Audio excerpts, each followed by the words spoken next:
Good morning, everyone. Welcome to the Trade Ideas pre-market show for Tuesday, April the 30th, last day of April. CEC, okay? All right, just doing a check. Make sure you guys can hear me, see my screen. William says yes. In the main room, anybody in YouTube, just want to make sure you guys can hear me, see my screen also. Thank you, Torty. All right, guys.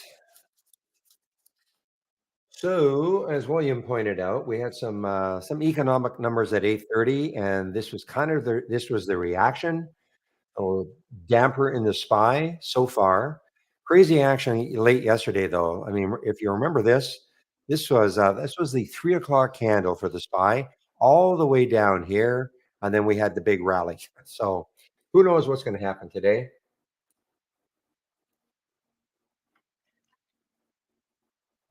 A lot of earnings plays. This is not an earnings play. GMM. This is another one of these little China companies that, and they put AI in the press release. Something to do with AI. Leverage NVIDIA Omniverse to develop generative video AI platform. Big gap, guys. I mean, there's all sorts of room. 273 is the next high looking left for GMM on the daily chart. Low float, 10 million in the float. Already traded 7.8 million. Let's see if we get any. So what's the VWAP? VWAP is at 136, so it's a little bit above the VWAP right now. GMM.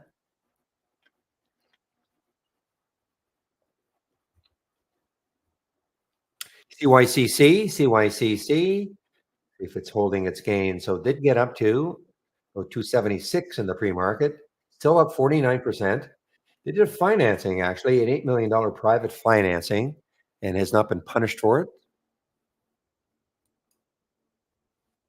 Yeah, I do see that. I've got that one thumbnail to William, AGBA. Little pop here for AGBA. Marin, M-R-I-N, M-R-I-N. Reason I mentioned this one is 3 weeks ago, this got up to 540 or so. So has some room, does have some room on the weekly chart anyway. Yeah, Agba's on the move here, guys. AGBA on the move, AGBA on the move. And of course, this is the third week now.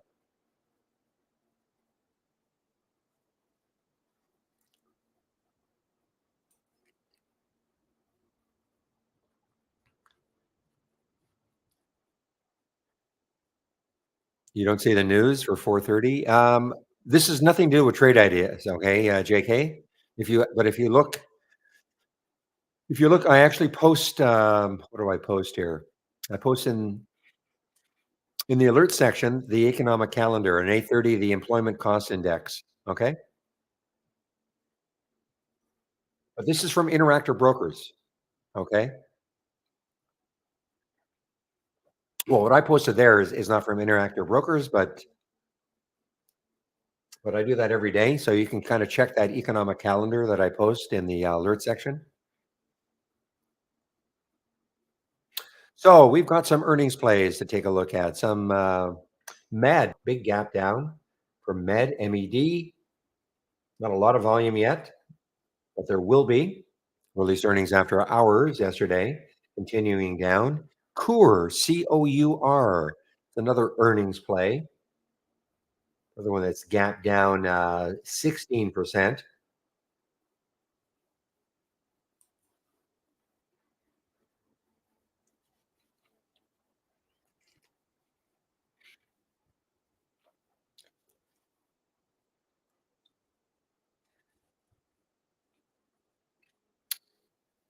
STLA, guys, STLA. Now, we don't have it as an earnings play, but I do believe it is an earnings play. STLA. We don't have it as an earnings play, but I'm looking. Tesla rival Stellantis declines 12%. Make sure this is a true earnings play. Yeah, this looks like this is a true earnings play. So I don't know. I don't know where. I'm not sure why we don't have it as an earnings play. Anyway, STLA in the main room, Michael. In the main room. where I post the alerts, where when you hear me, when all of a sudden you hear the cash register, that's where those are going. WGS is an earnings play. WGS is also an earnings play. Nice gap up for it. WGS is an earnings play.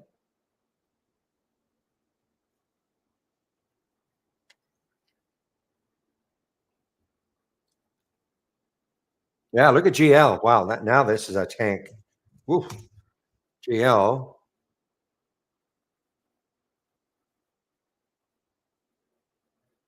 That is a big drop. That is a big drop. It looked like it was holding steady around the 75 mark. I don't see any specific news on it right now. Probably a big little support area could be around the 65 level for GL. Was it another hit piece? Didn't thanks, Shady. I didn't see that. Further to Fuzzy Panda or somebody else?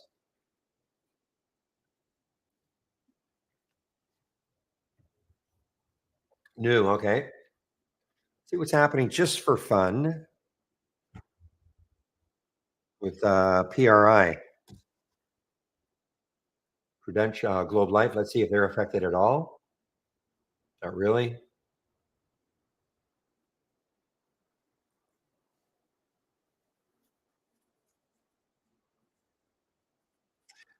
Lilly, guys, man, oh man, Lilly, Eli Lilly. Let's see if I can find them here. I don't think I have them here. It's outside the price range I normally look at, but some of you may.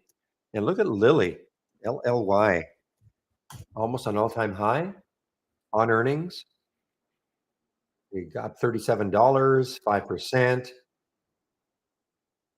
And this would be right up here, would be a lifetime high, 806 or so. So this is an earnings play, big gap up on earnings.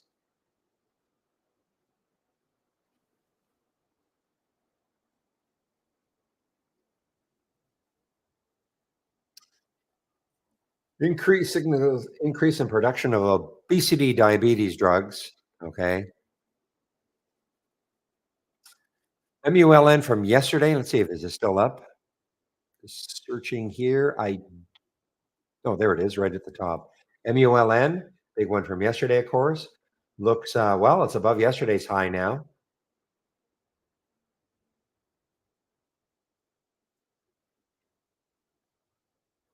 Triple M, 3M is an earnings play.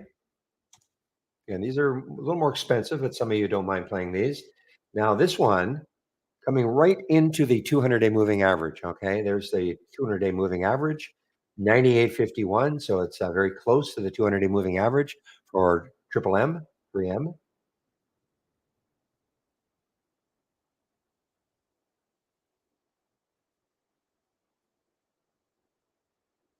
And from yesterday, BOF is pulled back quite a bit though, 336, 291. Let's see what happens once this gets rolling. There, the next high looking left on the weekly charts is still at 360. Boy, look at that Stella, STLA. I was thinking of actually shorting this in the pre-market, but I just didn't get around to it. The next low looking left is 2235 or so on the weekly chart, 2235. And after that is 2088. And again, this is an earnings play. This is an earnings play.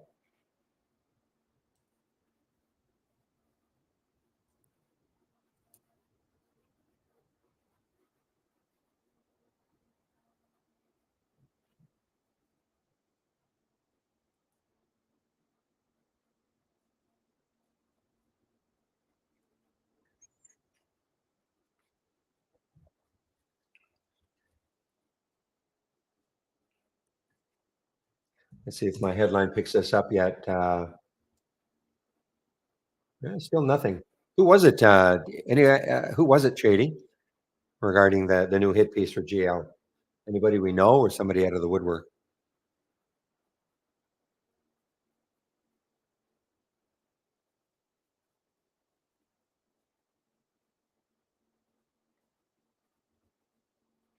Give me a moment, please.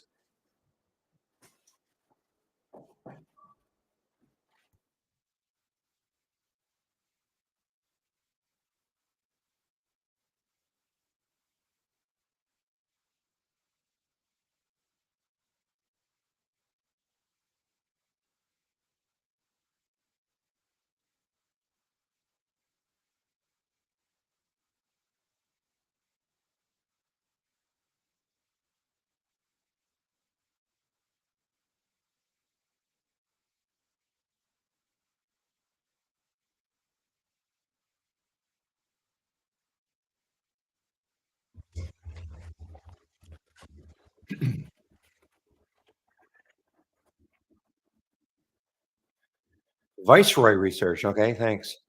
Viceroy Research. Not heard of them. So Tesla's weakening also, guys. TSLA. I think they made mention of more layoffs or something, but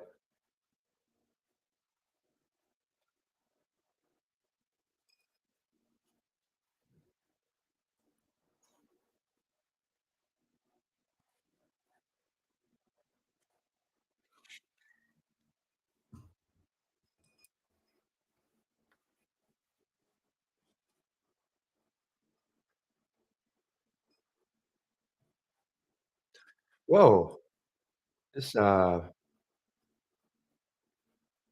something's going on there. Sorry, guys. Bad print.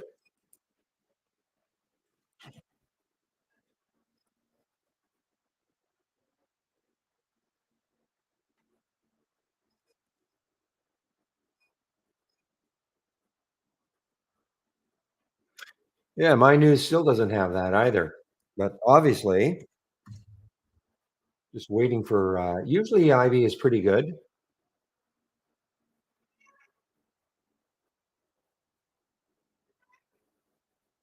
All right, guys, let's take a look now at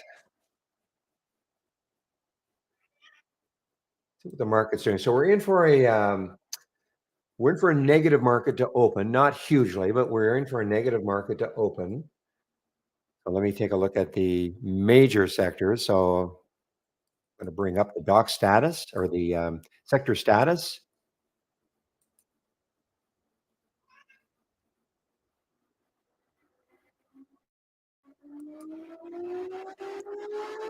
And my computer letting me know I've loaded it. Okay, so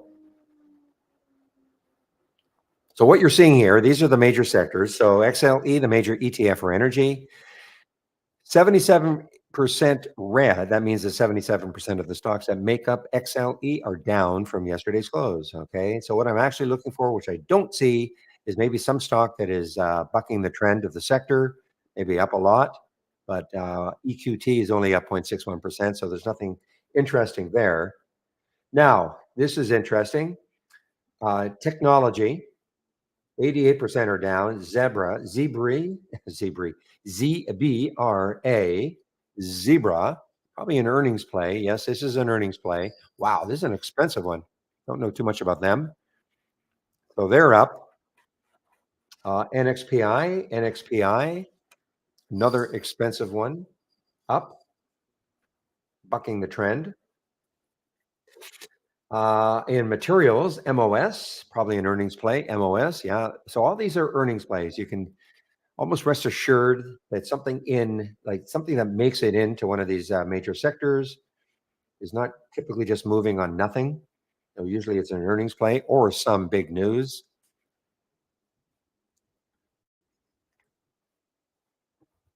So that's MOS, Mosaic.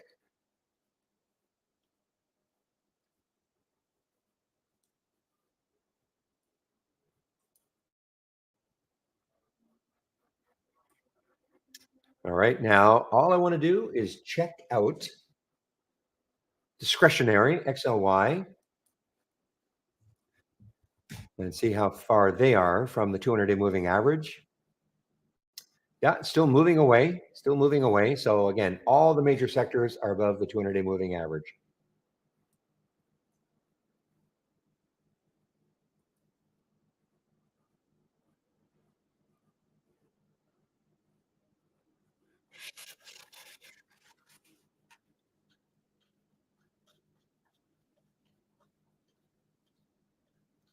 Yeah, I can't. It's not happening to me, JJ. I had a flawless loading of trade ideas today, so it's not happening. I know yesterday I had a bit of an issue, but so I can't say that this is widespread.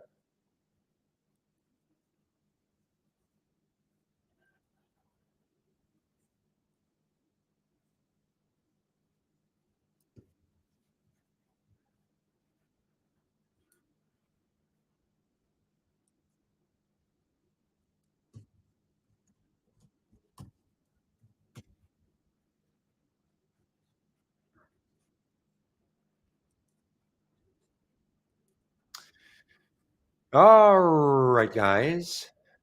PJ, my goodness, PJ's back in town.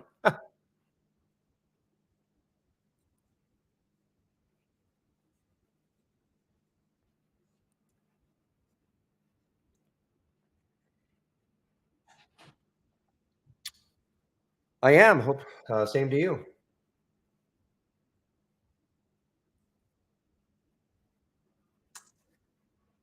All right, guys. Just looking to see if anything else is kind of sneaking in here.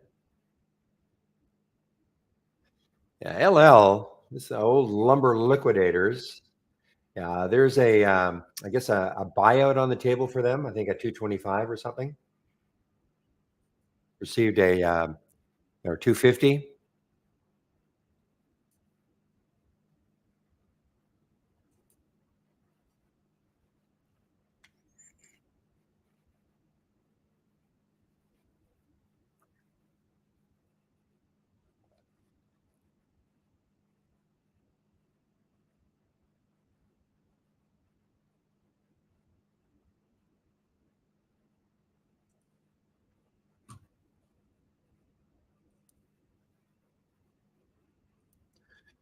All right, guys, just looking to. So somebody saying Mullen is now starting to drift down, or is this a drift or a? Not really. Okay, so I mean 730. I mean,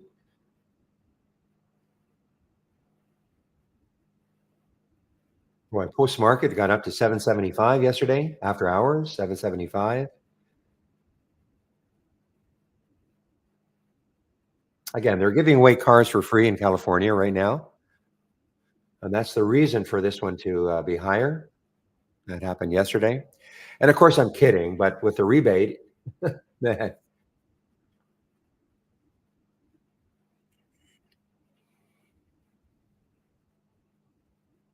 trucks, yeah, commercial vehicles, yes, not cars. Sorry.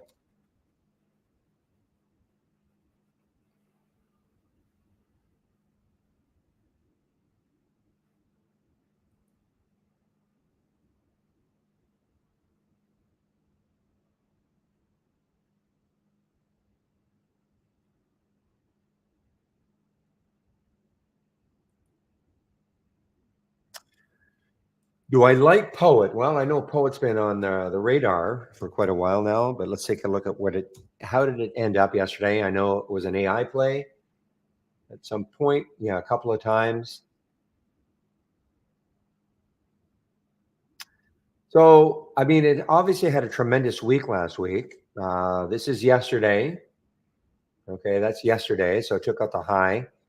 My again, my issue is I'd love to see a lot more room where it could run until it hits the next high on the say the weekly chart. And what I see is just little areas where it could stall. Now, because look at the difference here, okay? Look when Poet really got rolling here on this last week, when it broke through 162, I mean, then it had a clear shot up to this 280 level. I mean, look at that big candle there. So now, though, there are little areas where it could stall. That's all I see.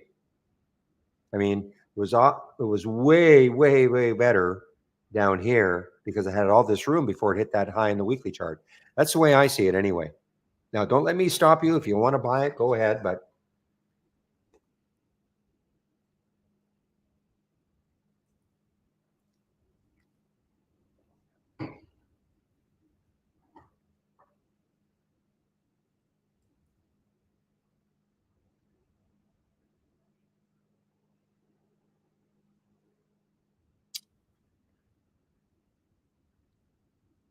the RTX, now I do see it's up.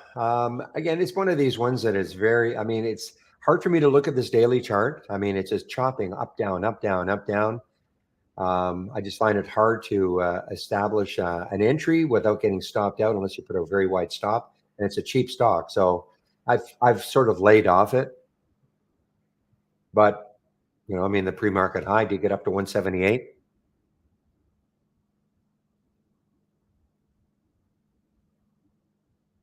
But again, do not let me stop you. PayPal, I don't think I mentioned PayPal. PayPal is an earnings play. PYPL. So gone up to 70, almost 73 in the pre-market.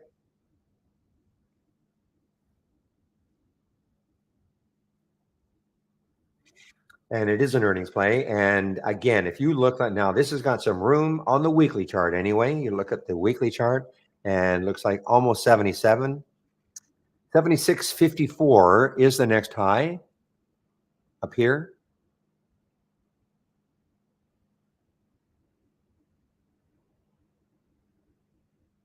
Well, okay, Juan, in within Interactive Brokers, you just have to make sure, with everything I've got, is that your link is the same color, no matter what you're looking at. So this is time and sales for Interactive Brokers. This is my news. See, the link is green. So as long as your link is the same color in everything you're doing within Interactive Brokers, when I click on it, obviously the main reason for linking is so that when I click on, say, GMM, it goes into my order entry into Interactive Brokers, and my order entry has a little green train. Okay, so that's why when I click on GMM, as long as the links are all the same color, they'll all be linked. Okay,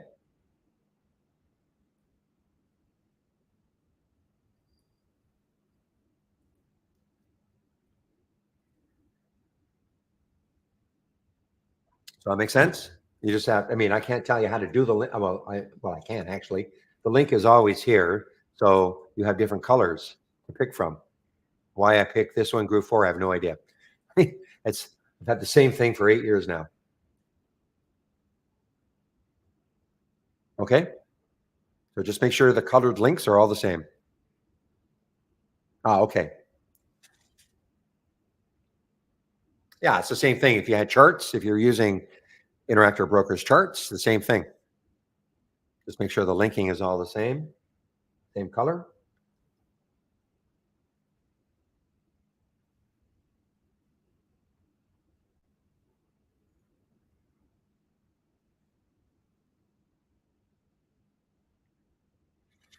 Okay, guys, what I'm going to do now is to save or get my layout that I use once the market opens. I'll get that up and running.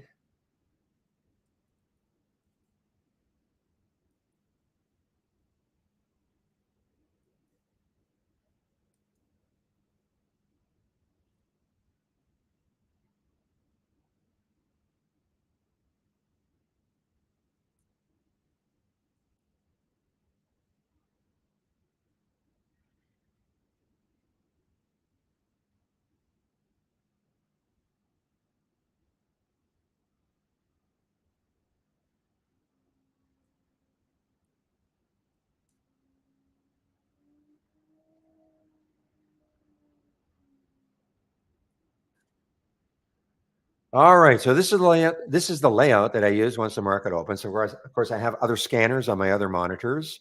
Okay, but this what you see here, the relative strength leaders from the close, is in essence the same as the pre-market actives up. Okay, the only difference is that I've got a 200,000 share minimum, and in the pre-market I don't.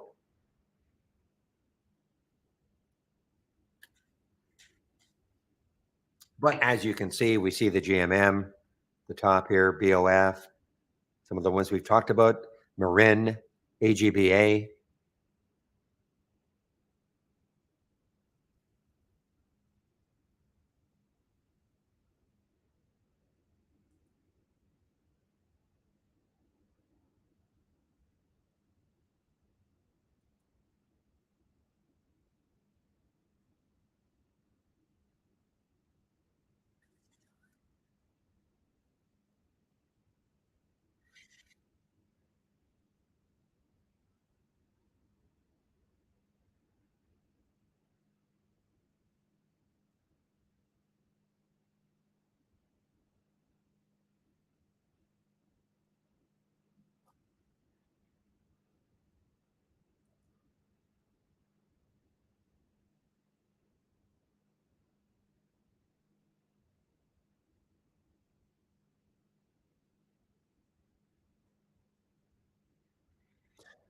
All right, guys. STLA is still making new lows.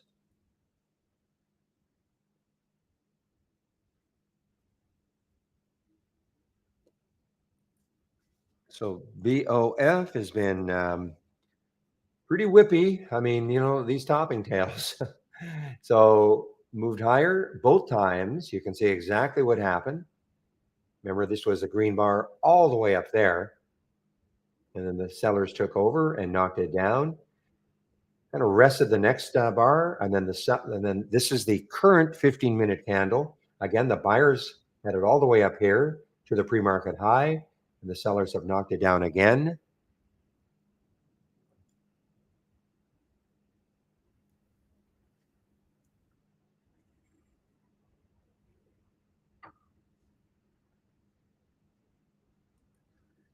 So let's see, what time is it now? 9:26, 4 minutes. Now, I typically, again, do not trade in the first 15 minutes.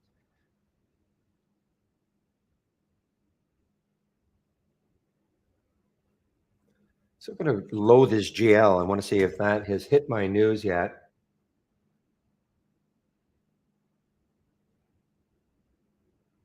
Yeah, that Viceroy still has not hit my news.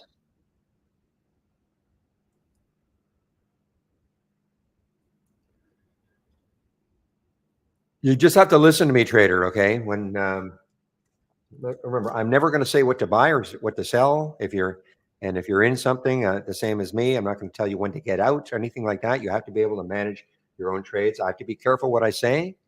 Okay, but typically this is what I. Let's just say I wanted to get into GL. Okay, typically this is what I would say. I'm not saying this is going to happen today, but if it took out, the high right there, $76, on GL, I'd be saying, guys, I kind of like this around this level. I put a price alert there. And then you, as somebody listening to me, you might look at that, go, yeah, that makes sense. Or no, that doesn't make sense. I mean, it's up to your trading style and plan.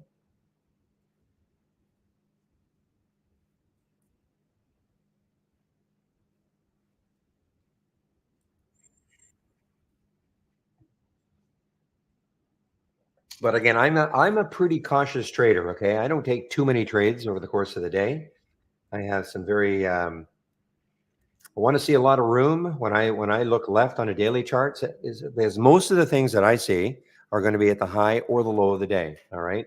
So if it's at the high of the day, I want to be able to look left on a daily chart to see some room that could keep running until it hits that next high. If I can't see it on the daily chart, then I check the weekly chart. That's kind of my style. So I just have that. That's basically all I do. But because of that, I'm pretty reluctant. What was the one we were just looking at? The Poet, right? So the Poet back here, from my way of looking at things, was awesome. On that 161 break, because when you look left on the weekly chart, look at all the room. Okay, but now at this price right there, all I see are little areas where it could stall. That doesn't mean it's going to. But just the way I look at things, it kind of prevents me from getting in here. It doesn't mean it's going to stall. It could just rip right through all of this. Okay. But I have to have some kind of a plan the way I trade, and that's kind of what I look at. And now, speaking of the market, we're now open. So have a great trading day, everybody. Again, I typically do not want to trade in the first 15. I just like to see things settle down a bit.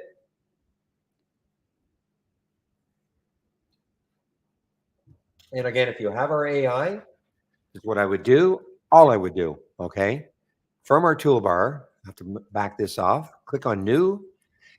And then we have three that start off with premium AI. Pick the middle one, premium AI strategy trades window. Okay. This is the window that you're going to see. Notice there's nothing in it yet.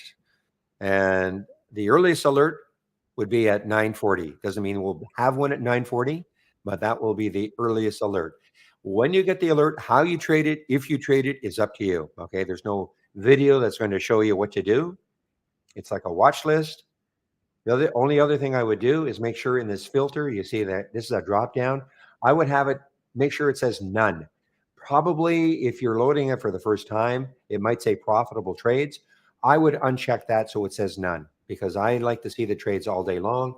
You might get a trigger on, you might get an alert, and maybe it drops down, but maybe it hits a moving average or a VWAP, or some area that it could bounce from. Now you won't see that if it in theory is a not profitable trade. Now, having said all that about Poet, here it goes. Okay.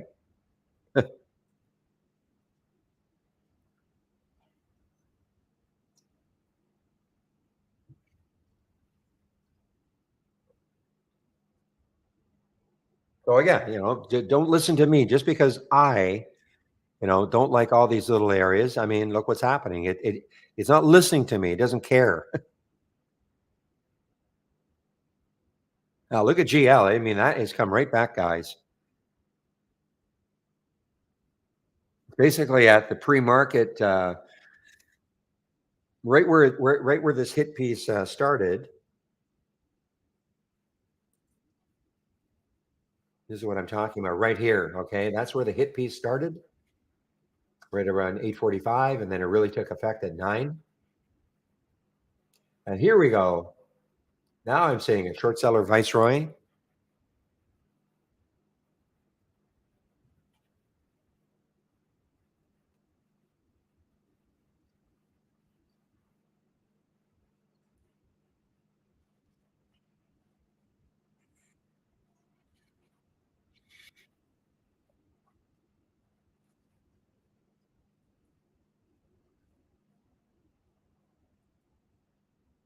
All right, now WBD, is this an earnings play? Warner Brothers. This is so this is probably all to do with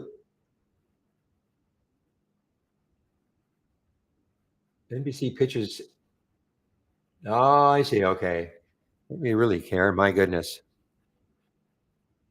So NBC is pitching $2.5 billion a year for the NBA TV rights to edge out Warner Brothers. So Warner Brothers losing out on the NBA coverage. Now BOF, guys, is on the move. Okay, BOF is on the move. Now, I mean, this may not stall it at all. There's 360 right up there. It had a couple of highs at 336 in the pre-market.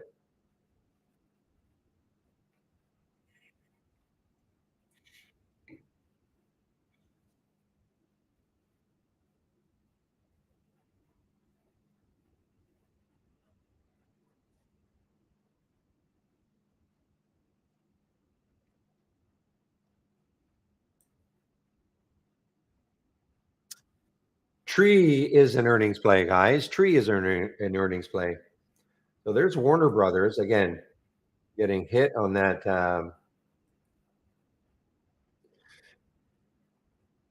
So this is an offer. Okay, this is an offer. This is not. This is not done. It's not a done deal. But looking at the way Warner Brothers is trading, you would think it is a done deal. And this is showing up again early on the 10-day daily breakdown. 767 was the alert. So it's inching its way down.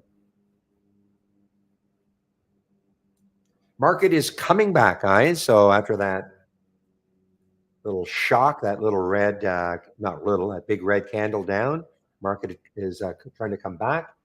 So the NAS is up a little, Dow is down a little, SPY is down a little.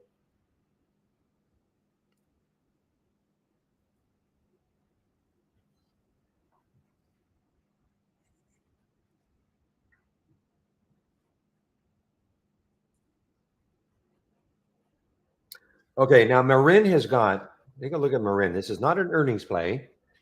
They did no, they had some press release put AI in it in the press release. So the next high looking left, I mean, it's got room. Obviously, this one has some room, 378. The high today was 338, which is 330 was that high there, 333 was that high there, 329. So if it can take that out again, I'm going to stick an alert up in that area.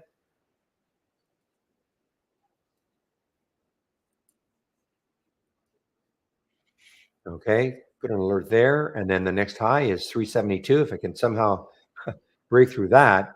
Now it's a low float, 2.7 2.78 million in the float. Meanwhile, AGBA, yeah, breaking through 3, AGBA breaking through 3 in a big way.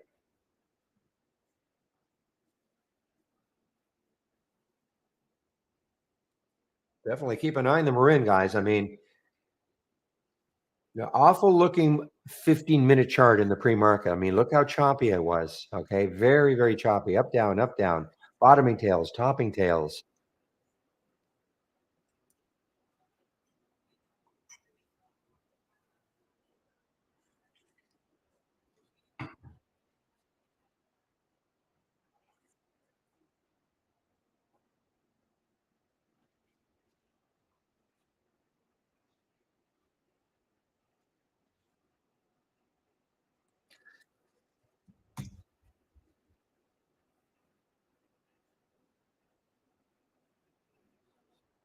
Well, I guess that's a good trade for you, William.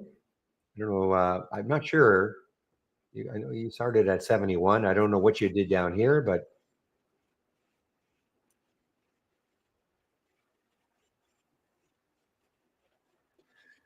well done, Todd. But I know you're not going to go. Okay, guys, there's the AGBA. Again, just ripping right off the bat. Taking out last week's high now.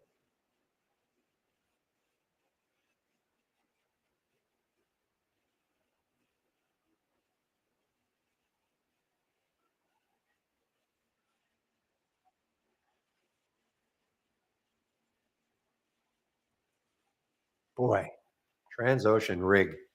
Wow. But anyway, this is an earnings play, I guess. Yeah, this is an earnings play. Rig is an earnings play.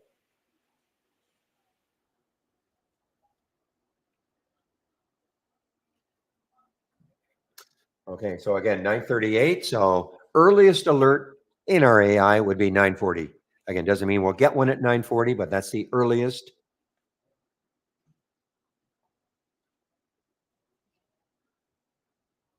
Hey, you know what? Look at this LOAR, guys. LOAR,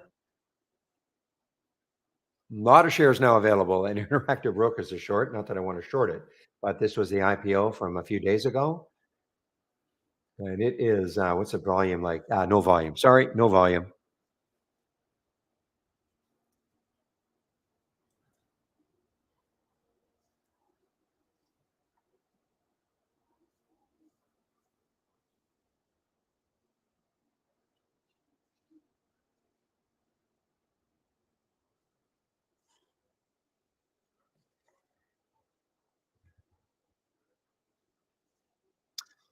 All right. Market is, yeah, basically kind of flattish. I mean, Dow's down a little, NASDAQ down a little, SPY is down a little.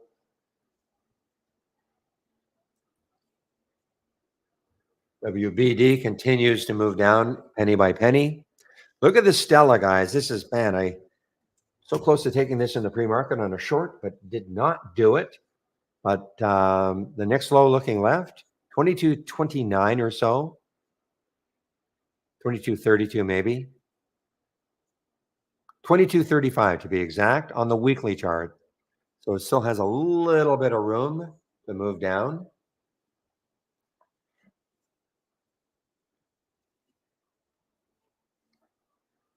All right, we now have an AI alert.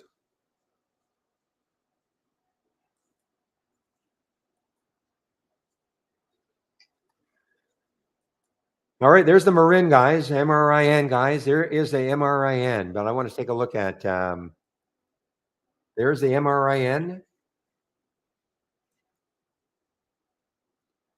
So on the monthly chart, because we can't see anything on the daily chart, 540 is the next high. Not saying it's getting there, of course, but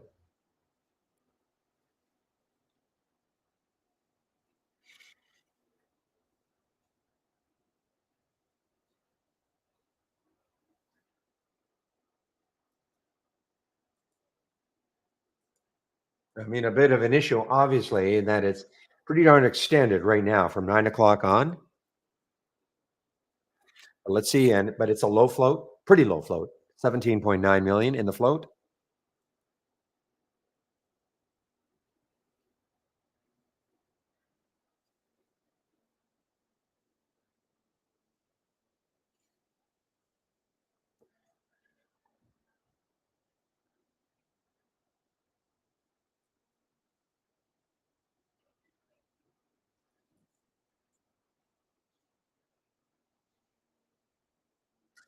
Yeah, SPY is whoops, pushing to come back. Okay, guys, there's the AGBA.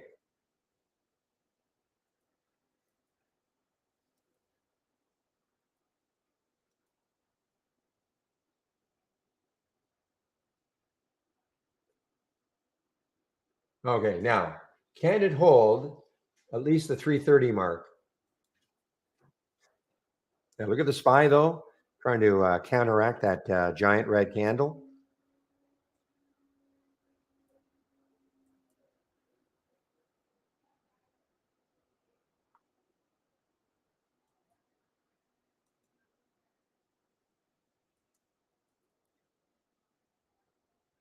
Come on, push, push, push.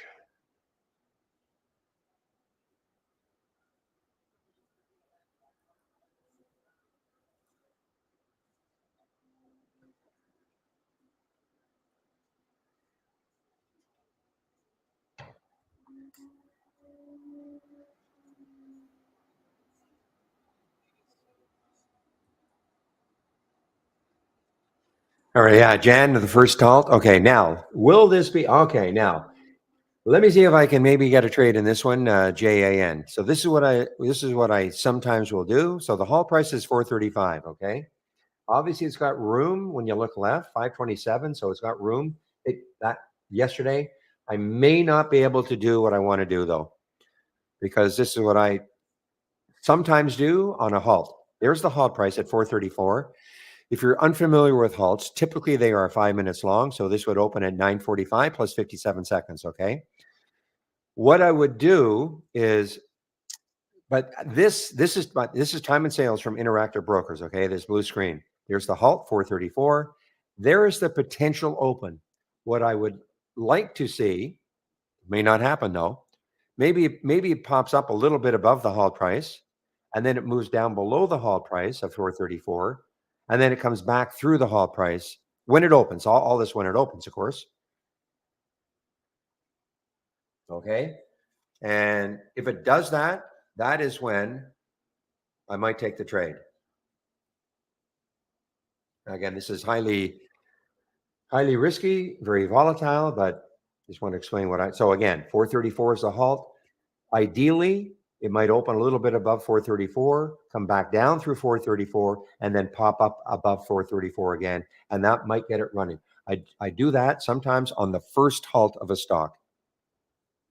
Second and third, I don't. But I may not get the opportunity. Yeah, only 22,000 shares have traded right now. You would anticipate that once it opens,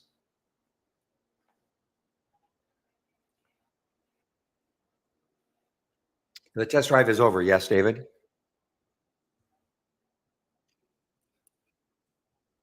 I guess it officially ended yesterday. Now, if you still have access to the program, don't tell anybody.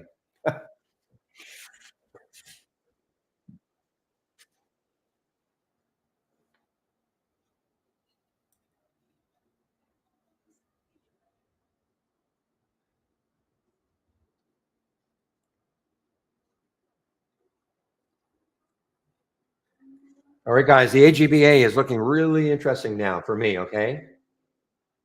It's holding over the alert price of 336. Um, the only issue I got, is a couple of these topping tails, but if it can take out that high there, that might really get it running. The next high on the monthly chart, 548. Let me bring back a weekly chart. See, you can't see anything. That's why I go to a monthly chart.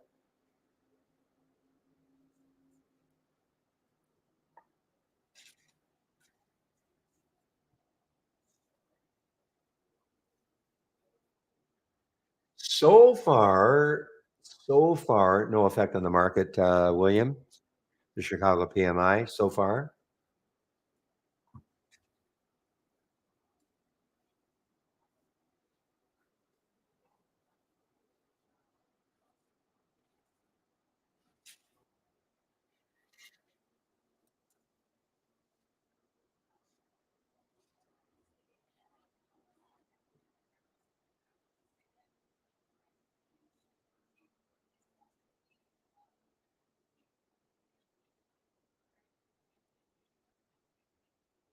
Come on, hold 340 AGBA.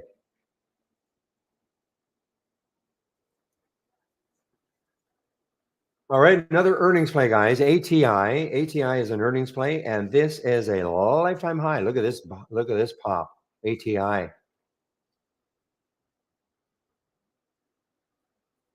This is an earnings play. ATI.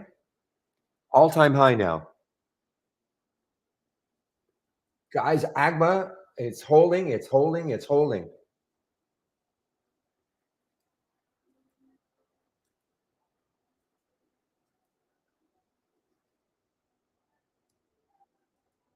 Okay, I think we've got a, I want to say we've got a winner so far for AGMA. Big thing was now look with this float, 17 million. It's not a crazy low float.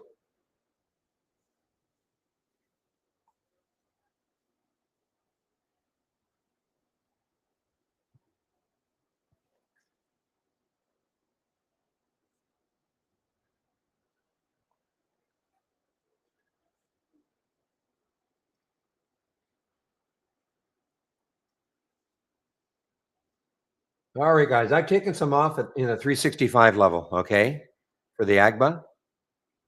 I know it's moving higher now, but I just want to protect some profit and now see if it can really run.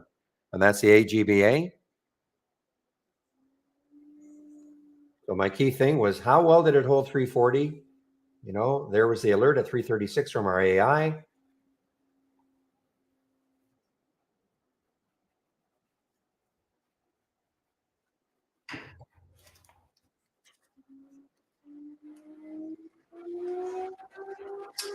All right.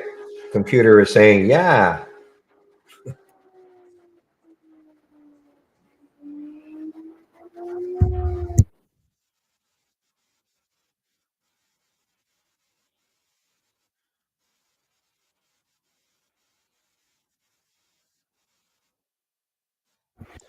All right. Now, you know me and whole numbers. So four might be a tough one to get through. Might be. And again, look at that monthly chart. So I'm not saying it's getting up here to 551, of course, but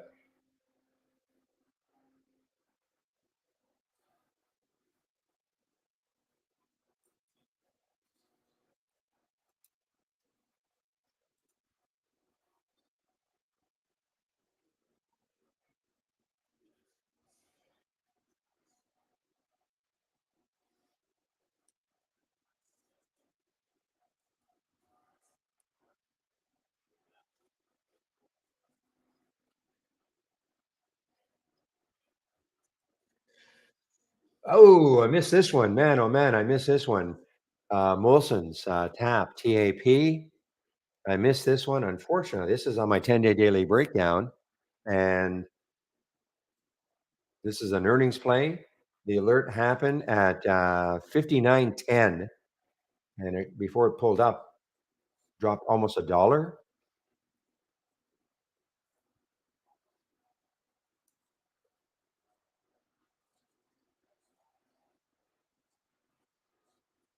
Wow, this is just a fabulous play now, guys, on the AGBA. Fabulous play. We're now up 22% from the initial alert, and that's from our AI.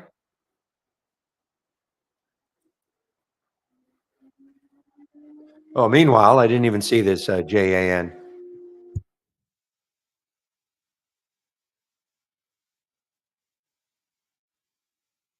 All right. So what the problem I've got with this, I don't think so. I don't think AGBA is earnings. No, it's not earnings. Yeah, so you see what happened, it popped up, but it did not get back up through that, 434, and that's too big of a pullback for me. No, AGBA is just, one of those things.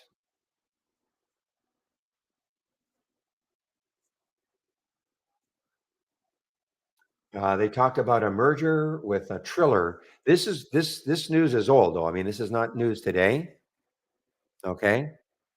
They talked about this merger with Triller.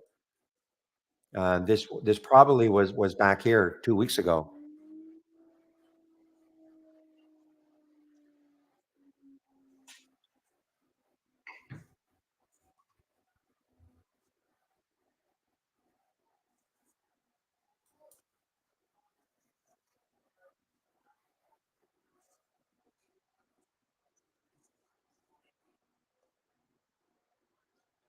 So the merger is done, okay?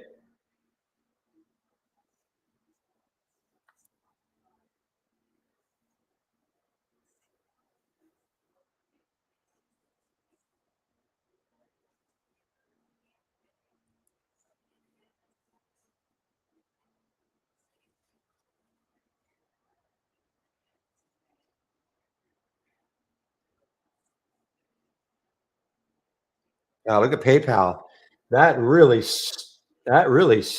like, dropped. Look at PayPal, 72.83 down to 67.74. Still up. Well, it's up like a 1% now. Wouldn't surprise me if this goes negative.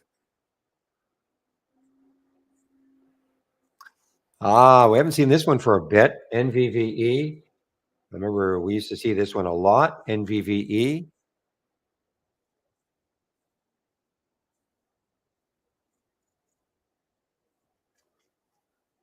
So it's halted. This is under not too many halts under a dollar, guys. So let's take a look at this one. Let's see if it cracks through one. Again, this is time and sales from Interactive Brokers.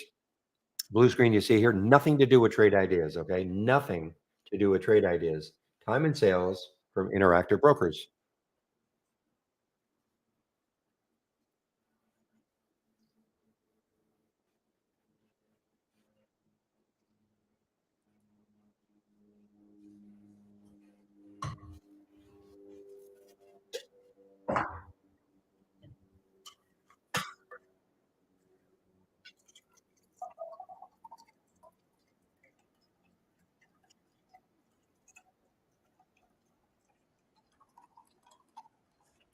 CYCC, guys. I'm just pouring some coffee, so I'll click on it once I get this done. But CYCC is making a new high. It's just over 2 now.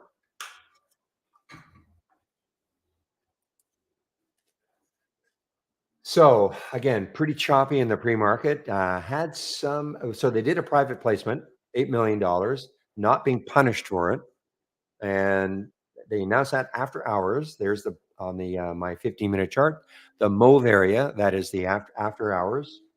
Tan area is tan area is pre-market. If it can get through 220, that might get it rocking. Okay, I'm going to stick an alert in that area, and then maybe have a challenge to that 270.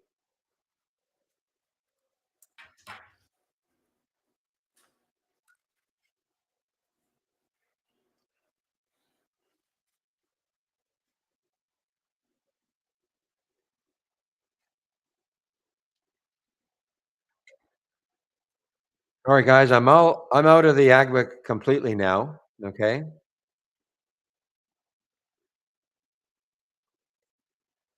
got over that 4 level as it started drifting down to the 4, pieced out some more, and just underneath 4. So I'm out of it completely for the AGBA, AGBA.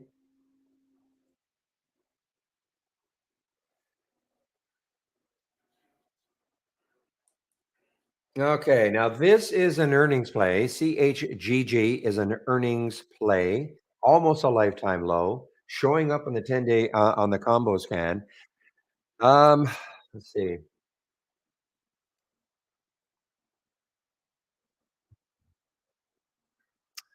Thoughts on BRTX? Somebody asked me that earlier in the pre-market. Let's see what it's doing now.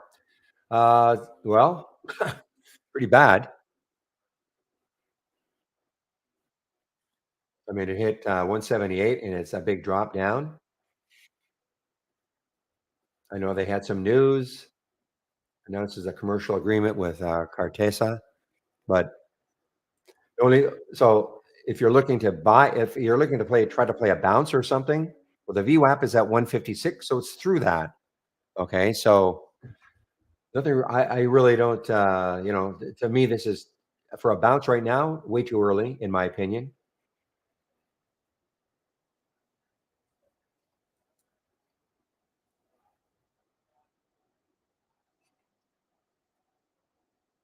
I think this is an earnings play, also, guys. It might. No, it is not. BLND, Blend Labs. I don't think I'm not familiar with them at all.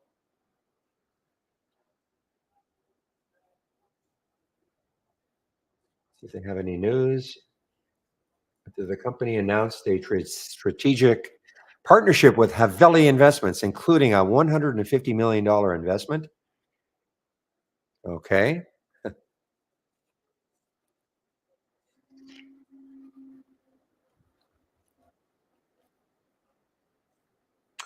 All right. NVVE opened, and it opened, did not take out a dollar. No.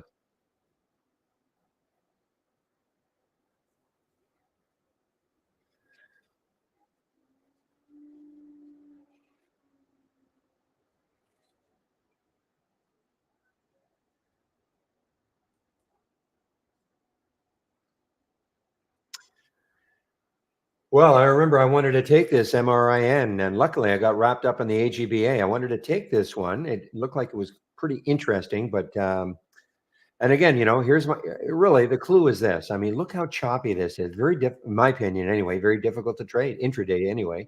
Where are you going to put a stop? It's up, down, topping tails, bottoming tails. But I thought maybe if it did take out that 335, it could get rolling. But I'm glad I got sidelined in a good way by the AGBA, or sidetracked.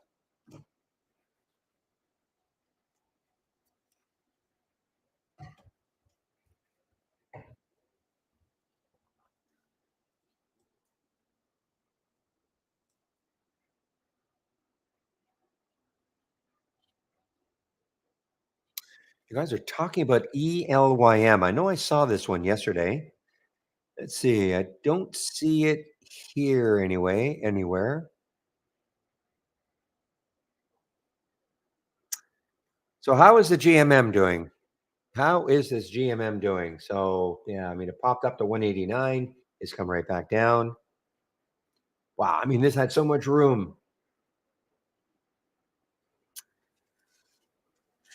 They tried to cover everything. Global MoFi Metaverse and Heart Dub, leveraging NVIDIA Omniverse to develop a generative video AI platform. They covered a lot of things in that press release, but so far, after the initial pop, this is not shortable for me. Interactive Brokers, not shortable for me.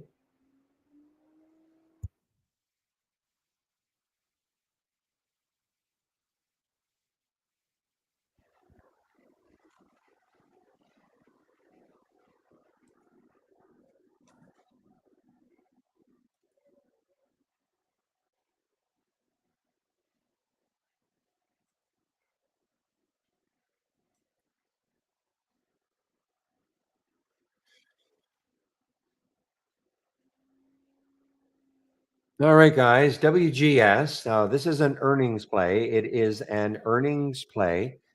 Not quite. It's not a lifetime high, but it's 82% in green. What does that mean? So if we could have a lifetime candle, okay, we could see a lifetime candle for this stock, it'd be at the upper end. That's what that 83% means in green.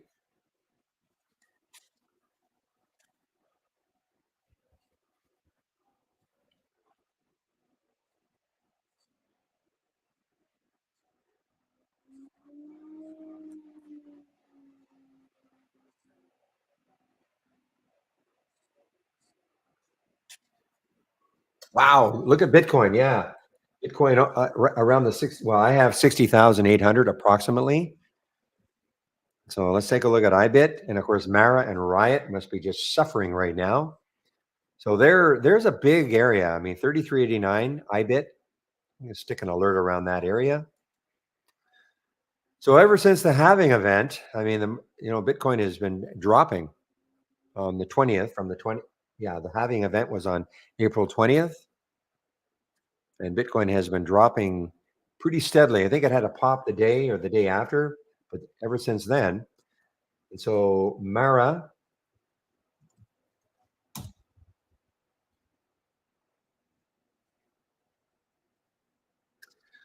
Mara is, now more or less following the price of Bitcoin like it used to.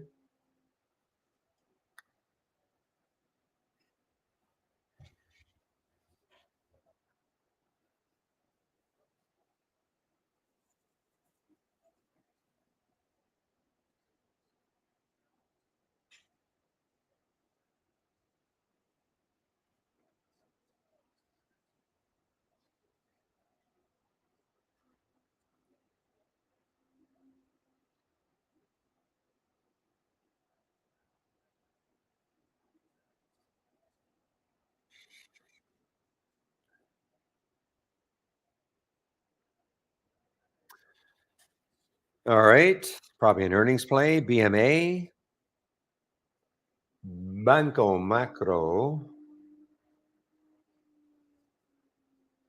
out of Argentina.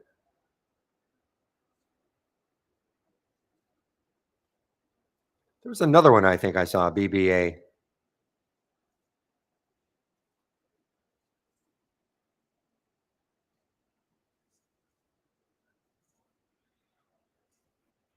I only see one alert. Now it maybe you have a sound on the exit because it exited. Doesn't mean you have to not follow it for the rest of the day, but there's only one alert for it. Sometimes we do get the same symbol alerted in different strategies, but that's not the case for AGBA today. So you must have some kind of an alert on the exit, unless you're telling me that you see AGBA twice, which would be not good because it shouldn't be there.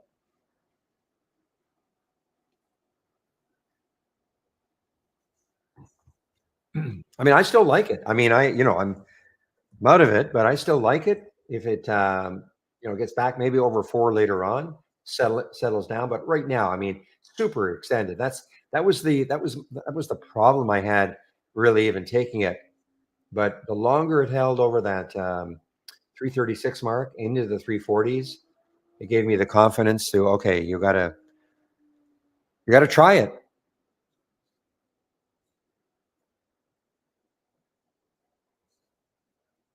Yeah, it must have been on the exit, Josh.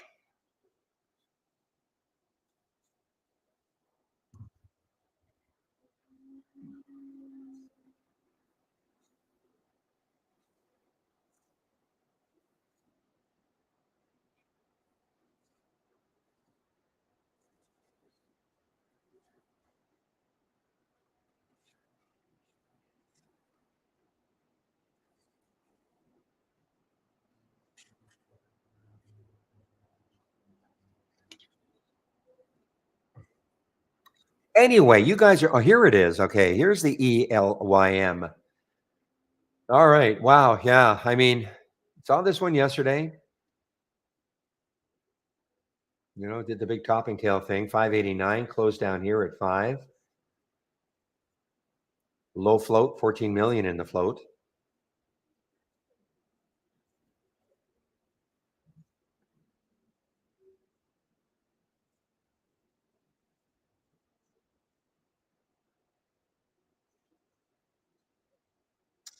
Really? You're getting alert exits. Interesting. I'm not getting that. I don't have a sound alert for when I get an alert price for the AI, but I do not believe I'm getting one on the exit. But let me monitor it. I'll see if I am.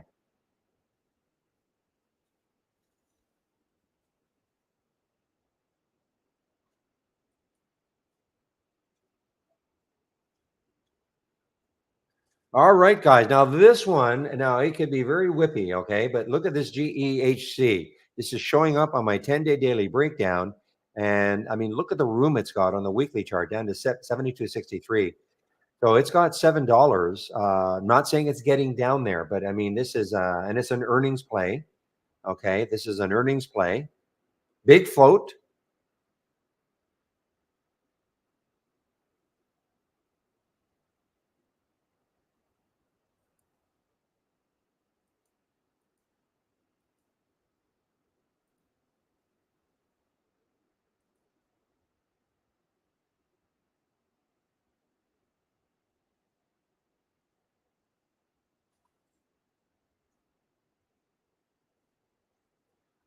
Yeah, you're right. I'm getting an alert, an exit for trade ideas. Yeah, or for the AI, which is okay.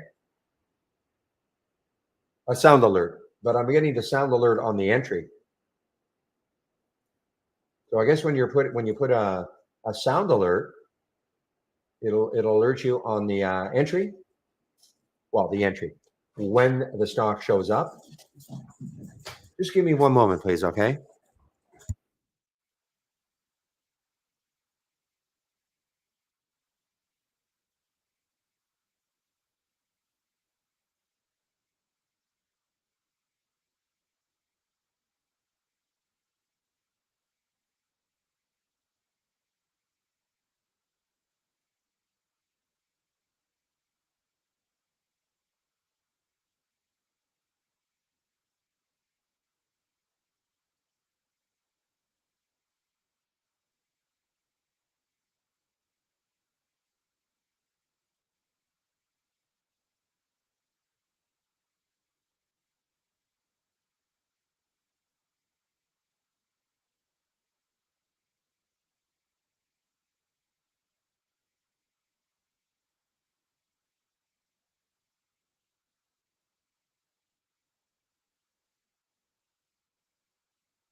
Okay, guys, I'm back with that.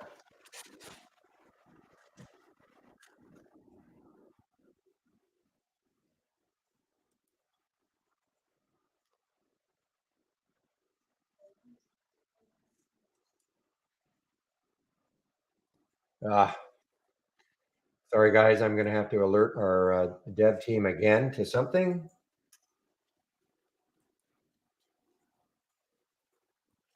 Whoa.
Okay, guys, sorry about that. I'm just talking to our dev team here.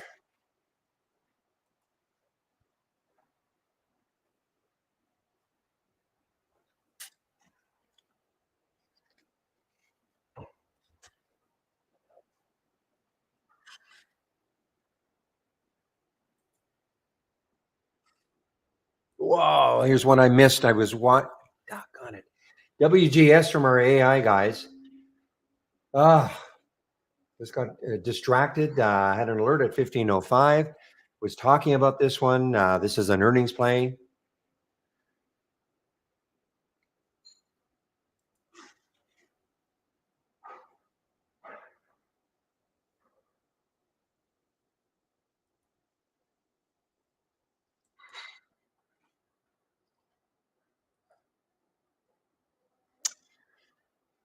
Yeah, I know, Jim. I just alerted them. It happened yesterday, and I hadn't seen that. I'm not sure I ever saw it. And today, exactly the same thing with Mass. Now, here's what I will do, though. I mean, I'll look at Mass and figure out, well, which direction is better. I mean, quite frankly, I mean, it should not happen, of course, but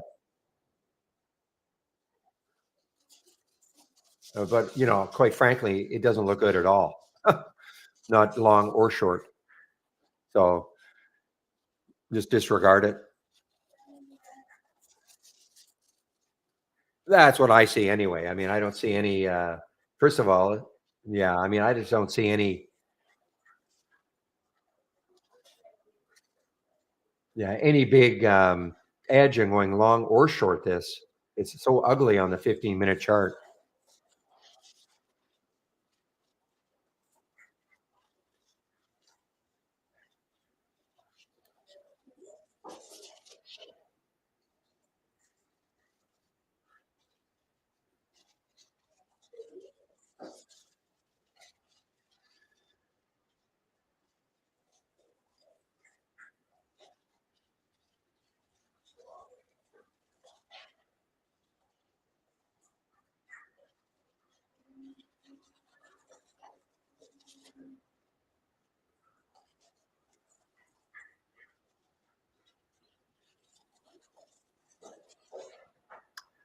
All right, so shady on the SBFM. Let's take a look at SBFM.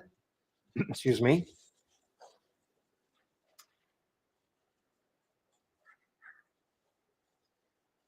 Well, man, in the pre-market, it did get up to 117.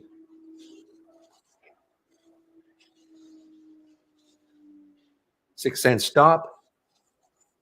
Add 12 to that. 114. So yeah, so I mean, if it got up close to that, that'd be a 2 to 1.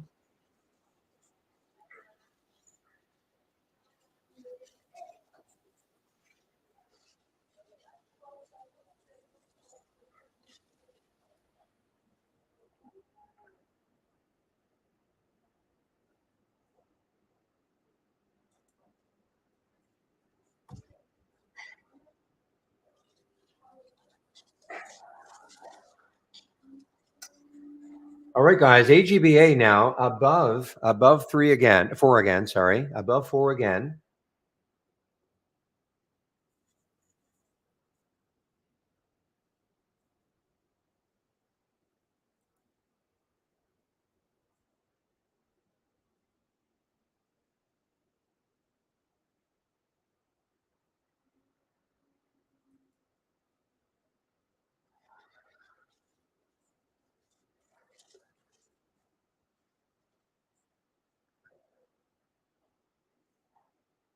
All right, so this is a gap down and reversed. Okay, Nathaniel, if no, it is not delayed. Somebody in YouTube, and it happens in doesn't seem to well, it does happen in the main room too. Just you'll have to do a refresh, okay? If I'm not delayed. So what symbol do you have that you're seeing? Should be seeing COUR right now. Okay. And if you're not, then you'll have to do a refresh in YouTube. Okay.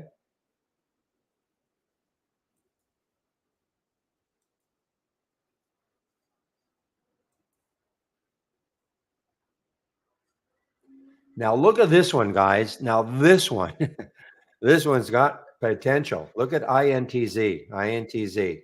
The next high looking left is 205. After that, 346.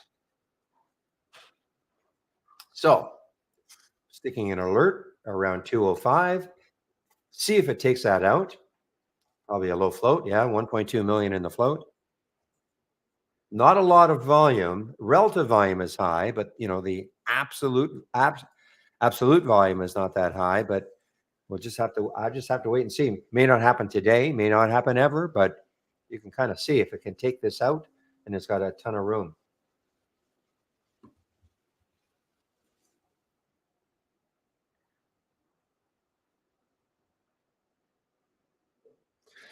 So tap showed up on the combo scan, okay, but my issue with it would be when I look at the weekly chart, it looks like 58 is the next low looking left. Just give me a moment, please.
Hello, back again. Sorry about that.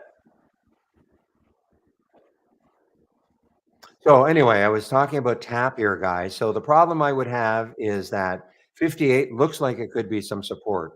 So even though it is coming from the combo scan, which I do like a lot, I'm just not seeing. Oh, look at the ELYM now, guys. ELYM now making another new high here. Wow. I don't see any news. I'm trying to see if there's probably some news a few days ago. I don't see any though. It's a merger, some kind of a merger they were doing.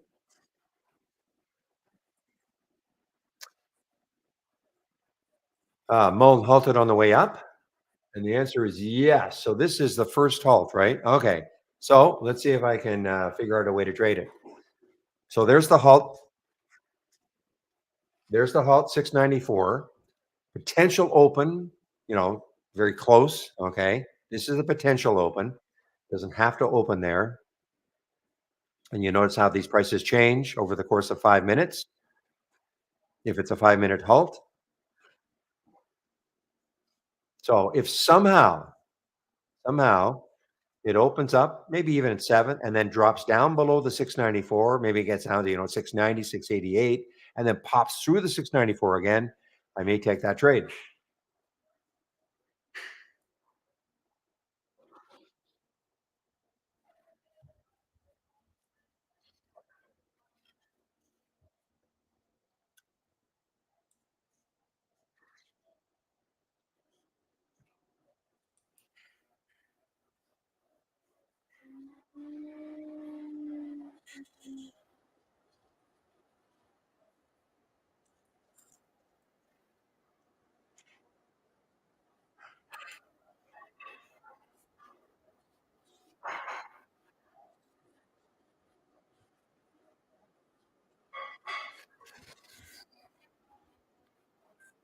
Okay, guys. So yeah, so Shady's in this one at 1 with a 90 so close 96 cent stop, 94 cent stop. So close 96 cents right there, but holding. Well, let's see if I can get back over a dollar.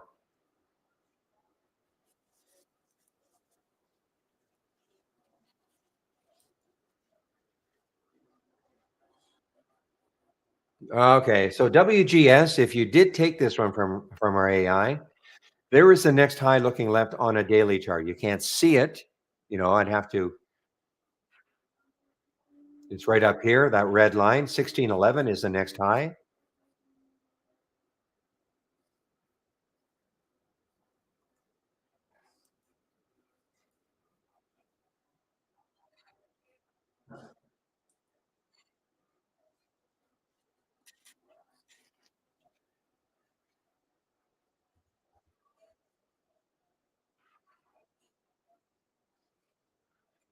Okay, guys. Okay, APLS. Okay, APLS. Let's take a look at this one. This is showing up on the combo scan. Shoot, like it's another one that's close. There's could be some support not that far away.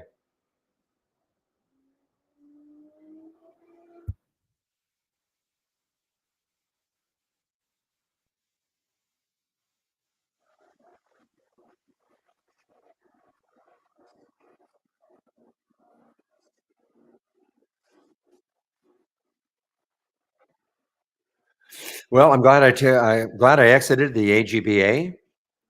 However, it may come back later in the day, so I'm going to stick an alert around 411, which is the high of the current 15-minute candle.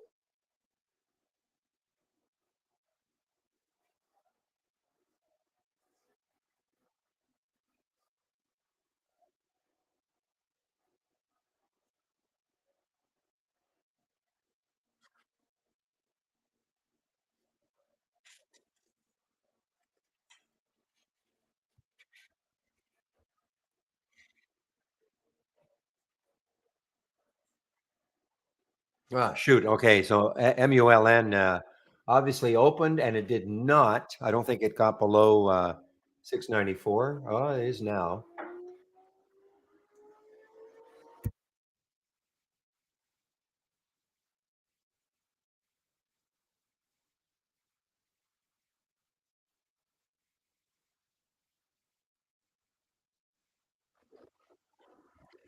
Or did it? Now let's take a look left on the weekly chart. Where could it go before it hits another high? Here's $7 right there, 739, 780. So if it can take out seven, a little bit of room to 739.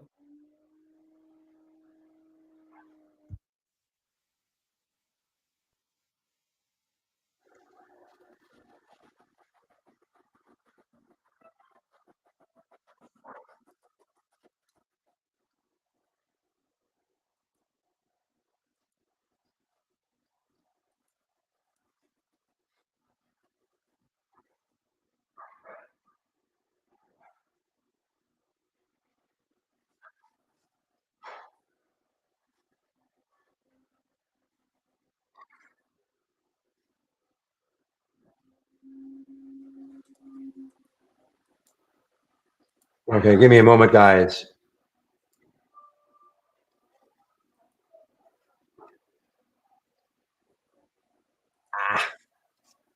Trying to get that GEHC on a short. Lots of shorts available. I missed my entry. Oh man, this could really get killed here. So there was the alert, 79.80, 79.30 now.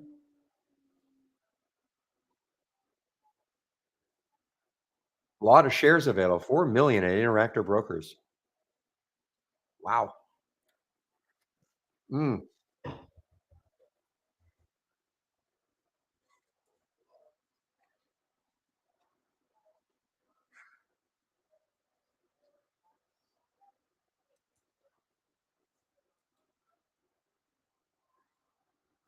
No, what I didn't see if it happened, okay? If it actually broke down below 694 in any significant way. Problem is it's taking too long for me, Barbara. It's taking too long. Typically, when I do these sort of things, it might pop above the hall price, move down below the hall price, and then pop up through the hall price and then really run. For me, it's just taking too long now. I mean, it doesn't mean I won't take it maybe at later on for some reason, but for me, it's just taking too long.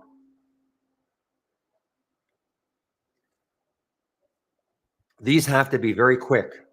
You know, it has to again through down through the hall price, up through the hall price, and then move. That's for me.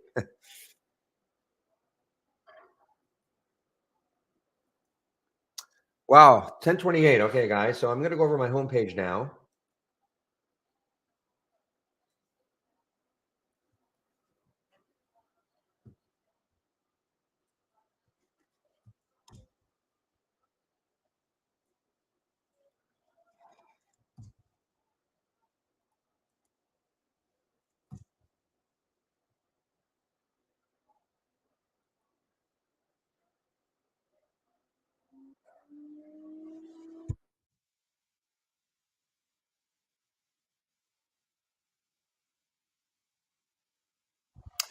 All right, guys. So here is my homepage. So this is what you're going to see. Here is a promo code you can use to get. Ah, guys, I'm going to have to fiddle around in YouTube. I'm getting that error. I can't post right now. I can see your post, but I cannot answer text wise. But I'll have to do it later. I tried to put my code in and it didn't accept it. Anyway, Barry 25% off the first month only or the entire year of Trade Ideas. If you're going to take out a subscription, all I ask is this is a free room. And the way we keep it free is that anybody taking out a subscription using my code, the room gets credit. Room getting credit will help to keep the room free. It's that simple. So at any point in the future, just use my code, okay? If you do take out a subscription, you must do the get started. Runs you through your download and install, first startup and login, introduction to scans, top list windows, alert windows, 10 short videos. Okay, 10 short videos. If you're new to trading, Trading 101. Now, Michael Noss, who put this together, he will be in our YouTube room between 12 and 1, taking over for me in our YouTube room. And you can take a look at this. It's a series of videos, all free. Okay, so if you're new to trading, I do a stock of the day video. You can sign up for it here. It is free, of course. And also, Trade of the Week is free. You'll get it sent to you before the market opens Monday mornings. And I don't think it triggered this week's Trade of the Week. I'm pretty sure it did not trigger. Education section is here. And if you're looking for my scans, here they are. So if I click here, so if you click on my homepage link, and you're looking for my scans, scroll down a bit, and here's the center section. Okay. This is what I use in the pre-market actives up and down. Now, this pre-market actives up is going to look very, very similar to this now. Okay. Very similar. There's the Hoft resumes, the Momo scan that I'll show you in a bit. I like to use it to demonstrate how trade ideas can be used. Relative strength leaders. This is this screen right there. I know it's called relative strength leaders from the closed percent. Just abbreviated it. There's relative strength leaders and other scans that I'm currently sharing. Okay. Abnormal option activity, the breakouts and the breakdowns. You can take a look at any one of these scans or all. Well, I'm sharing every one of them. Now, let me give me a moment.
I'm on mute. I'm on mute. I wonder how long I've been on mute.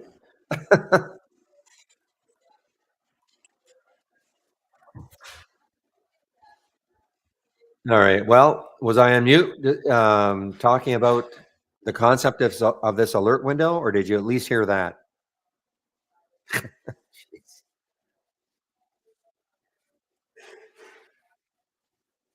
All right. Well, sometimes I disable my mic. Well, I put my mic on mute if there's something happening in the background. Okay, and or if I leave for some reason. All right. Well, let me start again. Okay. So this is an alert window. I'll do this quickly. This is an alert window. We are excellent at real time alerting. And so if I right click, configure summary, this is what this is looking for. Okay. This scan is looking for. There are a lot of screening programs out there that kind of claim to be scanners. Well, we don't have to claim it. We are. We are a real time alert scanner. So in this scan, we're looking for stocks between one and $100. The current volume is at least three, meaning it's trading at least three times normal at this up to this time of day. It is time of day sensitive. And this is why I call a momentum scan. The momentum or stock, the volume in the last minute is at least 1,000% of normal, etc. All these filter values are met, and they're all ands. Okay, one in 100, and they all have to be met. And if a stock makes a new high for the day, we get a real time alert. So the last time that happened, it is now 10:38. The last time that happened was ELYM at 10:32, almost 10:33. That's the last time any a stock met all these filter requirements. I made a new high for the day. Okay, that's how this works. So the question was, can you take one of my scans and modify it? And of course you can. If you don't like this price range, for instance, change it. If you want to change anything else, yeah, of course. If you like it the way it is, great. But of course you can change anything you want. Okay. Now, if you want to build your own scans, of course you can do that also. Instead of summary this time, I'll click on search. So at the very top, the two most popular real-time alerts we've got, the new high and the new low of the day. As I scroll down though, you will see we have a lot of other real-time alerts. And if I get to these icons, these are the filters. Again, if you're new to this, don't look at this and think, my gosh, this is way too hard to learn. How can I possibly learn all that? Well, the good news, you don't have to. The only reason there are so many is because when the company started over 20 years ago, they felt that most people probably would not want to learn a programming language in order to create a scan. So that's why they had to create enough different real-time alerts and all these different filters to satisfy, all the different sort of trading styles are out there and the thousands of customers we had. So don't worry, you don't have to learn them all. And some people ask me, well, first of all I use is new high, new low of the day. And why? That's because that suits it fits my trading style. It doesn't mean all these other ones are bad. It just means they don't fit my trading style. And the same with the filters. I only use a handful of the filters. Okay. So again, don't get hung up on how many we've got. You don't have to learn them all.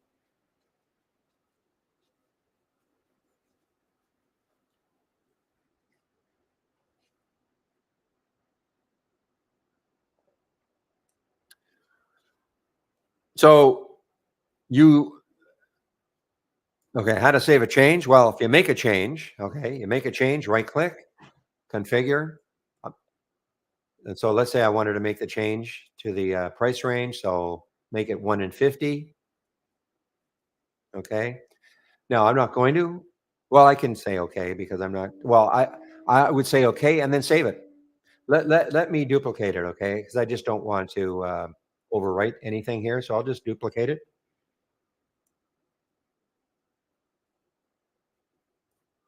And you can see since we were talking, HTLF made a new high.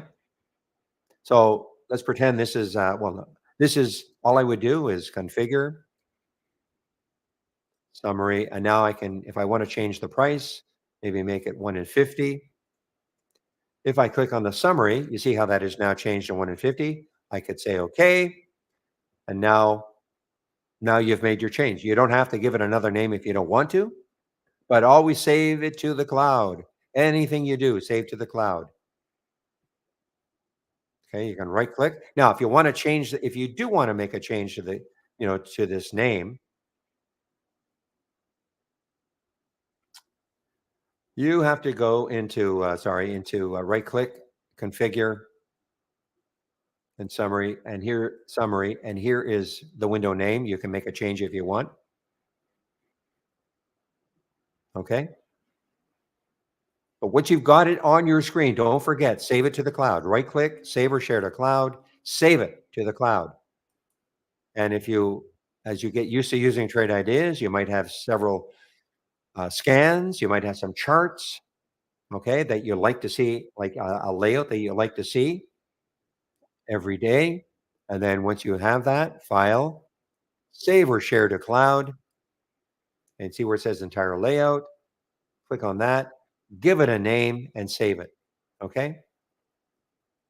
But always save individual scans to the cloud. The reason to do that is that I've been with Trade Ideas as a customer since 2010, so I've created a lot of scans over 14 years.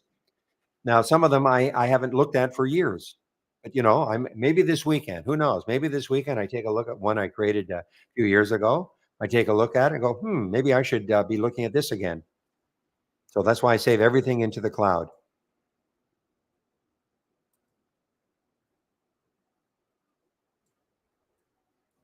Now, all this is in the guide, okay? Creating alerts, saving them.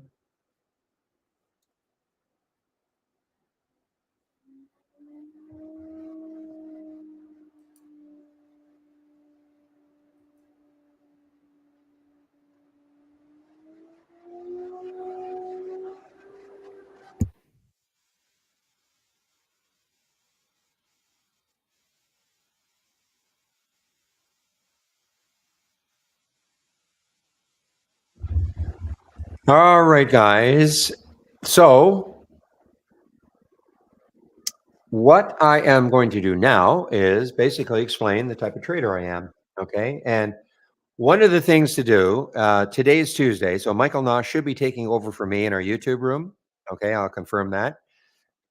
And we have five different traders for the 5 days of the week who take over for me.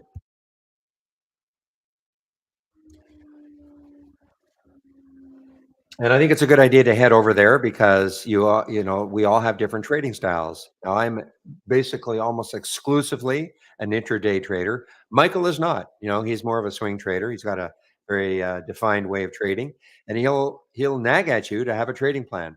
It's that simple. No plan, like you just can't look at this. Go, yeah, I think I like this. I'll take it. There has to be a reason to take a trade. Okay, so you have to have some kind of a trading plan. And if you're brand new to trading, well, there's Trading 101 on my homepage. You can take a look at that. And then you can practice trading using our simulator before you start committing money to the market. Trading is not easy. Okay. You have to have some concept of a plan though of trading.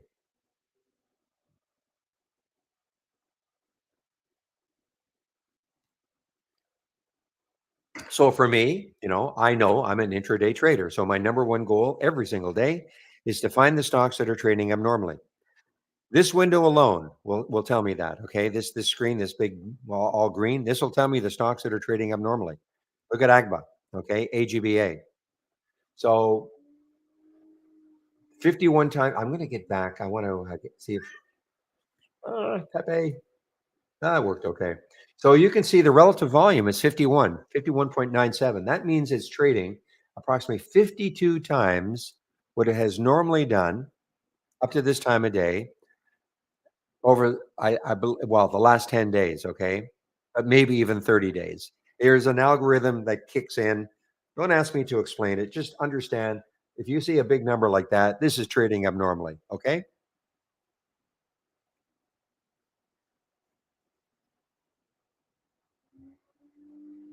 And you can see the volume there, and you can see it had another incredible volume day back here. So this is really trading abnormally. Now, let me find one that is trading. Okay, here's WGS. Okay.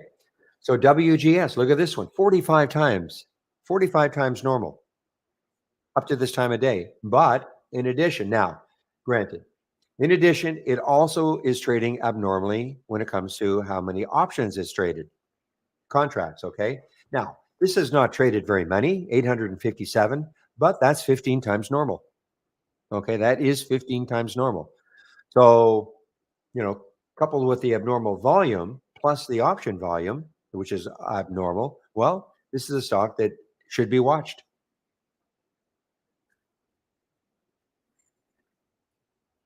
So again, that's my goal every day. I just want to find the stocks that are trading abnormally. I don't have to, if all, I really don't need anything much more than this, to be honest, but I do like to have a couple other scans. And, these are the ones I'm sharing.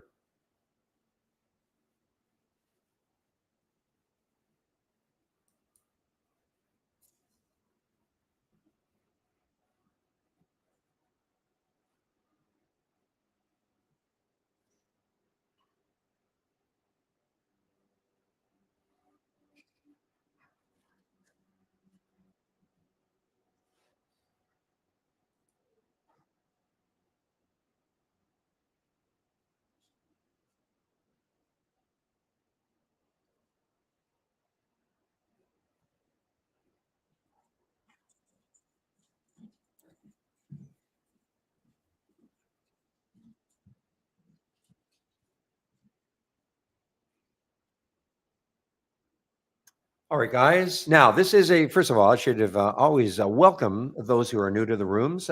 When I say rooms, we have two rooms. Just give me one moment.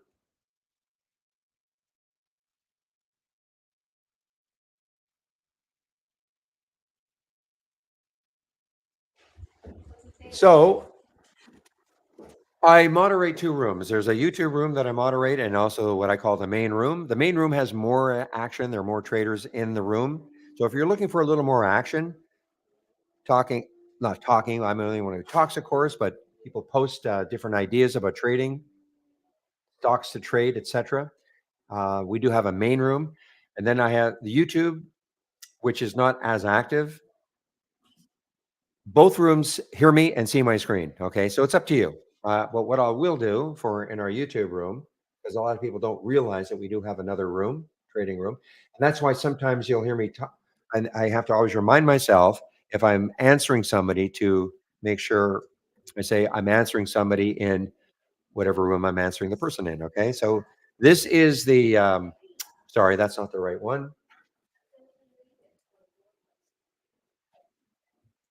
I'm just putting it in our YouTube room. Okay, there it is. And it is a support room also, okay? It's not just a trading room. So if you have questions, don't be shy. You can ask all day long. If I'm in a trade that requires, my 100% concentration, I'll let you know. But typically, I can always answer questions all day long. Any talking heads today? I don't think so. No.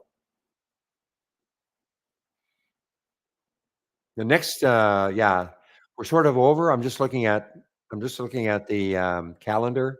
We're sort of over everything. Farm prices at 3 o'clock, but other than that, no talking heads. Talking heads. I'm answering Poe in our main room when these Fed presidents decide to talk. Sometimes that can affect the market.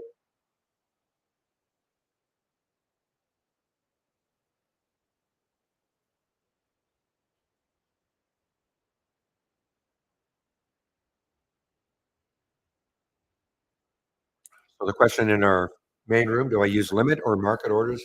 Depends on the spread. If the spread is relatively tight, I don't mind going market, but you see, with IB, Interactive Brokers, depending on the spread, again, let's take a look at one right here. So, I could go market order for XP. Okay, this is XP. You can't see the symbol. I could, the spread is a penny. I could do a market order there. No big deal. But, for ATI, 60, 75, 60, 90. So typically what I do, if I really wanted this, okay, what I would do, Interactive Brokers has a way in which you can say, well, try to get me a fill in between. That's what I do. Okay. And when it's a little more spready.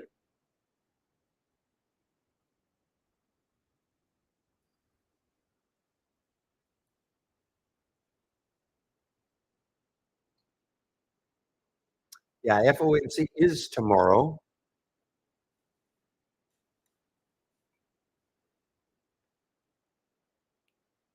Wow, GL, I mean, so far, shrugged off shrugged off the Viceroy. I don't see the, follow-up by Fuzzy Panda, but so far, not affecting it well, affected it immediately, but this is a a nice comeback now for GL. GRR, GRRR is, got some room, guys. Look at this daily chart now for GRRR, okay? When you look left, 650 or so. So let's see if what's the volume like? Not bad.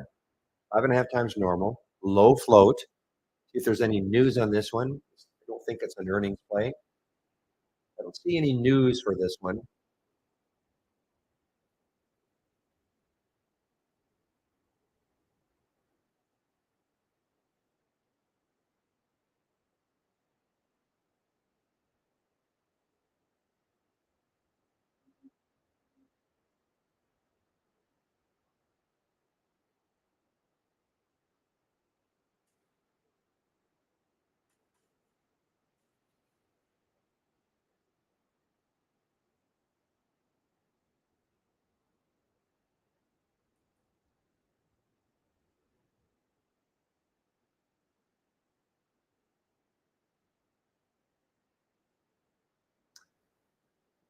All right, guys. QSR, Canadian company. Where are they out of?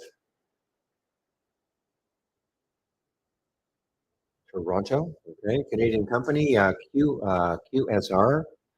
Next high looking left, you can see it right on the daily chart, 77.64. So it's about a dollar 50 or so to the next high. It's an earnings play.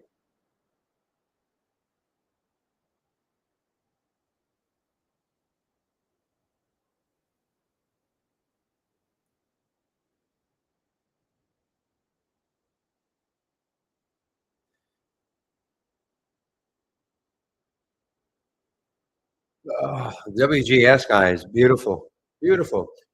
Now, a little tricky to trade. I will say this. I mean, with the topping tails and all that, but you can always piece some out and try to hold on. But the WGS, and that actually showed up in the combo scan. Now the combo scan should start getting a lot more active now that we're in earnings season. Okay, this is an earnings play. Earnings play. Look at all the. So we've got one, two, three, four, five. The only one that wasn't was APLS and has earnings in 5 days. But remember, minus 0.25 means they released earnings after hours yesterday. 0.25 means this morning before the market opened. And so we're starting to get a lot more action now in the combo scanner. And the combo scanner is a combination of the 10-day daily breakout and down, just to show you why, like it's how it's color coded. Anything in brown is a suggestion to short. Anything in light blue is a suggestion to go long. And so what this is Pepe put this together months ago now. So it's looking for stocks that are similar in the option activity. If you saw a stock here and also here, either in the breakdown or breakout, then it's going to show up here. So instead of having now to say, okay, QSR, is it here? Is it here? Is it here? No, it isn't. Okay.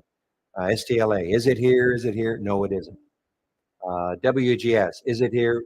Yes, it is. Okay. Yes, it is. So it's in the abnormal option activity, plus it's in this one. Therefore, it makes it into this combo scan.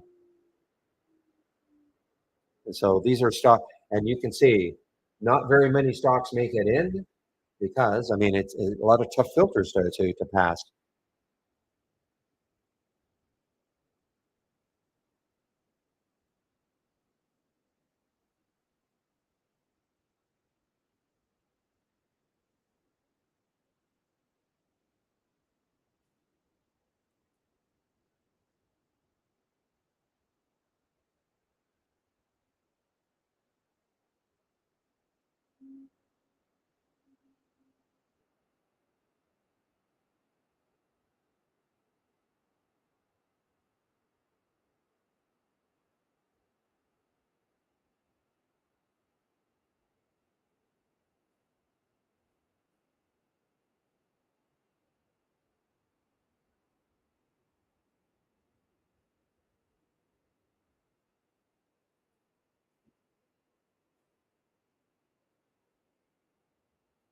All right, guys, I'm just musing here.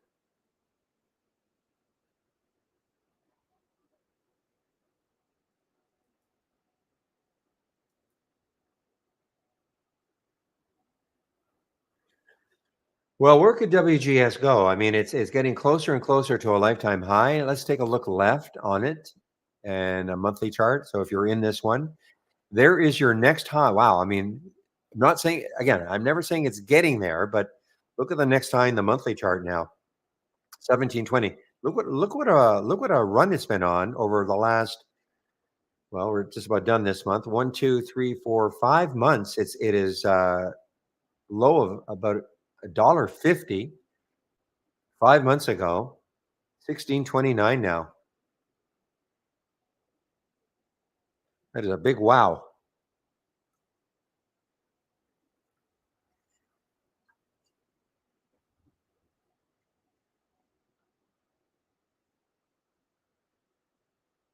But you can kind of see it doesn't trade very much. I mean, look look at the let me get back to a weekly chart. Look at this daily chart, okay? You can see it because I'm wondering, well, why didn't I see this one before? Well, it doesn't trade very much. The high right there was about 254,000 shares, 353,000. So, not that much volume. This is why this is really standing out now. And why? It's an earnings play. And typically, when a company releases earnings, good or bad, that's when they'll have a bit of a volume explosion because all of a sudden there's interest. Again, good or bad. Bad meaning, stock could tank. Ah, man, I'm missing all these fabulous alerts, guys. You have no excuse. My excuse. Well, I'm tugged in a few directions, but look at this one. App APLS. I know I clicked on it. APLS 42.29, 38.22 now. This is on the 10-day daily breakdown. And yes, it did show up in the combo scanner a little later, 40.36. So you could have got it early at 42.29, or you could have waited for a lot of confirmation. So if you're wondering, well, why did it not show up in the combo scanner earlier? Well, didn't meet all the filter requirements.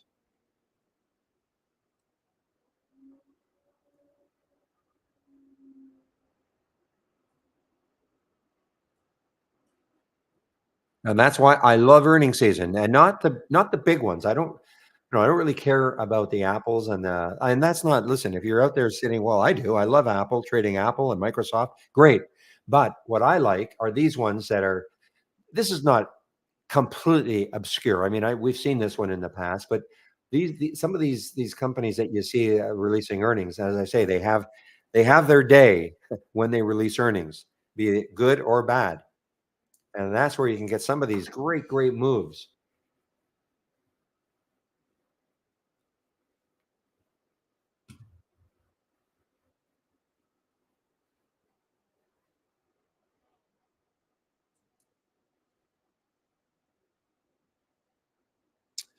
You are persistent with the SBF SBFM, I guess. Yeah, SBFM.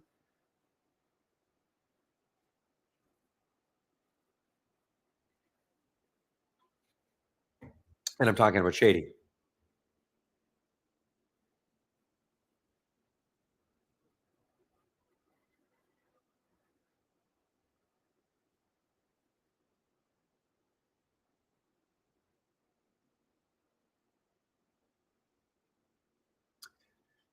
Well, we've definitely had a choppy day in the market. So we had some economic numbers that came out at 8:30 that caused this huge red bar.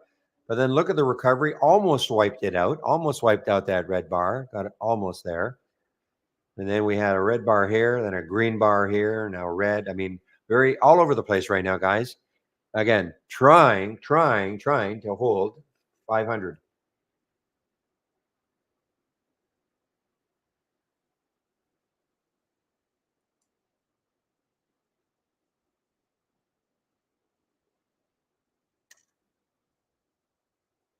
RENB pops on an AI headline. Just looking for it here. So it must not be up 13%. So Let's take a look at RENB.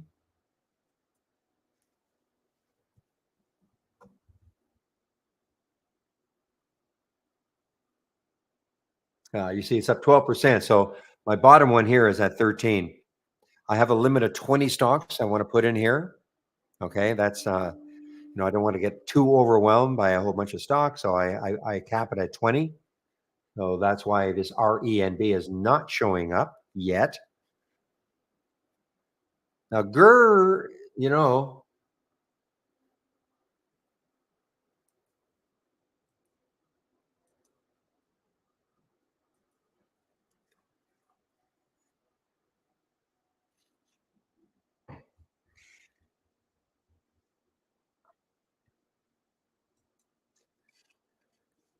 I mean, I like it. I love the fact that it's got this room, to 650, but it just doesn't look that dynamic.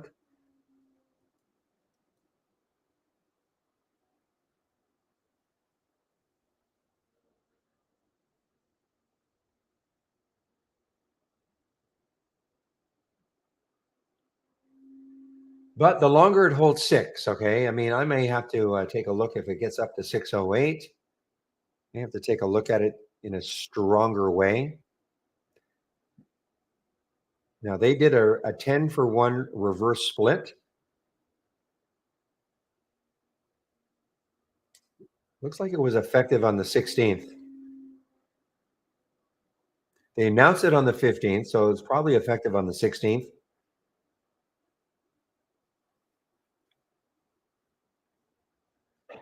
It was an excellent one, guys. I mentioned this earlier.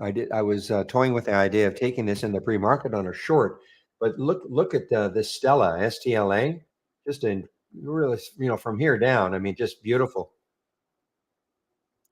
Unfortunately, I'm not in it.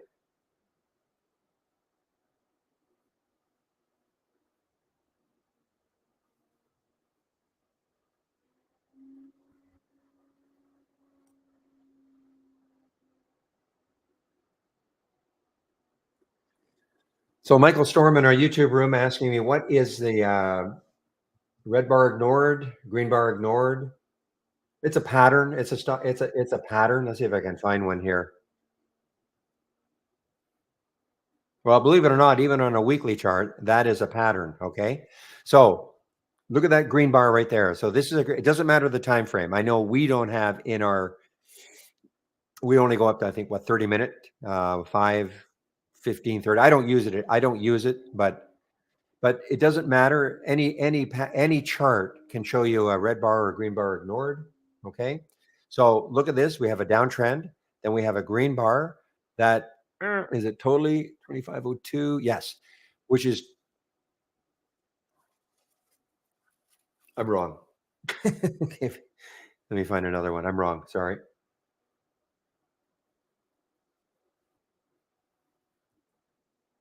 If I can find one.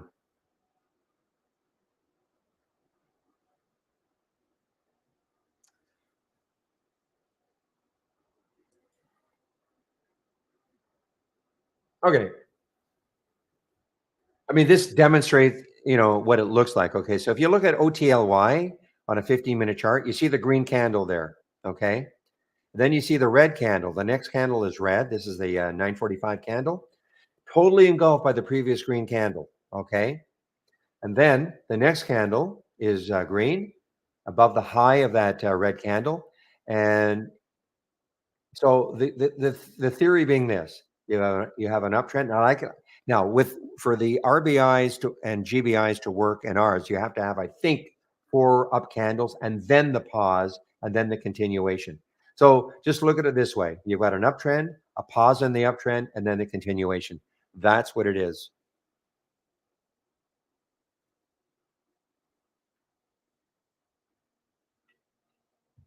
So that's the red bar ignored, and of course the green bar ignored would just be the reverse. You've got a downtrend. Then you have a green bar completely engulfed by the previous red candle, and then the trend continues down. Oh, I see.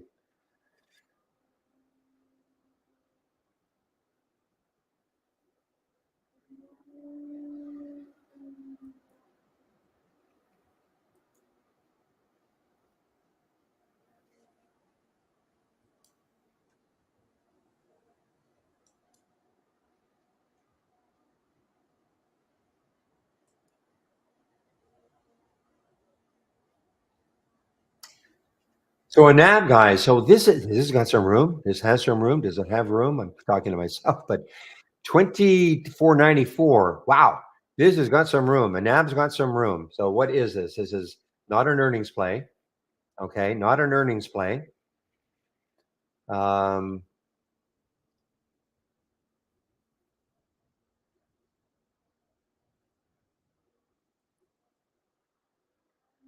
yeah, the spread is a little wonky. 23. If I were going to do this, because if I look left and I thought, wow, look at all the room it's got, I would try to get a midpoint fill if I really really liked it. It's above yesterday's high, and it's got this room on that daily. Does it have any news? I don't see any news on it.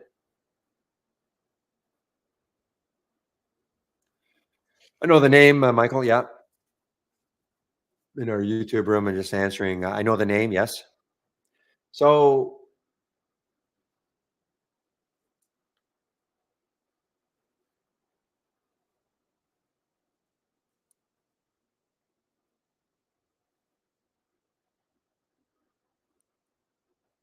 continuing. Excuse me. I'm continuing to watch the G Triple R.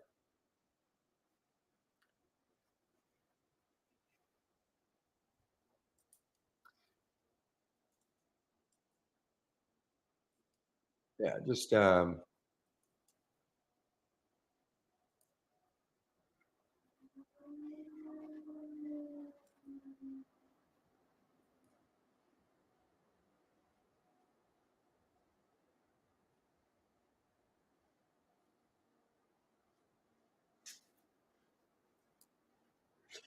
right, guys. I mean, I love the GRR if it can just maintain this 6 level and then start to move from there. Of course.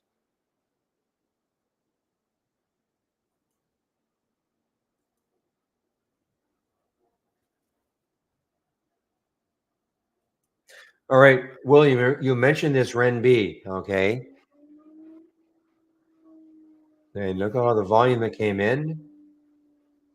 I mean, that news introduces Flamingo. I know you pointed this out. A novel AI model based on frag fragmentom fragmentomics. Fragmentomics, okay? A potentially groundbreaking multi-cancer detection model. All right, well, oh, interesting. It says WGS here. I don't know if that is the same as our WGS. Yeah, yeah, that's the same. It must be the same. I mean, I'm looking at well, the acronym anyway. I'm not saying it's not tied into that RenB, but the acronym that they were using. Look at this. Look at this thing go now. Son of a. Hmm.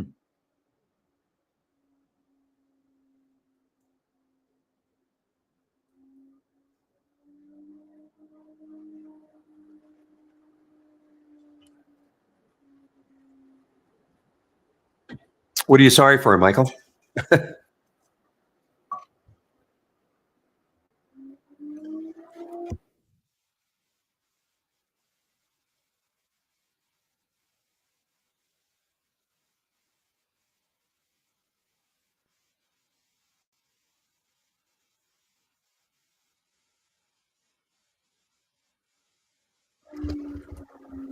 All right, guys. I'm in it. I'm in it. I'm in the GUR. Let's see if it just want to, as long as it holds that 6 level, a little bit spready, but I'm in it.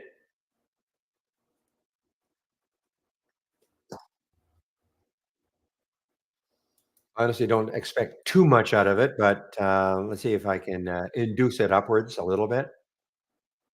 This bottoming tail, the sellers tried to knock it down. Buyers are somewhat in control. Boy, this WGS though, I mean, obviously this has got something to do with that the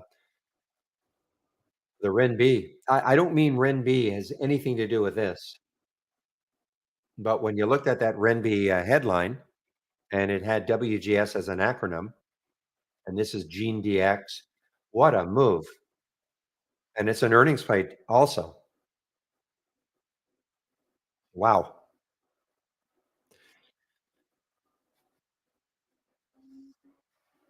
And I had this, I mean, if you I had this in my watch list, if you notice, one of this yeah, one of the ones that I, indicated to watch.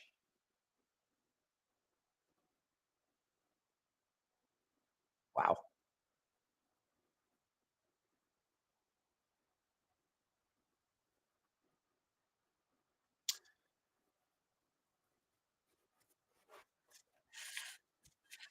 Yes, Michael, absolutely. We all know him or of him.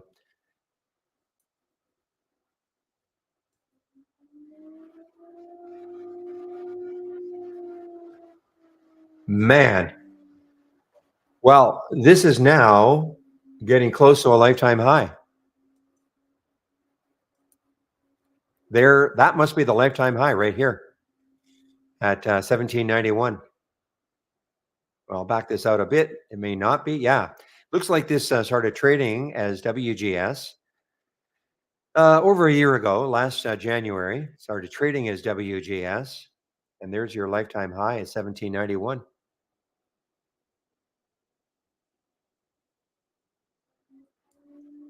Yeah, you don't have to say just keep it completely clean, Michael, okay?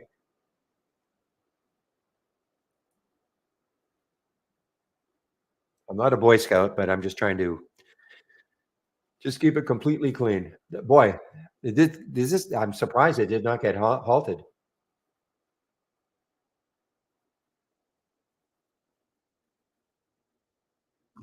So even, here it is again, 1588, from the combo scan. So I know our AI had it at 1505, but if you're looking for, more confirmation, okay? So getting excited again about the combo scan, okay? It was pretty almost dormant for about 3 weeks, hardly any alerts.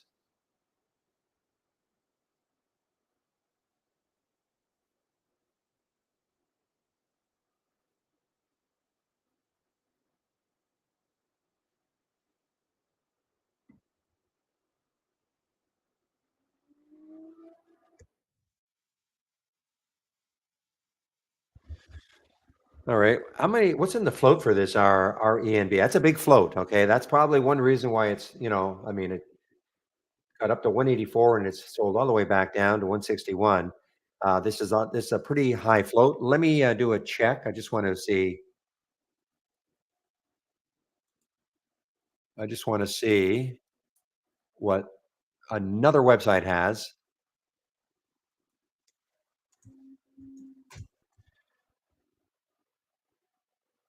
Yeah. Okay. Well, I don't know. Maybe we've got 102 million. The other website that we look at has 45 million, so about half.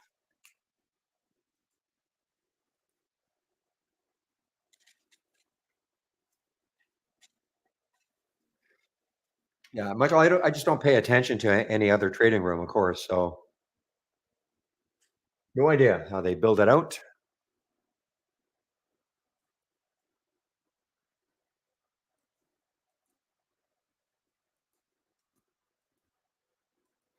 Okay, guys, I took myself out of the GUR. Little loss. I just don't like.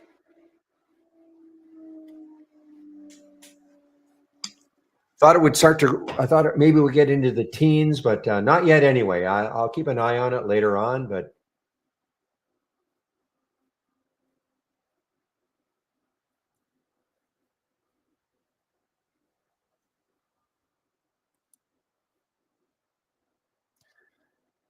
now this is shortable. It is shortable. That interactive brokers. Not that I want to short this anytime soon, but you would think it's at some point. Well, there's the high 17. Yeah, I mean that 1791 is the lifetime high.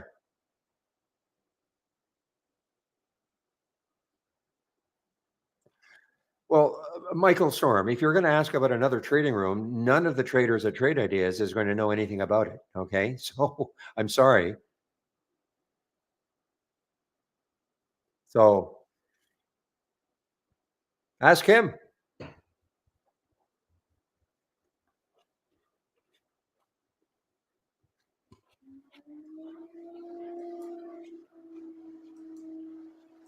Wow.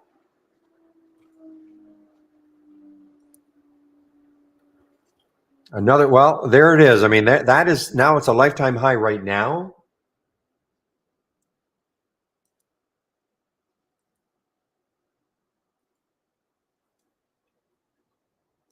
My guess is that it's probably just piggybacking now on that other news. That's my guess. Even though,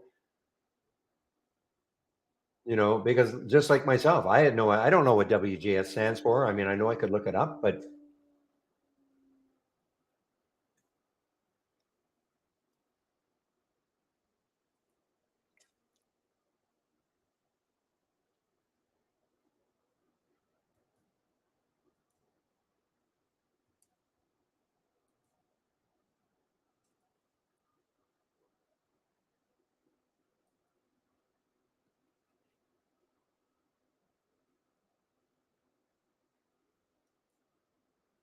all right. Well, there's your pullback so far. Let's see if how much of a pullback this is going to be, and can it resume later?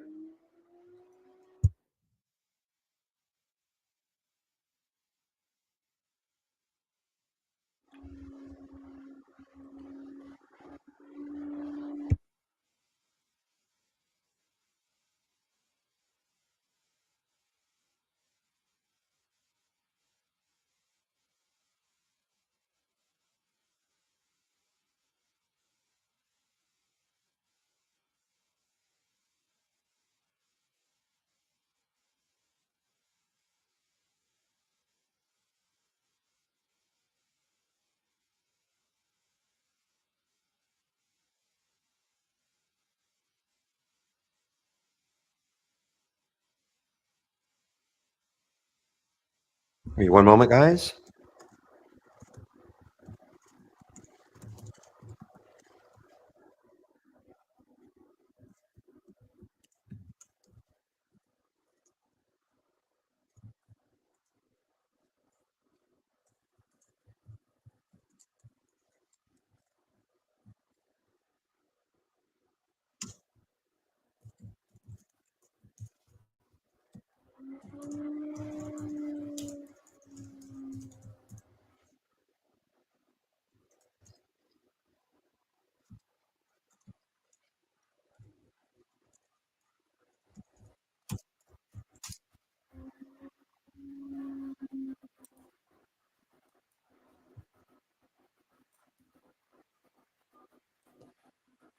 Okay, guys. Let's see. I just wanting to see if this can come back up, maybe to the 1764 mark.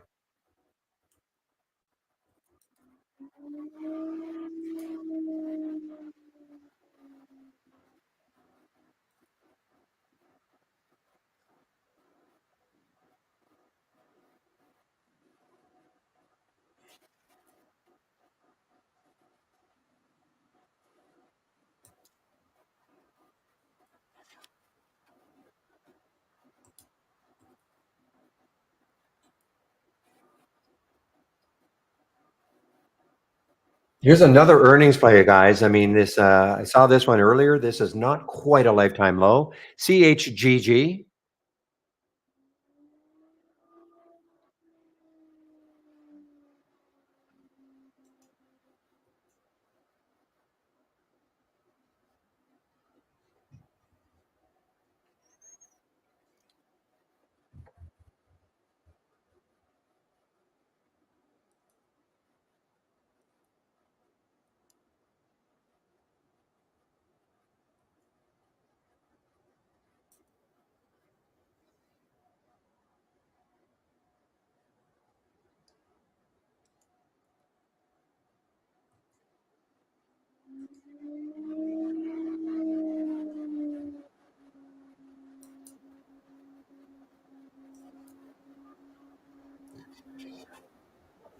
Yeah, it was a great short, Oliver. I'm still intrigued to see if it can get over 18 again and get back to that high.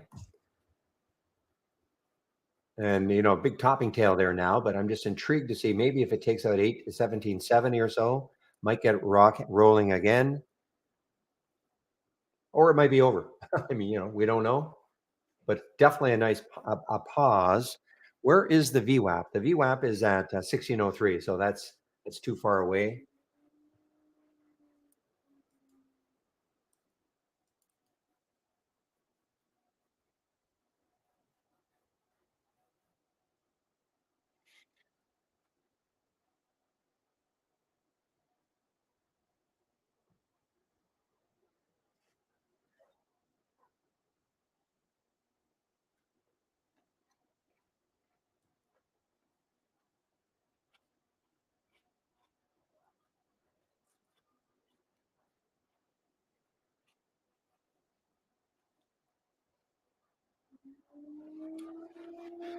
Well, Michael, what do you want me to say? I mean, you're talking about Ross Cameron, okay? We know him, yes, but what do you want me to do?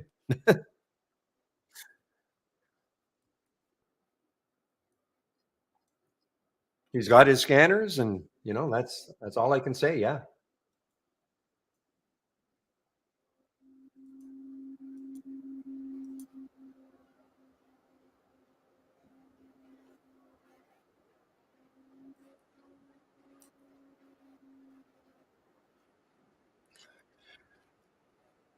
Well, I should have short this big topping tail, David. The big topping tail, but I was actually talking to somebody in Trade Ideas at the time. I remember I was saying that this could turn into a great short, and I was surprised to see there are a lot of shorts available in Interactive Brokers.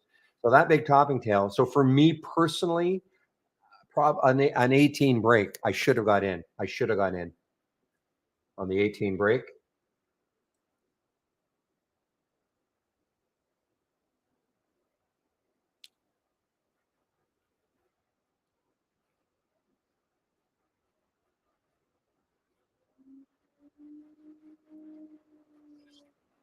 So what do you mean by you have all his layout, but you can't seem to link it all together? I don't understand what you mean by that.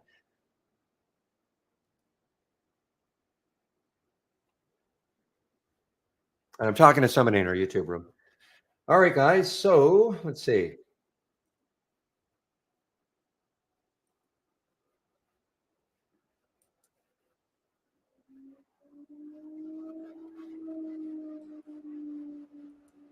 Why did you cover Oliver?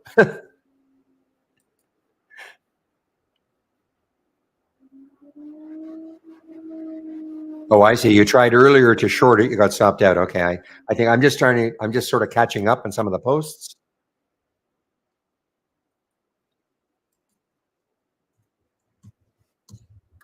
But this could get rocking again, guys. It could. I mean, I think now I'd have to maybe 1750, put a price alert around 1756 or so, and see if this is a nice pullback right now, and see if it gets rocking again.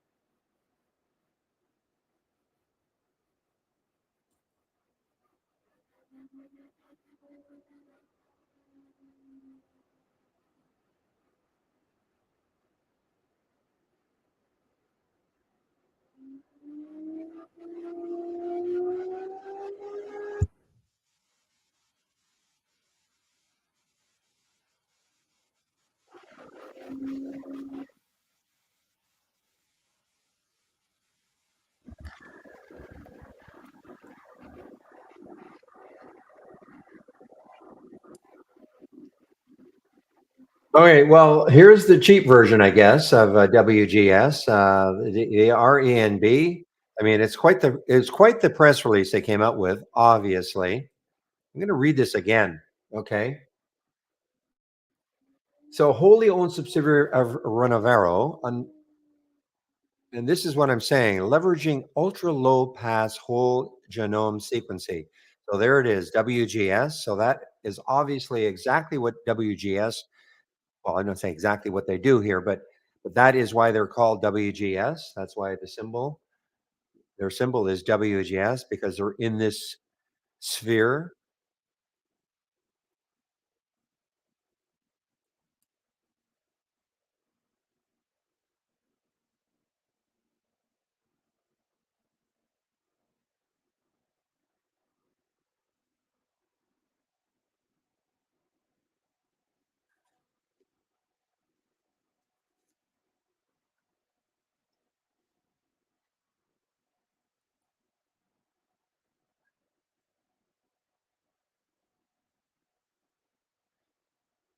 All right. Well, WGS, it's trying to hold this 17 level.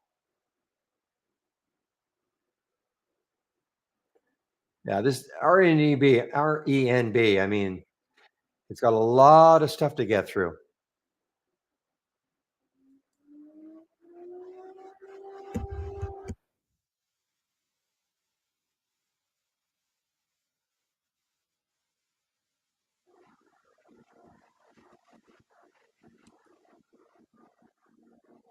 All right, guys, I am getting interested in WGS here. Now, where is the VWAP? So that's it doesn't matter. It's way down here, 1610. Would never wait for it to come down to the VWAP, but maybe I would. I mean,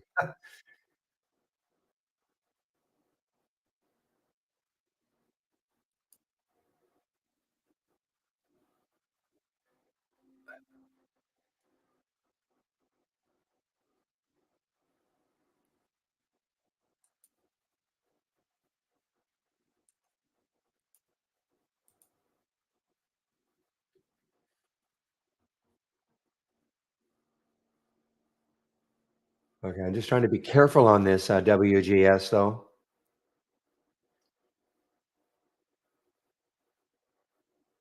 What's the yeah, there's the float. I mean, that's why, it can go very volatile. 16.75 million in the float. So that's why it can be very, very,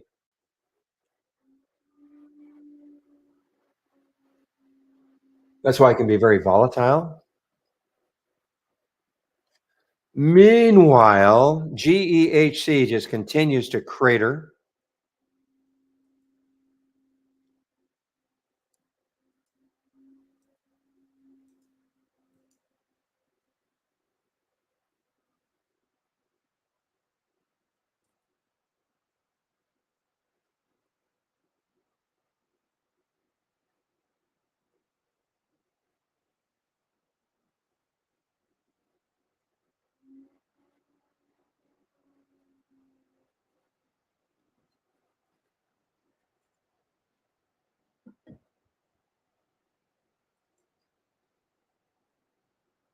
Okay, guys.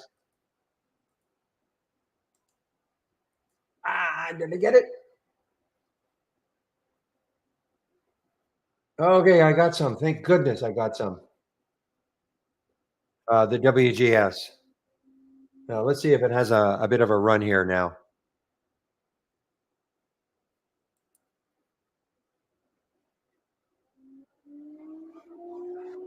Got a pretty decent fill on it.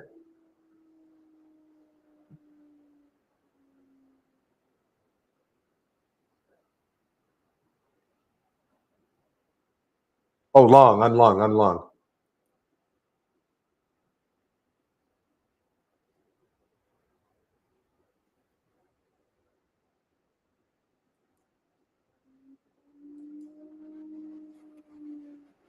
Yeah, good luck is right.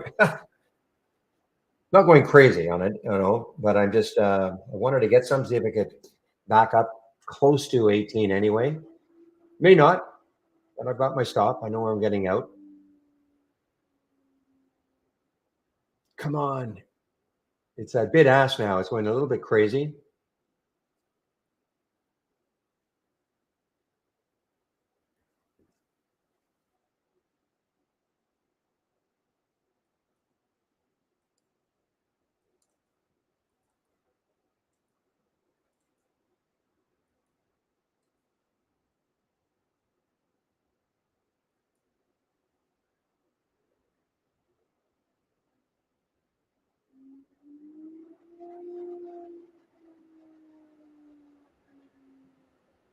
Well, I don't know. Yeah, Michael, you're talking to yourself, you've been posting and posting and posting. I don't know if you actually expect me to answer you in YouTube, or you're just sort of talking and talking.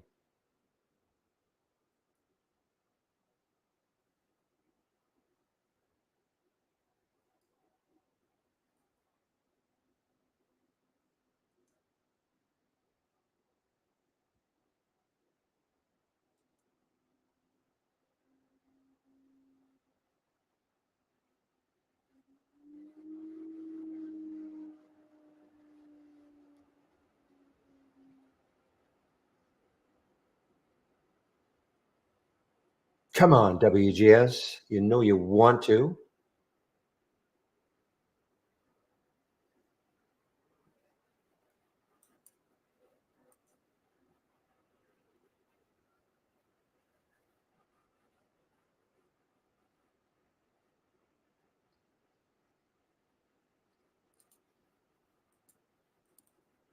Meanwhile, guys, I mean, I'm missing out on this. This is exciting, though. I get going forward now. This week, next week, the week after, we'll have a lot of great earnings plays to take a look at on the way up and on the way down.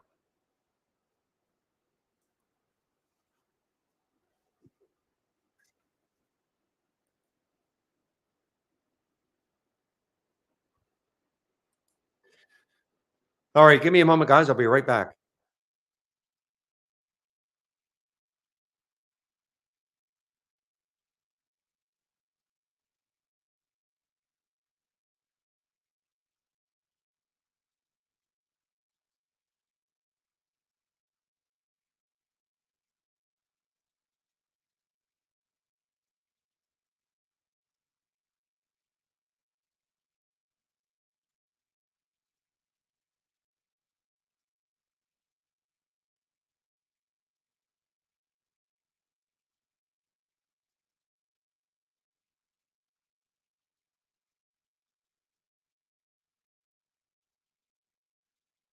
All right, guys. Well, for me, it's a winner now. Took some off in case it doesn't get up to that 18 level, and that's the WGS.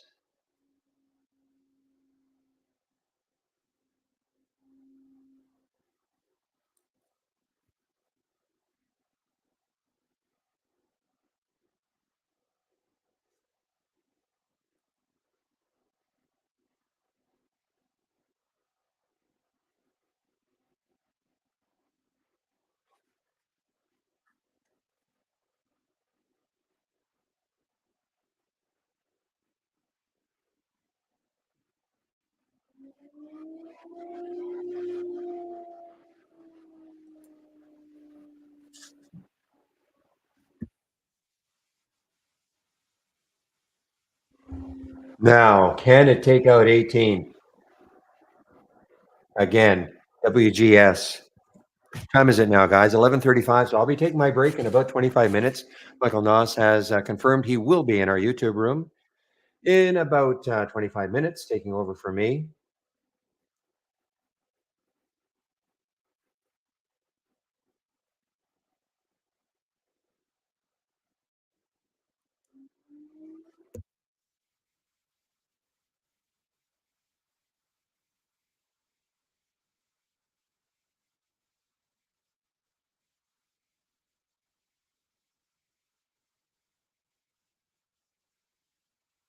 All right, the YouTube URL. Michael is not there yet, John. Okay, another. I take my break in about 25 minutes. Okay,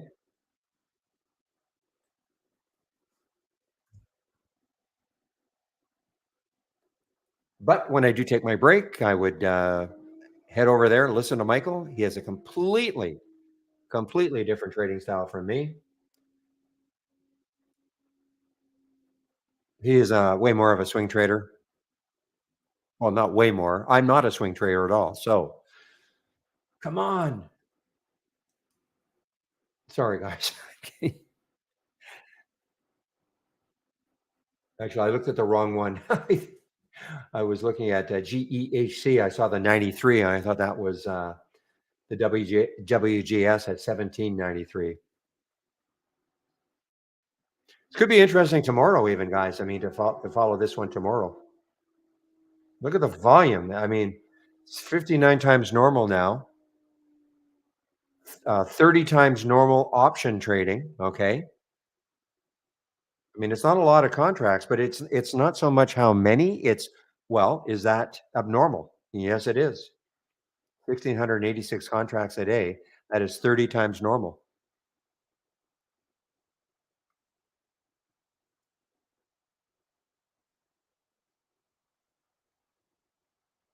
Boy, that GL is just shrugging off, that Viceroy. And then didn't you say, Shady, that Fuzzy Panda also weighed in again?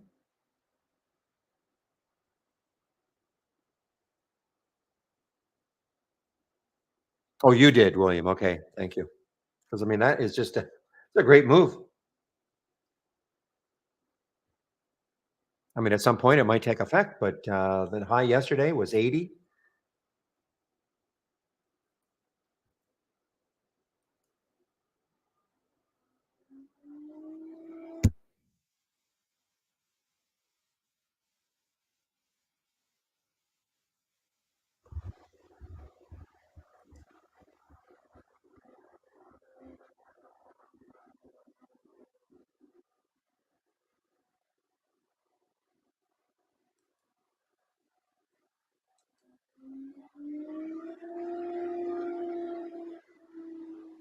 Whoops.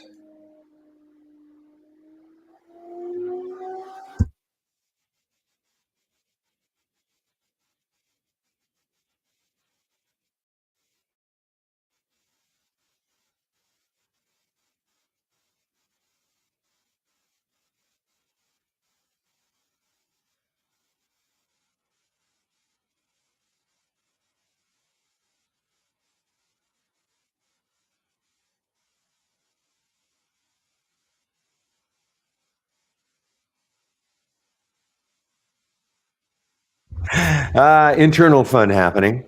So, okay,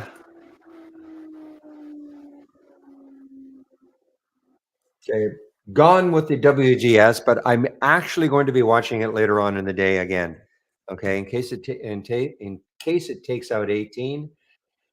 Got an alert set up here. It took out that alert at 1772, but I'll put an alert around 1787. I want to know about it if it gets close to 18 later on in the day.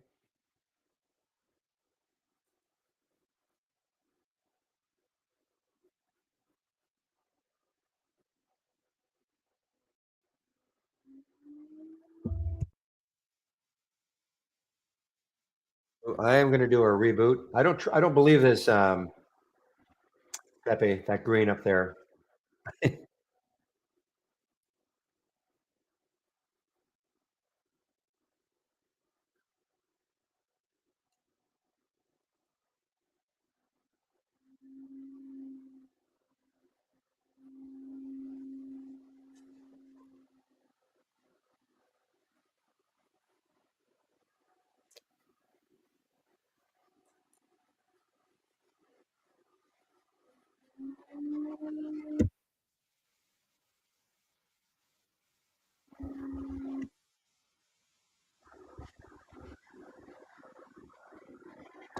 So of course, with Bitcoin dropping today again, wow, 2200 down 2200. One of the miners, I guess obviously it is a miner, Riot, Mara, and I guess we may as well talk about CLSK and dropping.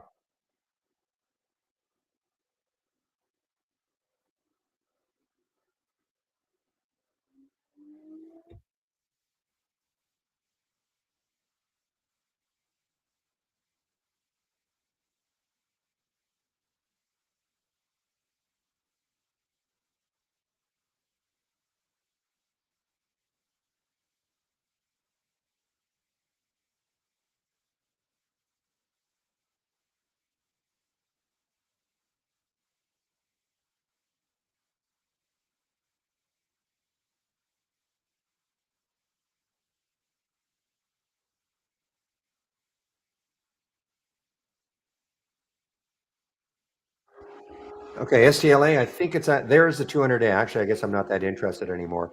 There's the 200-day moving average right there, 22.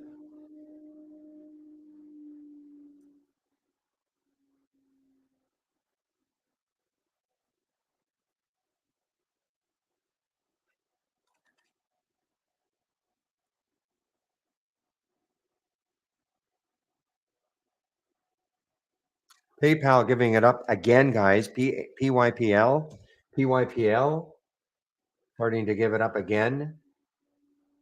Still positive barely for the day.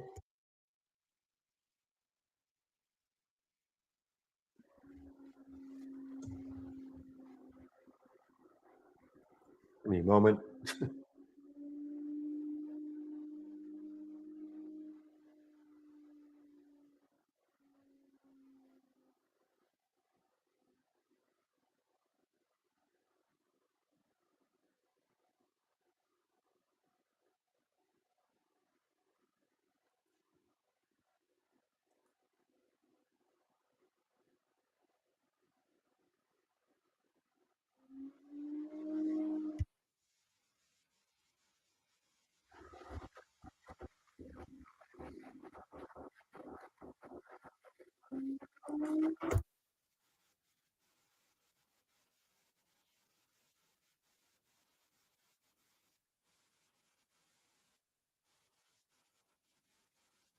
All right, guy. Well, you're asking about GMM. I haven't seen GMM since, of course, this morning. What did it get to? This is this the opening candle? Now the 9:30 candle got up to 188. I mean, it's the trend is up. Okay, that's about the best we can say. The trend is up.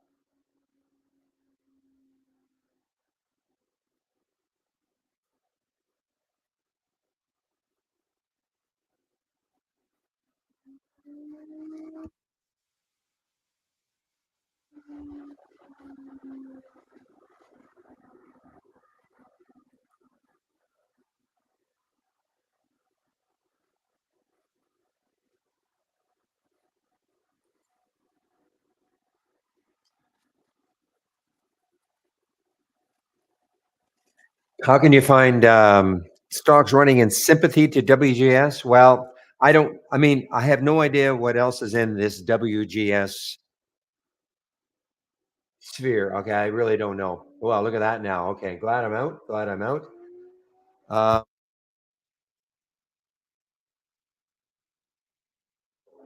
it's probably not going to be directly WGS. Now, the only reason I know anything about this is because of that RENB. Okay, big day trade. We're not. This is not filling either. But the RENB, I mean, you could maybe do a Google search. WGS gene editing companies. I don't know, but believe me, I did not know that our WGS that we were following all day had any. I didn't know what it was an acronym for, but that's what it is. Okay, and so to find others, I mean, these are other in the pharmaceutical preparation manufacturing sphere. Okay, probably well, I say none of them, but well, let's take a look at ELYM. Maybe they've got something to do with it. It doesn't look like it. I'm just looking at what they do. So I cannot tell you. I don't think there's any way that we can find out, what other companies are specifically in that WGS sector sphere, transforming healthcare by applying AI and machine learning to, I mean, I don't know, but you could probably do a Google search and maybe you can find something. Meanwhile, Mr. Market is not liking.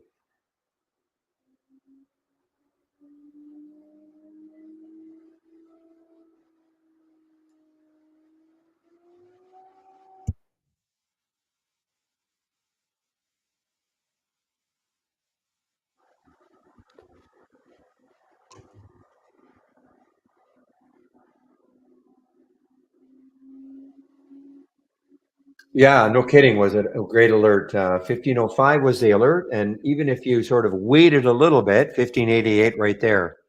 Okay, a little confirmation. That was about an hour later.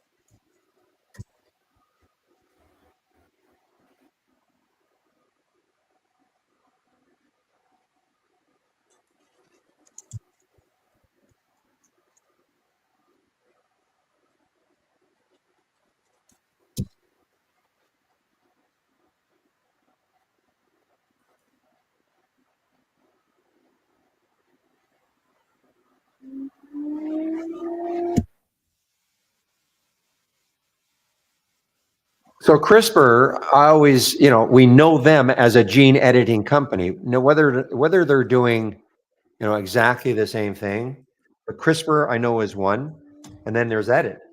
So I don't, but they're not doing much. Edit is another one, but I don't know if they're using AI and all that. Look at Edit, my goodness, that used to be just a rock star of a company or a stock price anyway.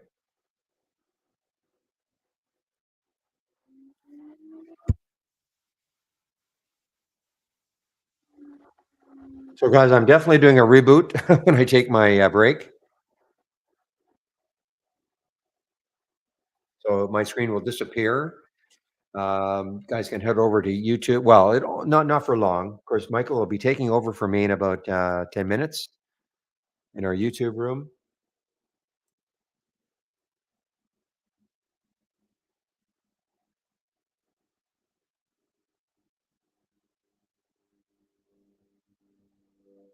This is the YouTube link.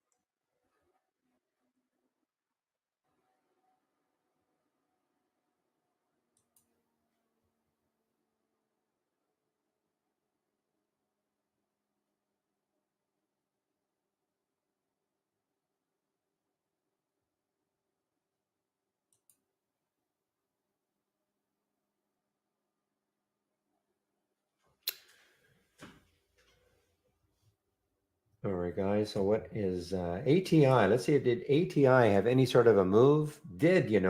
So you got to take a look at watch this window now, guys. Going forward for the next probably 3 weeks, we'll have a lot of earnings plays probably in here. The only one that isn't is APLS. But look at all the earnings plays here. There's five of them, which may not seem like a lot, but in the last few weeks, we've only had maybe one or two a day in here, and we'll probably start having more and more. Not that I don't want a lot, 10 max. Not that I can absolutely control it unless I change my filters.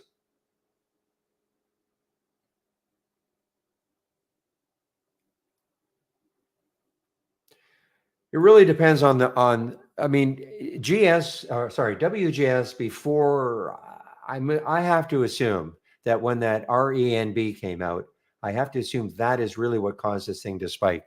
Okay. But this was an earnings play. Okay. This was actually an earnings play before all that. So will it fall back down to earth? I mean, up here was an all-time high. It's not like this is some kind of a little penny pump. I mean, it is only 16 million in the float. I get it, but I don't know if it were more like a cheaper stock, and and had absolutely zero news. Benson, then you can almost, more than likely it would, but they did have some news, and it's an earnings play, and it got up to an all-time high.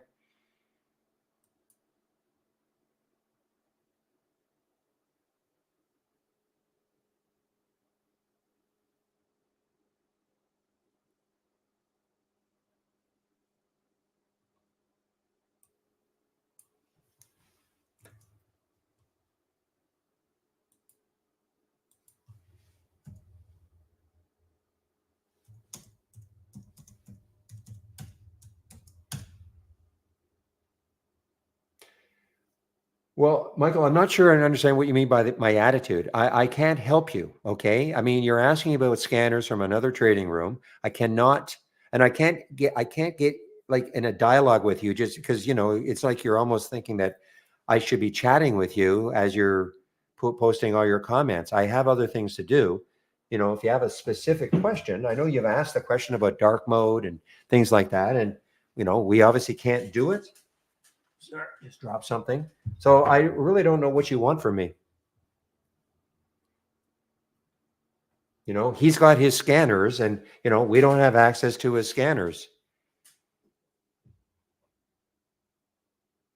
I'm talking to Michael in our YouTube group, not Michael Noss.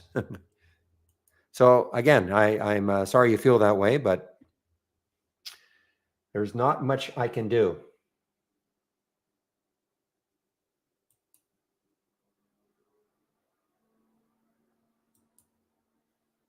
You know what? This WGS is actually now getting close to the VWAP. So let's see what it does down here.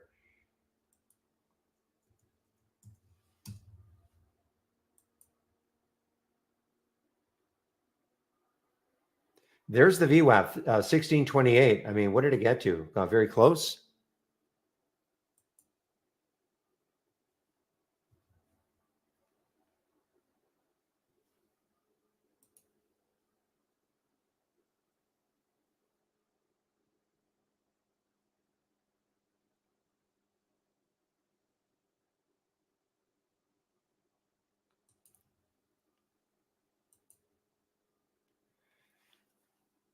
And there you go. WGS reported a loss, but it was better, not as much as was expected.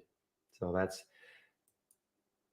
we'll see though. We'll see tomorrow if this has any. I mean, again, the fact that it hit an all-time high, but it is shortable. 244,000 shares available, Interactive Broker. So, look, my bias is maybe for a late day pop, but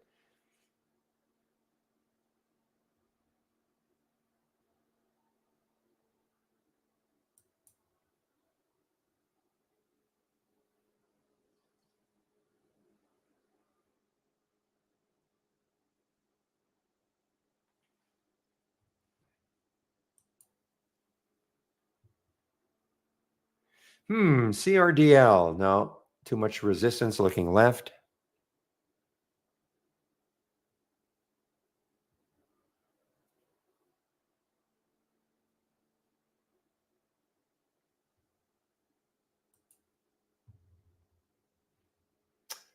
All right, guys, 11:55. So what I'm going to do, I'm just going to put my announcement up here. And I'm just going to wait for Michael to show up.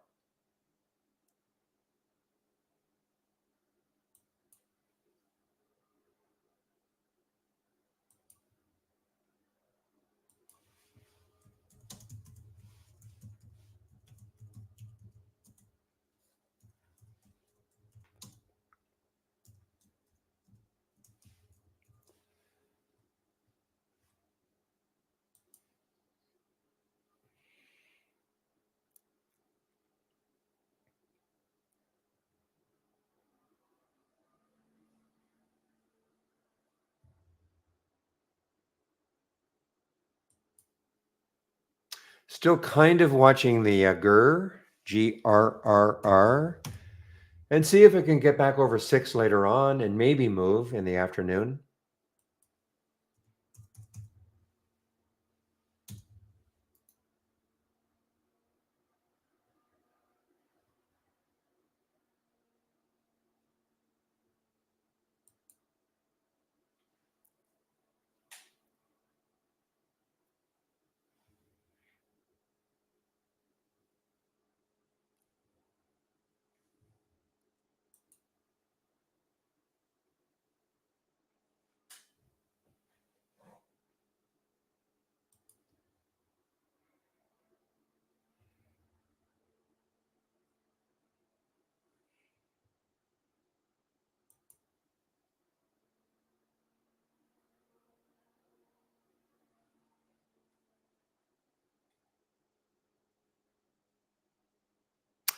PRFT, is this an earnings play? It is not an earnings play.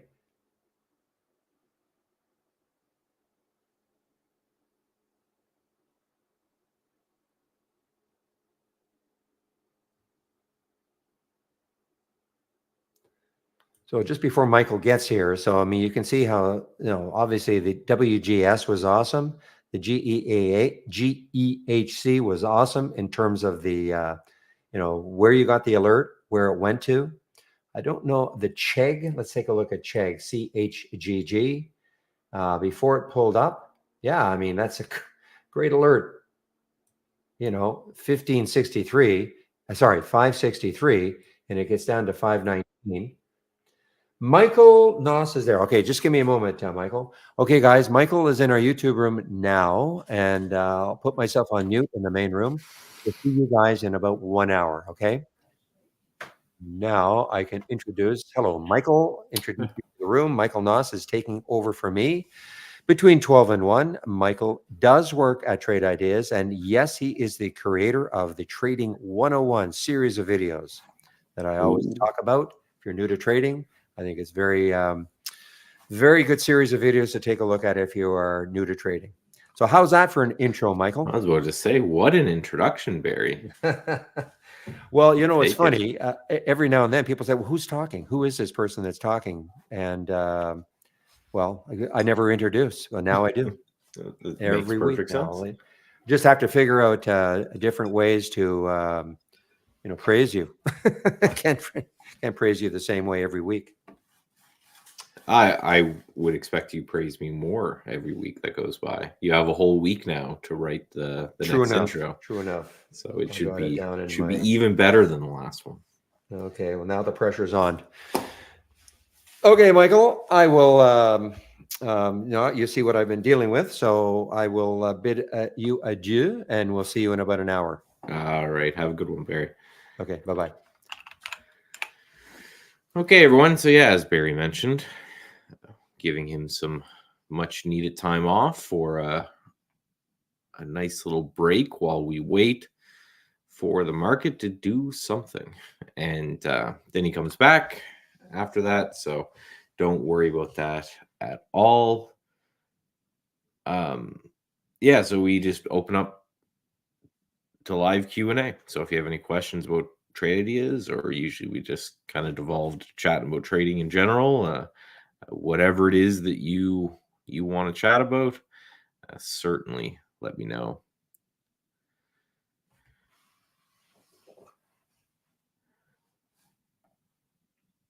So, right, you can see this line I have drawn on the SPY, and this is just kind of what I'm looking at, where as long as we're kind of slam packed in this range and nothing going on, I'm not too interested really in the markets one way or the other. We have this anchored VWAP from above. We hit that yesterday and then failed. And then we have this anchored VWAP from below, and we've got some work to do there as well. So we're just kind of range trapped. Actually, let me go expiry. I go here every day just to see what's going on. We had some news earlier today, and then I think we've got some FOMC nonsense tomorrow, don't we? Yeah, FOMC statement, Fed funds rate, all that kind of stuff. So I will be waiting, because generally speaking, what you do is you get these choppy messes in the markets, and then unless you're more like Barry, where you're day trading like the really the crazy mover of the day, you can just get kind of chopped out while you wait for a market to do something. It's kind of interesting. You can see here on the side heat maps that I have, it's pretty much every sector I'm watching is red. If we go into this one, which is just how I kind of take a look at the overall market, you can see each individual sector's overall red. The ones that are winning are consumer staples and utilities, which is generally not what you want to see, because those are, generally speaking, defensive names. They're not buying if everyone's super risk on and gung ho. They're not buying aggressively when it comes to the high dividend yielding things that you find in consumer staples and utilities. So down day, fairly red, nothing crazy. But again, longer term context, we're trapped. we're trapped in this market right here. So until this breaks one way or another, we're range bound, which could mean that it might be a good opportunity to, buy support, sell resistance, do that kind of thing if we are going to chop around. So what, one strategy I may do for that is zoom out here on a 30-minute chart. Let's get rid of pre and post market for the SPY. And then that low that I was talking about, if I anchor a VWAP from there, then just say, okay, if we come into that, which is around 503 right now, then maybe that's the place I look to take a little bit of a shot on and go from there. One quick second, sorry.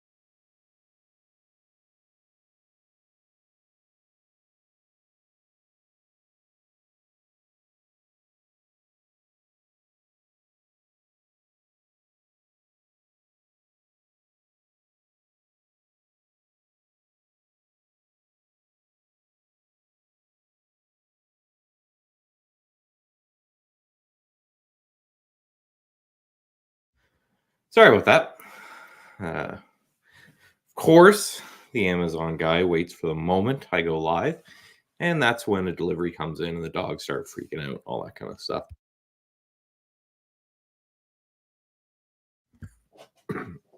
So I am saved from the diapers that were probably delivered just now.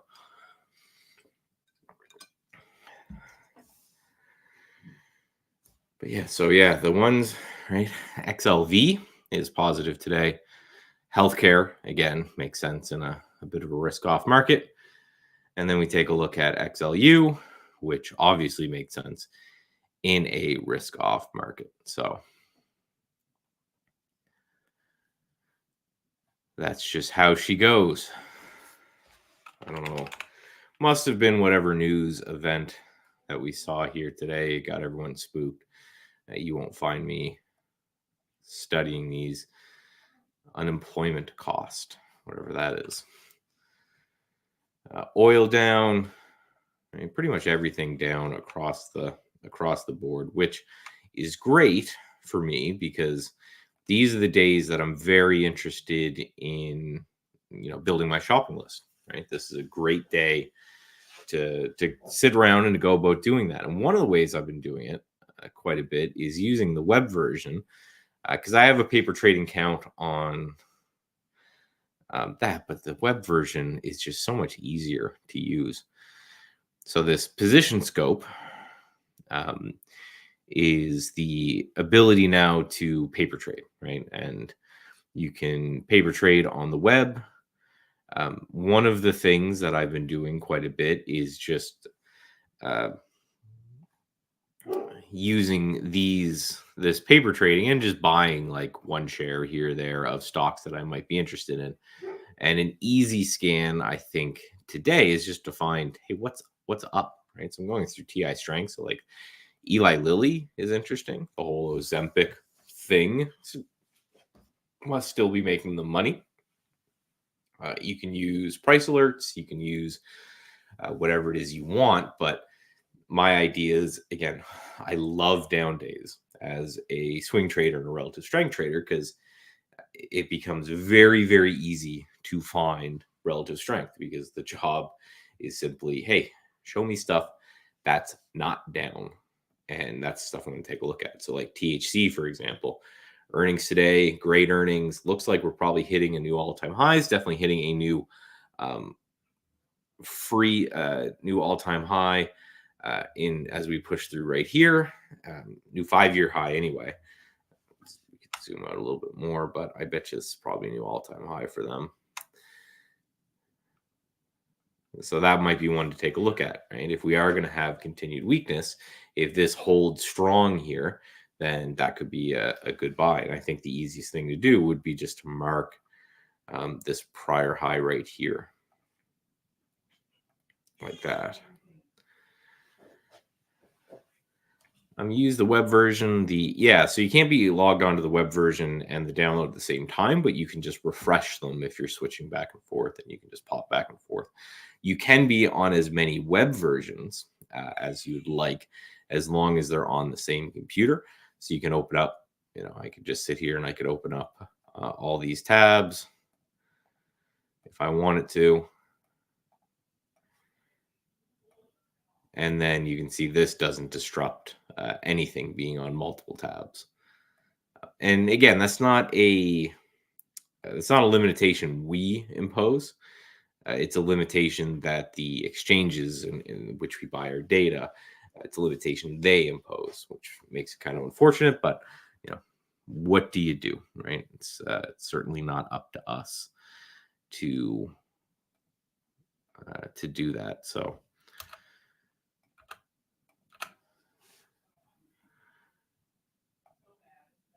yeah, things like this MindMed is very interesting, which I already have this on watch. But how do you refresh the desktop version? Easiest way is just to go to your main little bar here and then just hit account and reset connection. And that will just turn everything back on. It will switch the focus back to the desktop version. So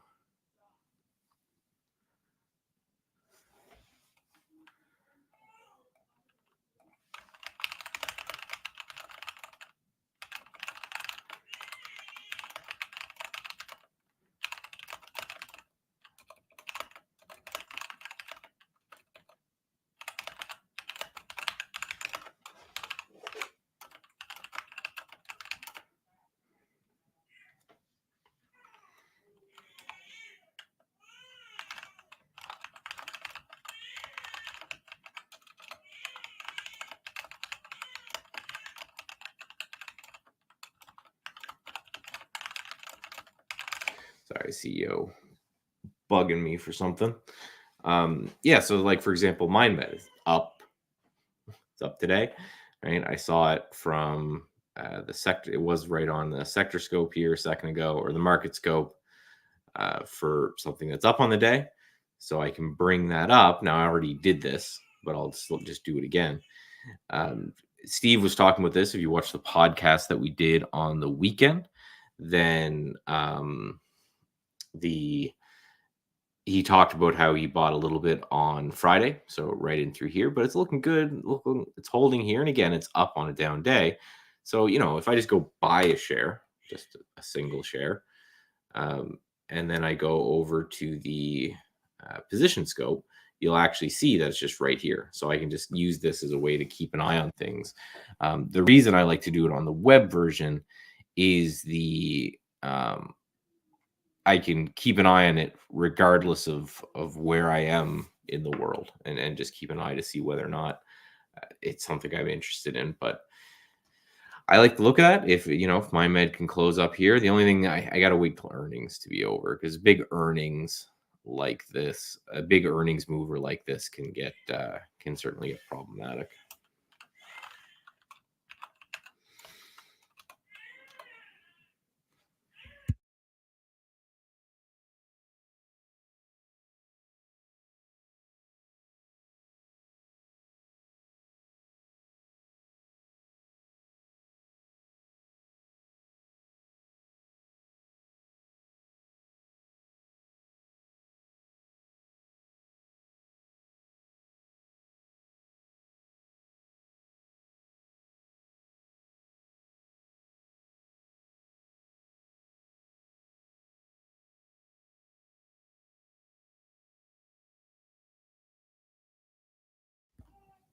As a swing trader, you like Poet?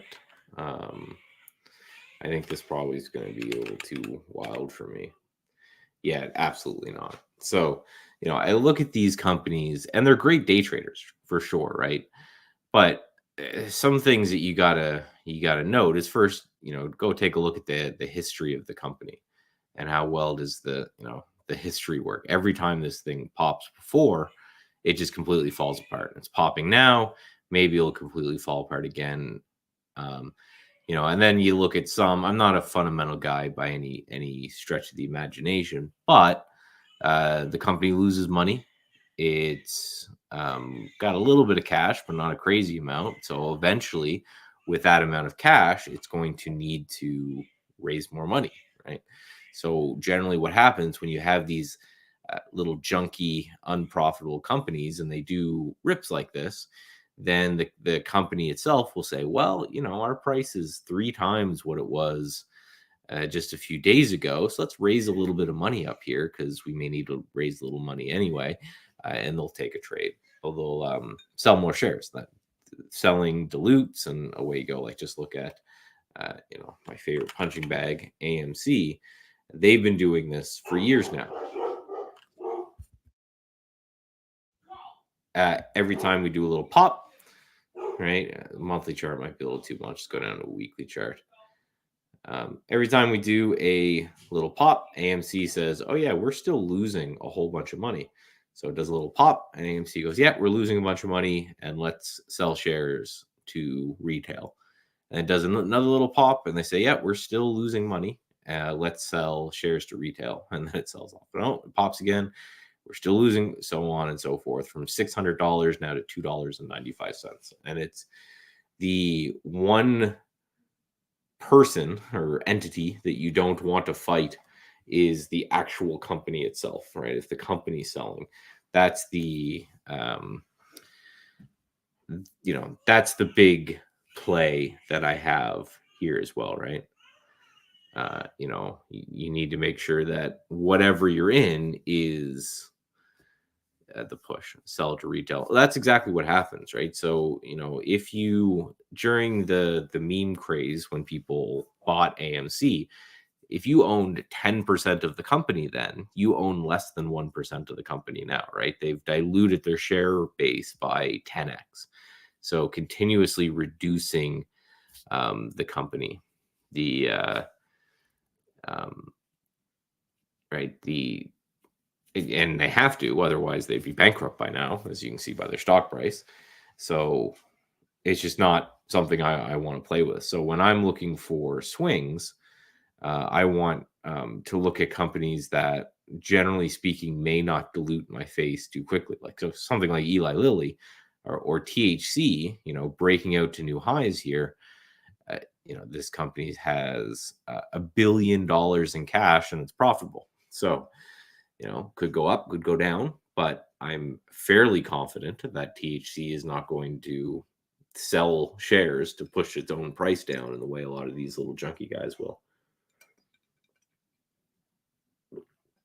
Now you can, right? You certainly can. You can do whatever you'd like. It's just for me, I'm okay with a little bit less, and then I want to sleep well at night, right? PayPal, PYPL.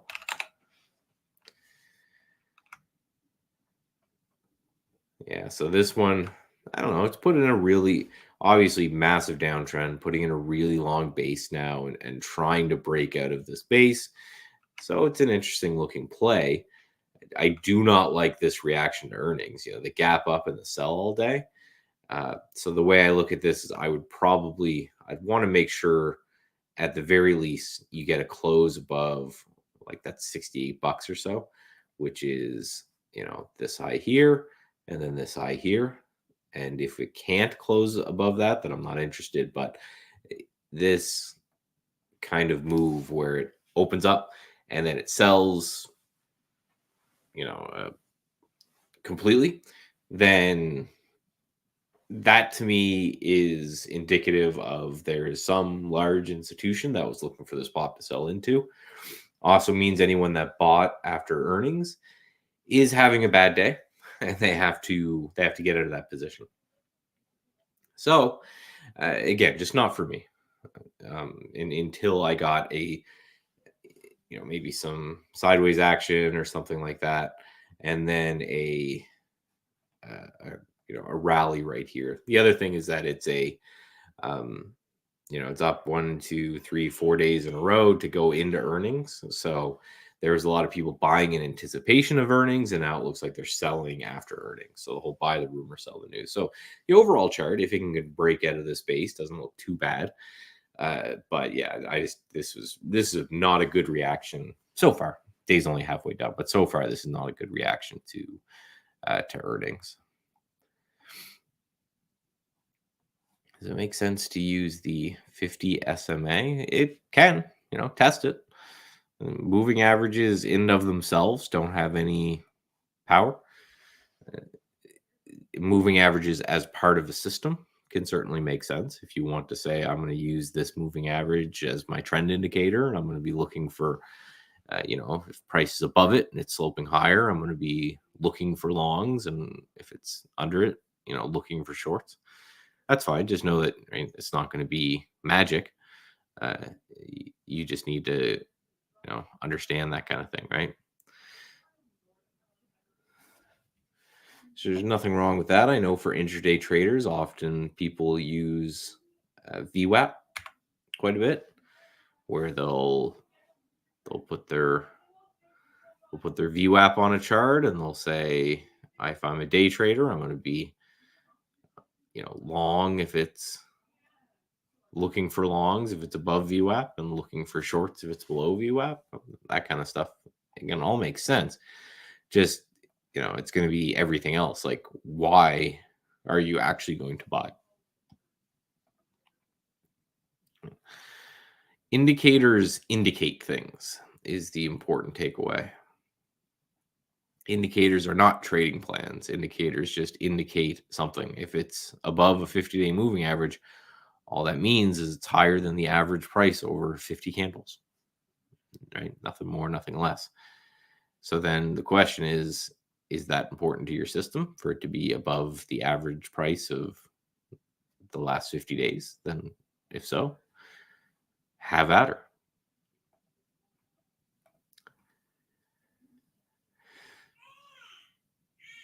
Carvana down a little bit. I know, I think I was on Trader TV yesterday, and he was asking about this, and I said, this 80, 90 bucks to me is where I'd be interested in this name. Massive short float, 29% short on this guy.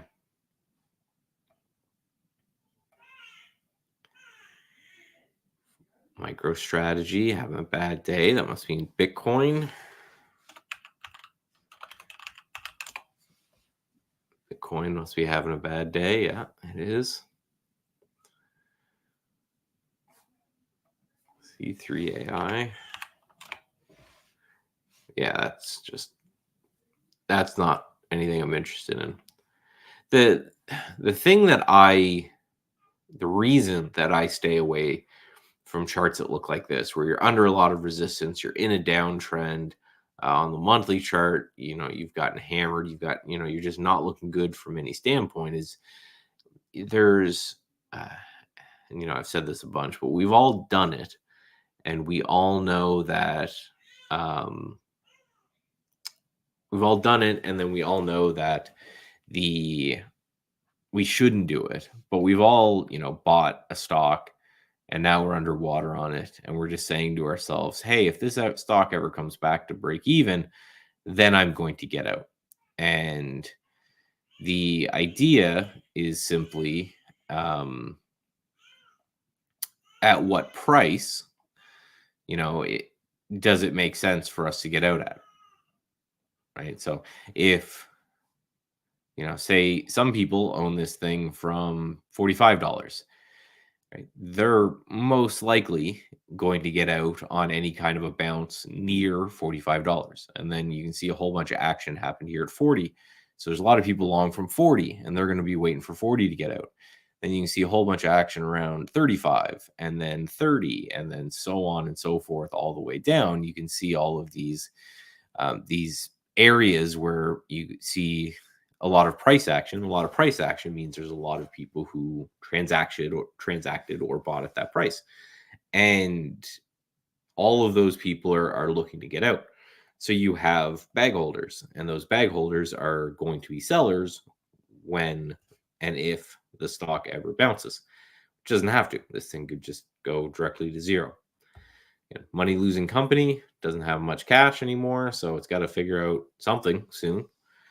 And then you take that and let's just go back to THC or Eli Lilly, just because they're from TI Strength.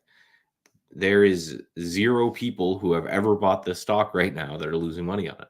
So which of those do I want to own? Well, I'd rather own the one that everybody's happy and making money and it's sunshine and puppies, not the one that everyone has been losing money and they're worried about things and they're looking for reasons to sell. Again, that's my own philosophy. And there's a lot of studies done. If you actually want to read academic studies about trends, and that we know that trends persist, and that trends persist for a long period of time in stocks and in markets and in trading. And if we know that trends persist for a long period of time, then why would we always be trying to pick the bottom of a trend and the top of the trend when we can just try to get a little bit out of it?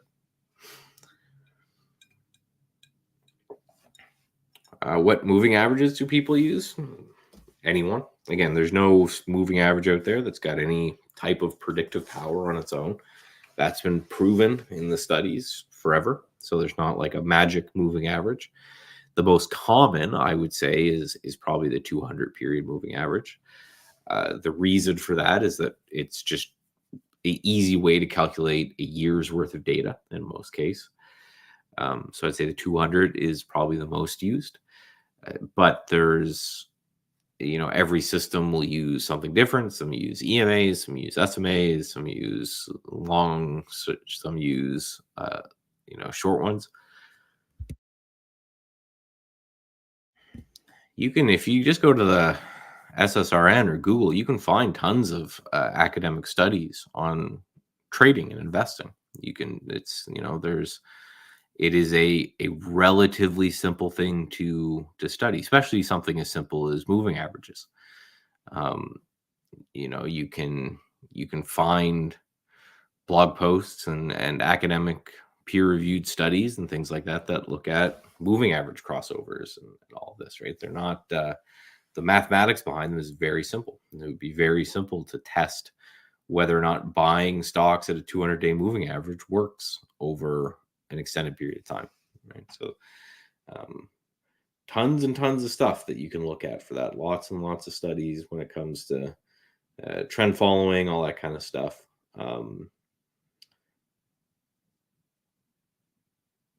Yeah, very easy to look at. Again, this is why there'll be no serious trader that just says, okay, I'm going to use a 50 period moving average and I'm going to make a bunch of money and it'll be great. They can take that and they can incorporate that as part of a process. Absolutely. But they'll never be, someone who's a seasoned trader who's been doing things for a long time that goes, yeah, all you got to do is, hit the 100 or buy things when they're at the 200-day moving average and you'll be rich, right? It just doesn't work that way. So for what moving average to use, my suggestion would be to test, right? To go through and to test the different moving averages, right? Go through and look at prior trades you made. If you're not recording your trades, you certainly should be. Everyone should be. And go through and say, okay, well, what if take a look at your most recent trades and say, what if I didn't buy anything if it was above the 10 period moving average? Or what happens if I only bought stocks that were above their 20 period moving average? And go through your prior trades and just test and see if it works. And if it does, great. If it doesn't, well, you've learned something there too, right? That's a good thing.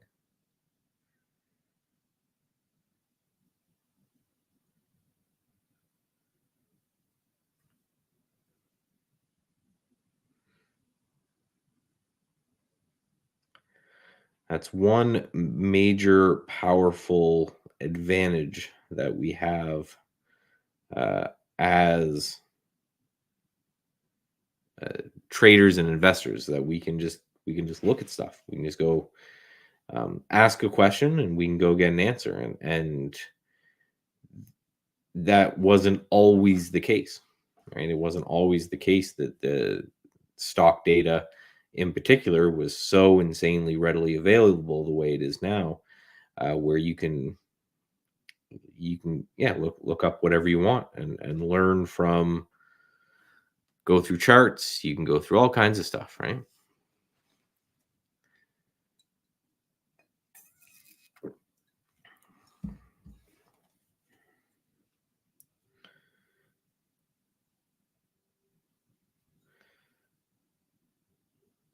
So testing is always going to be the best thing, because especially things like moving average, because say for example is you're trying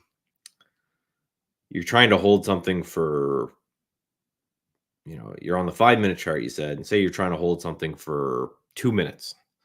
Well, a 200 period moving average wouldn't really make a lot of sense there. Your hold time's way too short. But say you're trying to hold something for 20 minutes. Well, then, maybe that makes a little bit more sense, that you say, okay, well, the longer your hold time and the longer period of time you're trying to trade for, I'd say the more important it is to look at a longer term moving average, and vice versa. There is no answer, right? There is no magic.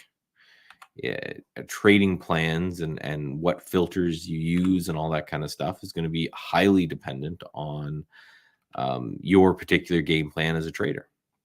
And everyone trades differently. Everyone has different goals and different ideas. So it will look like that, right? So I don't use moving averages personally. Some of the scans I do, like TI Strength, for example, right? These stocks use moving averages as a proxy for trend.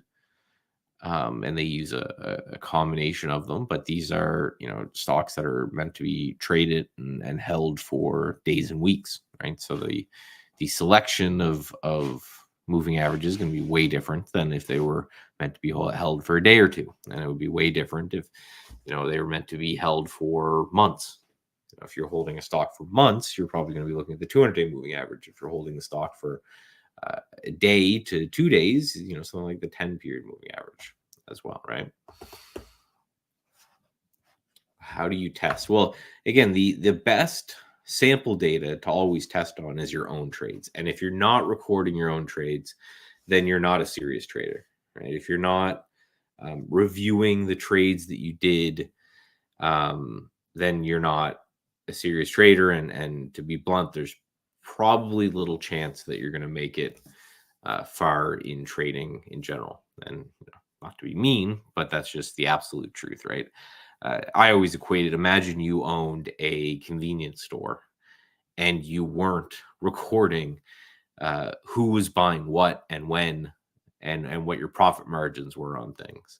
That's the exact same thing as being someone who doesn't record their trades. You don't know what's working and what's not working. You have no way to review and to get better if you're not recording your trades, right? Or being a golfer and not even bothering to keep a scorecard. You don't know how you're doing. You're not reviewing your shots. You're not a real trader. You're just someone who wants to sit down, hit a couple buttons, and make some money. So the initial testing, I think, is generally best to do on your own trades.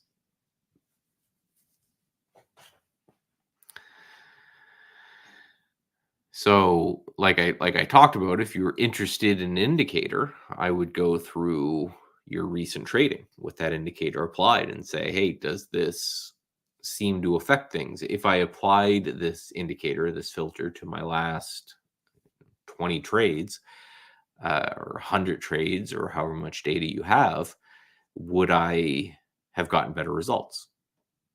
Yes or no, right?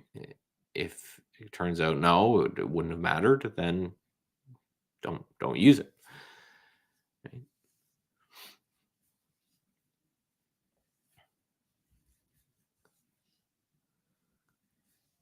Well, again, finding what most people use for moving average is completely irrelevant because you're not most people, right? The whole thing that there is no average person, right? The average person has it's like 1.9 arms.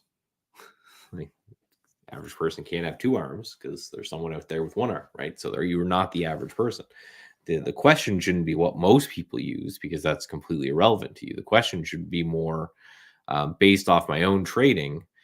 What do I think will take advantage of? Because again, if you're scalping, if you're in and out in seconds, then the 200 period moving average, even though it's the most common one, is irrelevant to you. If you're holding for hours, well, it's still probably not that relevant. If you're holding for days, then it may be relevant. So, the every if you polled everyone watching, there's 75 people in here watching this right now. All of us would have a slightly different trading style. And if you grabbed all the people that were profitable, one thing to look at is all the interviews that I do on the channel to interviews, especially the winners of the PMC and all of that kind of stuff, is to note that they all trade differently. You can read a great book is all the Market Wizards books where Jack Schwager interviews all these really great traders, and they all trade differently, right? So at the end of the day, everybody trades differently from everyone else. So everyone needs a different thing. So again, you just take a 10 period, 20 period, 50 period, 200 period. Those are all ones to look at, but it's going to matter on your hold time. It's going to matter what happens on your trade. So I would grab, maybe those that I listed, 10, 20, 50, 200, slap them on a chart and go through the recent trades that you recorded. If you didn't, well, then record those trades. Well, that's more than trying to figure out an indicator that's going to help you out. I'd say the one thing that's going to help you out is to start to, manage your trades. There's old management saying that what gets measured gets managed. So I have not met a profitable trader in my entire life, and I've been doing this for a long time, who doesn't have a trading plan and records their trades and then matches those recorded trades against their trading plan. There's not been any. The looking at charts and the hitting the buttons and all that, that's the fun stuff. But anyone can do that, right? There's no, not special, right? To hit a button and to place a trade and to look at a scanner and all those kind of things. That's the easy part, right? Trade Idea's got everything you need when it comes to scanning.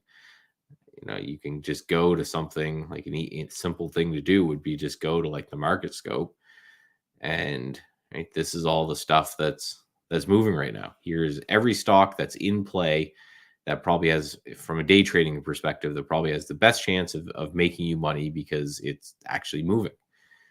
And if I click through these, all these things are going to be wild to some degree, and they're going to have that in play idea where, hey, this is the stuff that's going on. Let me take a look at it. That's the easy part, right? We take care of all that for you. The hard part is knowing what it is you're going to trade here and why. For that, you need to start writing down a trading plan. And if you don't have that yet, I would highly suggest going over to, we just talked about the paper trader. If you don't yet have a plan, right, and repeat it, I really, really highly recommend being on the paper trader, because if you don't have a plan, then you're gambling, right? You're just you're hoping to make money. You're shooting to, shooting in the dark, hoping to make money. So I would go through and I'd click through and trade in this paper mode where there's no risk to you while you slowly develop a plan. And then once you start to get something together that makes sense and that works for you, and you have that recording, that's when you go through and you start fine tuning things like a moving average. If we were to use an analogy, again, because I'm a simple man, you'll notice I use a lot of analogies, but say we're baking a cake, right? Asking the time frame of moving average is like asking what's the kind of icing that I should put on this cake. It's like, well, if you don't have the recipe, which would be the trading plan, then your cake's probably going to suck. If you don't have all the ingredients together already, all those base ingredients, which would be, recording your trades, right? Having a process to make sure your plan makes sense, all of those things. That's the initial stuff. And then when it comes to should I use a 10 period moving average or a 20 period moving average, the right, those things are going to be different. That's like the fine tuning of examples. There's no it's the icing on the cake. It's the last piece of the pie. It's definitely not something that you're going to focus on until you have a written trading plan, and that's going to say something like, I'm going to look for either a short-term moving average or a long-term moving average or something like that, right? So it's you got to start from that ground up. And then when you get to that point, then answering these questions will be super easy, because you'll be able to go through and you'll be able to say, oh man, if I had taken all of these trades that I took last week, but I only bought them when they were above their 20 period moving average, I would have made more money and I would have taken less losses and all of that, then great. And then you start the cycle again, right? You go back to the trading plan. If we're using the cake analogy, it's like going back to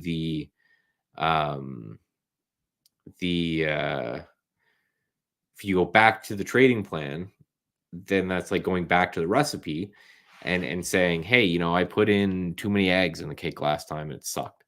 But now I have a recipe that I can go back and I can change. Say, okay, put in one less egg next time, and then go from there. But if you don't have that ability yet, then things become very hard and nebulous, and you'll find that you're kind of always chasing the dragon, for lack of a better terms. You're always just kind of going and going and going, trying to figure out that one thing that will really make things work.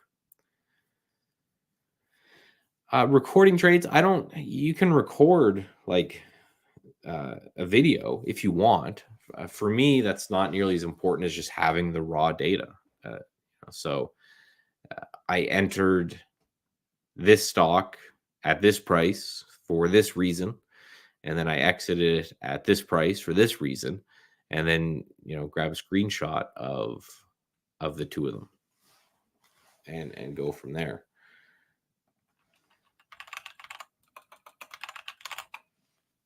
In the let me see if I can grab this.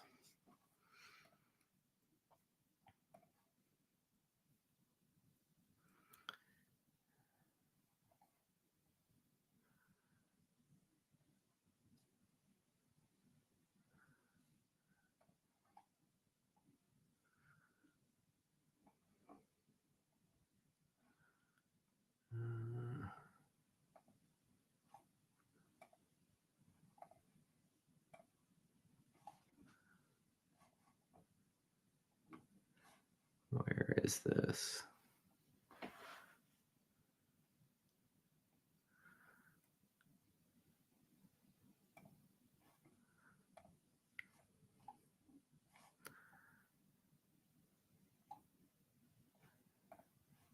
Yeah, okay.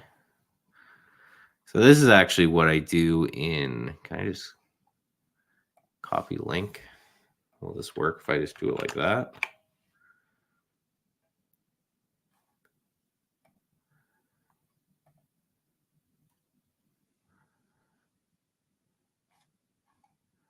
Skip, go away.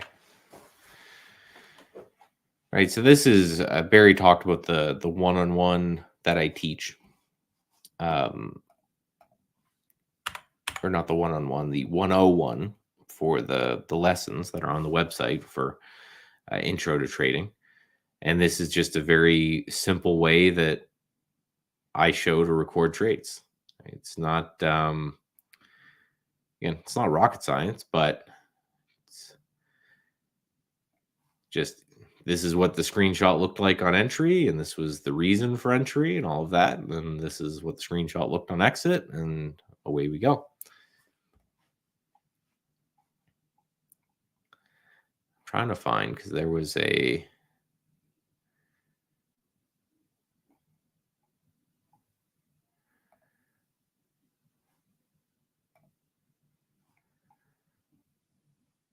Yeah, so then here's another simple example. So I just use these as examples. I don't these are old. They're like a year old. Um but yeah, so you just a little bit of a talk. This is for day trades. A little bit of talk about day trades. I started to pull back with an inside day. No information to be gleaned. A little chart of the SPY. This is what the SPY looked like. It was pulling back here. NVIDIA had an RSI divergence, failing to break out of this range. And then here's what the intraday chart looked like. And then that's the trade and why I took it, and away you go. And there we go from there. So it doesn't have to be insanely detailed, but if you don't have any sort of a sample of why the trades worked or why they didn't, or what even they looked like on entry or exit, then I think you're having a bad time. So that's a good idea. Philip says I record a conversation with myself on Discord. I've seen a lot of people do that. They'll actually create like a Discord server just for themselves, and they'll post videos and have calls and post whatever, so that at the end of the day they can just kind of scroll up through this personal Discord server or whatever, and they just have like a running tally of everything they've done as a way to assess, right? Is there a way to alert when an earnings gap on a stock has been filled? Well, if you monitor the gap, so if we do something like PayPal, you can simply just alert, right? So say that this was an earnings gap, I can just right click and create an alert, and I'll just put a note in for earnings gap fill. That's going to be the easiest way to do it. Now, if you're talking intraday, then yeah, you would just go and build a new alert window. And then we actually have under the alert window, just type gap. So you can do gap up reversal or gap down reversal. And this will work intraday, where it will show you how much the retracement in the gaps have been. And then, for example, if the gap is 5%, then you want it down 5% from that open, kind of a thing, right? So these gap up retracements, the percentage of gap filled would be 100% you would add to these. But for, automating a gap that happened like way back on the daily chart and that being filled now, there's no way to automate that just for earnings gaps. But if you open up if you're talking on the daily chart, a new and Market Explorer window, and then you right click on that, click select strategy, and then go down to gaps. We actually have gap upfill and gap downfill scans. So if I click gap downfill, we'll take a look here, and BE, and it's looking at this gap right here, and it looks like that's on its way to be filled.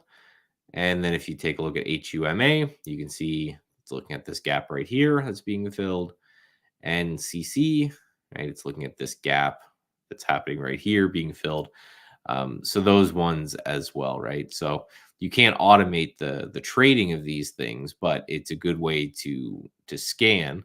And then once you have the price in place, then you can kind of go from there. So BB, BlackBerry, a once great Canadian company. You can see it's looking at this gap right here, and it's saying, yeah, that gap is filled.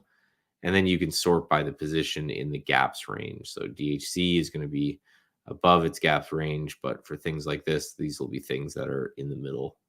P10, right, is getting close to closing that gap as well. So that'd be your best bet, right?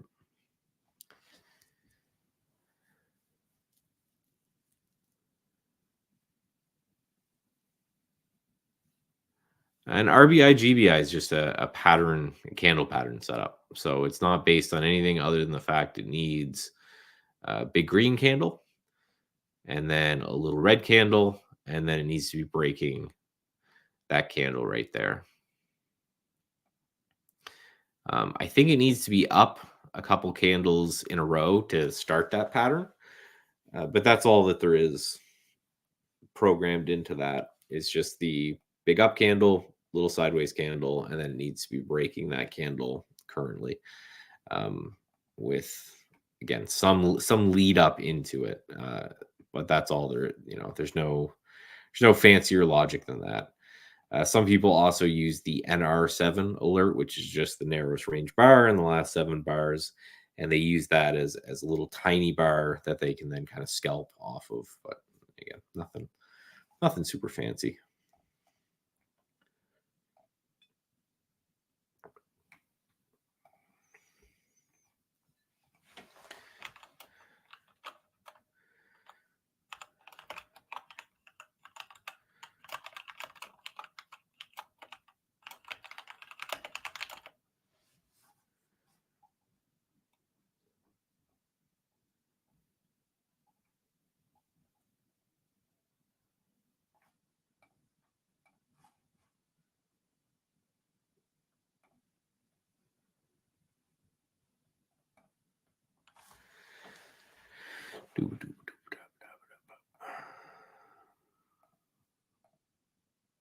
NR7 is just the narrowest range candle in the last 7 candles.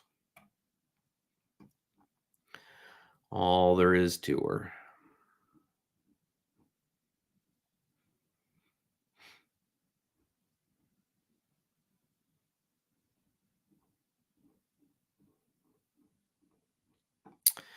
I have heard of Oliver Velez. I've heard about some legal troubles Oliver Velez was in about making claims about trading results that weren't verifiably true.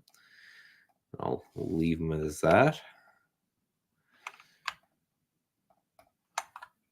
I saw him speak once in person. He's a very charismatic individual. I don't know anything about his actual trading.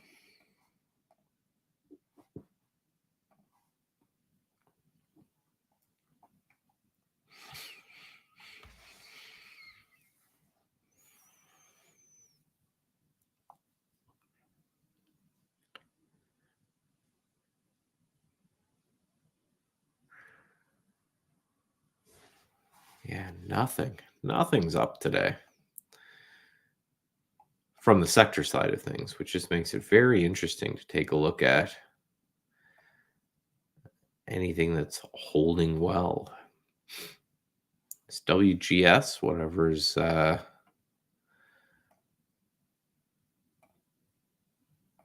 a lot of good names. DJT, that's a nice little meme stock, doing a lot of meme stock stuff from $80 down to 20. I would be very careful holding something like that overnight. And if you look at the monthly chart from 100 down to 10, up to 80, down to 20. This looks like it's the new meme stock galore.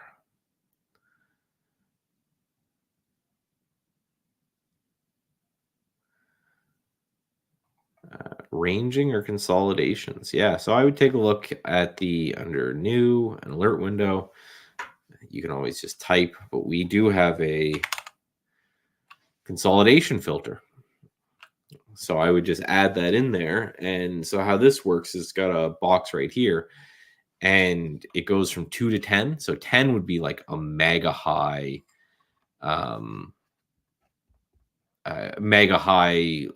consolidation. Things are getting really, really, really, really tight. You're not going to get a lot of alerts. And then 2 would be anything that's kind of seen as consolidating, but you'd end up getting a whole bunch of alerts. So I would just play with that number until you're kind of getting the amount of alerts that you think makes sense. But it's happening as well.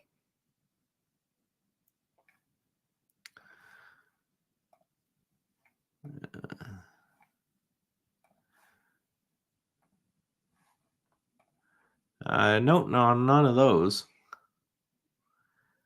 Nailed this WGS. It AGBA. Got a great one there, but that one came in. 3, That one might actually turn out to be well. Came in, hit Steve's favorite moving average, which is the 10, and then bounce from there.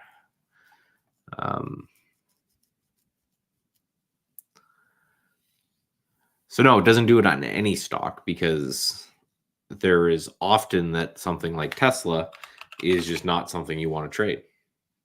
It's a little bit volatile right here, but it's spend a lot of time doing something. Same with DJT. It's moving now. It's Widowmaker, but for months and months and months, this thing didn't move at all, and it was no sense trading. So we focus the AI entirely on kind of what's in play that day, and then try to have it ignore everything else, because who cares when if you look at this, when DJT was doing this, who cares about the stock, right? It's just kind of chopping around. Now, when it starts doing this, then now is something that you want to be actively trading it. But you want to know that just as easy as it went from 80 to 20, it can go from 50 to 5. So just be careful with it. But that's why we're short-term traders here.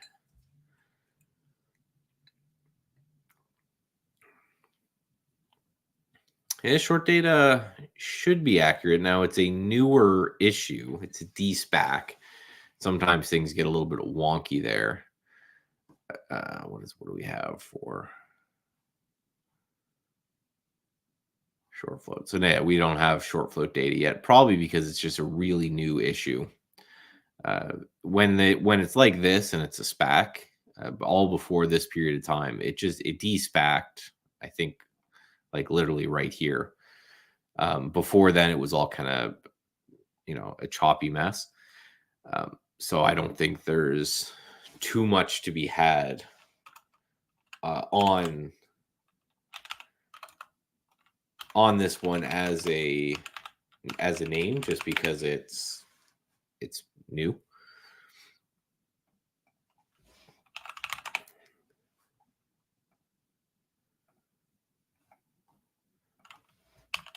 And short float data is only updated every 2 weeks. Yeah, so I checked another source too, and it's not. There's no data there as well, so I would be careful. There are some. There's some services that will actually try to guess short float data in order to always have something filled. We don't do that. I don't like that. I want, if there is no official data, then I think the move is, and we at TradeIdeas think the move is to have no data, as opposed to try to figure anything else. Again, you can try to insert stuff in there. I just don't think it's at all the move.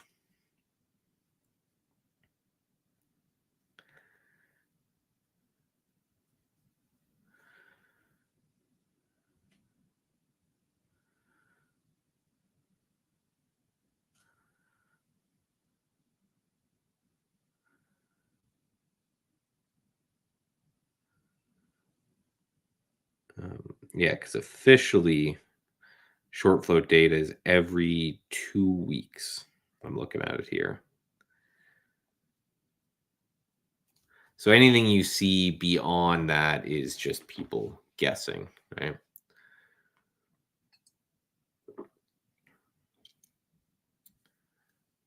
The Smart Stop updates per security. The Smart Stop is just the ability of the, let's do,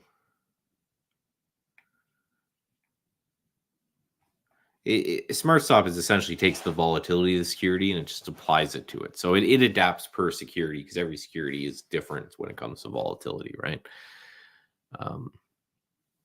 No, so it's the opposite. We don't focus on a few stocks. We focus on everything. Now you can take any scan that's not the AI out there and make it so it only looks at a few stocks if you want. You can build your own symbol list and basically point the entire software to that symbol list, and it will only show you those names. If for whatever reason you only trade a few names, you certainly can do that. But by default, again, other than the AI, the by default it looks at everything in the market, because part of our idea is that there is something that is in play that is different each and every day, and the trader would be way better served, in our opinion, to not missing out on those. Right? I have no idea what this ELYM is, but today it's very interesting. A few days ago, no one gave a crap about it, right? If you look at it back here, I don't want to see the stock back here, because there's no one in the world that predicted that this is going to happen. And if someone's telling you they are, then right, run from that person. But all in these days, I don't want to see it, right? So we ignore all of this kind of stuff, and we'll tell you on a day like this where things really start moving, and then you can add that to a list and make sure you have something in it when it finally kind of takes off, right? Yeah, E-Trade has a post of 1466. Yeah, we'll have it in the system when it gets. So basically, where we get a short float data is we have a data provider that pulls the official numbers when they come out and just pops them in the system. Right now, sometimes that can get a bit squirrely if there was like a reverse split or some sort of weird corporate action, and we go back and we fix that over time. But in most cases, it's fairly accurate. So yeah, especially, and I'm thinking more of the places that tells you that there was X amount of short volume this day. They don't know that for sure. They're speculating based off a couple of factors, and I don't know, maybe they're pretty close, but I don't like people kind of speculating on that type of thing. How does the contest winner short? Well, you can actually, the current contest winner is actually was interviewed on the channel just a little bit ago. So if you go to, let me find it here. Where's Oliver? Oliver. Here. So you can watch, I actually interviewed Oliver, who won the current challenge. I interviewed him when he won the last challenge. So I'll be reaching out to him soon, and we'll be getting that interview done. But I'll be interviewing again when it comes to what he does. And he is still learning as a trader. He's fully admits that he's kind of going from there. So contest results skewed. Nope. They're perfectly accurate. He did a very good job. He was not even on the leaderboard, I don't think. And I'll chat to him to know for sure, but he's not even on the leaderboard day one. And I saw him pop up there somewhere on day two. And then on day three, he was right at the top. So good for him. Yeah, he did a lot of shorting in this one. I think he said this, he exclusively shorts now. And that's because we had a short only contest, and he had never thought of really shorting too much before. And then, yeah, the contest started, and he started shorting away. So it's good. Very, very, very active. 55 symbols traded. Kept within the rules of not trading too much per. But yeah, a lot of symbols traded. So he did well. Not all stocks. Most stocks are shortable. It depends on your broker. It's going to be different for every broker. No, Barry, I cannot hear you. There, I added you to the stage. Oh, it won't let me yet. There you are. Okay. Try again, Barry. There you go. All right. Can you hear me now? Yep. Okay. I had to do a reboot. So. Okay. So that's why. So let me do present. Get there we go. So I'm now sharing. My screen again. But you know what? I went to, just give me one moment, okay? I've got to choose the Absolutely. cinema. There we go. I think we're good now. Cool. Yeah. So thank you, Michael, again, No for worries. filling in for me for the hour. Always Absolutely. appreciated. And we'll see you next week. All right. Sounds good, Barry. Talk to you then. Okay. Bye-bye.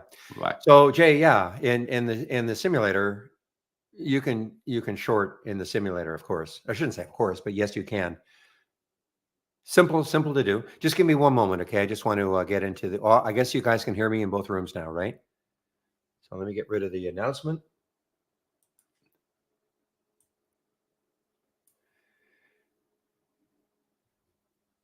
And yeah, Brian, I heard Michael's explanation about the smart stop. So just to, if you can hear me, just to kind of follow up on that, every time you click on an alert, okay, so, or a symbol.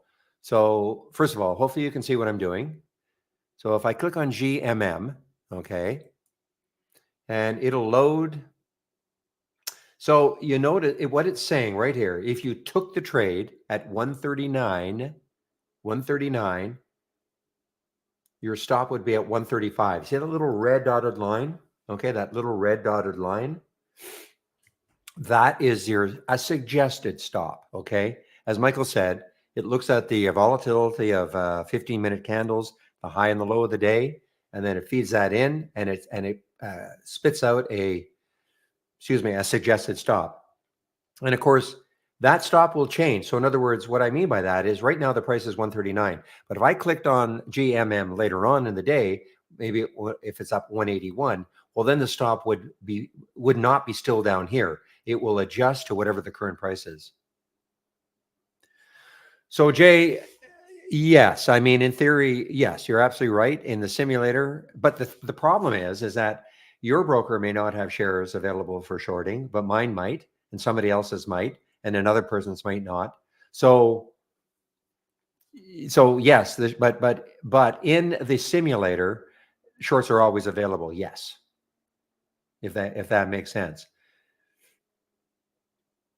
But if you wanted to do but it's a contest, so of course you're trying to maximize your gains and all. But if you wanted to do the contest based on your trading account, even though you're in the simulator, you might then look to see, well, could I in real life short that stock? Now, it's a contest though, so you're going to try to maximize some of these crazy low float, low price stocks that can just get clobbered. Sometimes you're right, they're not available in all brokerages. But so you can't just say it's not in real life. Okay. You just don't know because it's broker by broker.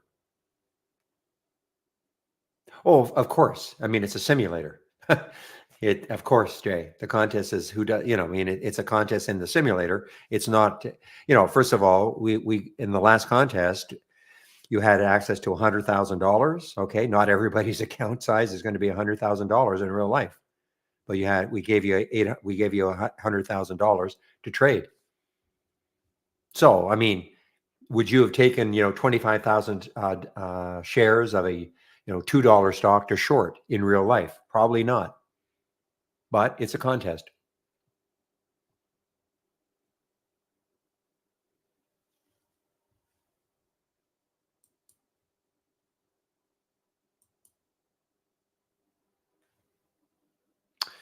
All right, guys. Now, you know what? I almost, this VRME. So VRME,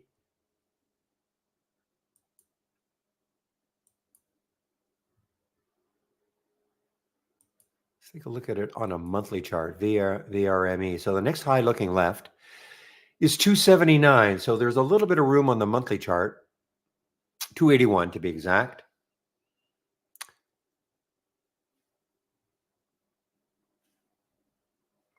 Is BRTX, is this halted? Let's see. I had to do a reboot, so I've lost all my original information. And the answer is no, it is not halted. May not be trading much, but it's not halted. Question in our YouTube room.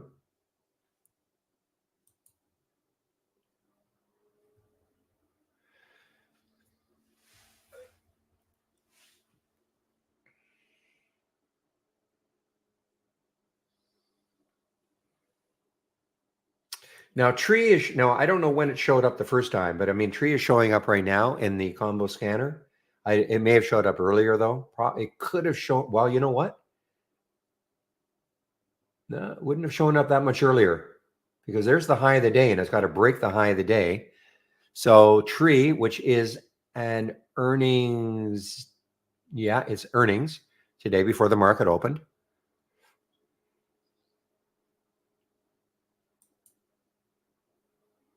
Now, I don't know why I had an alert for ELYM underneath. Underneath. Don't know why, but I did. Officially, congratulations, Brian. Welcome to the club.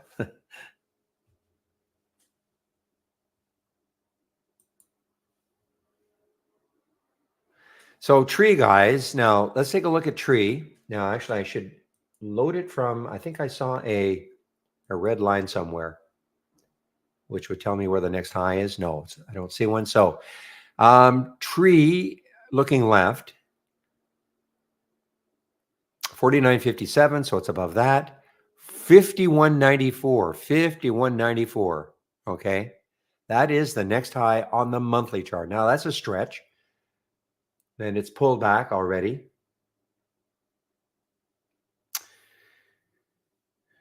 Nathaniel in our YouTube room, do I see unusual activity? Well, CLSK, of course, is a bit minor, a miner, right?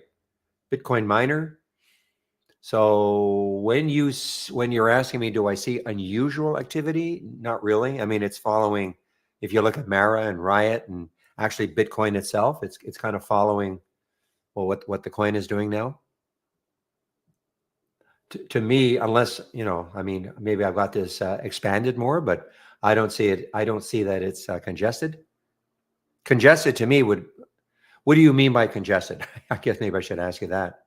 Talking to Nathaniel in our YouTube room. Congested to me would be like a lot of maybe consolidation, up down action and consolidation. This to me is not congested. But we each see things in a different way, of course, and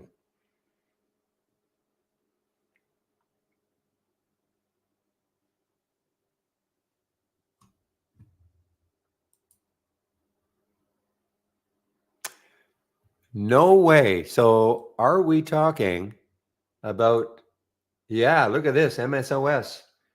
So the DEA is moving to reclassify marijuana as a less dangerous drug. Okay, there we go. And there's MJ, of course. These are the two ETFs for, I don't know which one trades more. This says 1 million shares. So MJ doing the same. This is what I used to use all the time. So there's MJ, 1 million shares, and this is 5.9. So obviously MSOS is more active. And now some of you guys are looking at CGC. Of course, CGC, I'm sure it's going to have this massive pop. Hello, Jan, in terms of Jan 3, new here.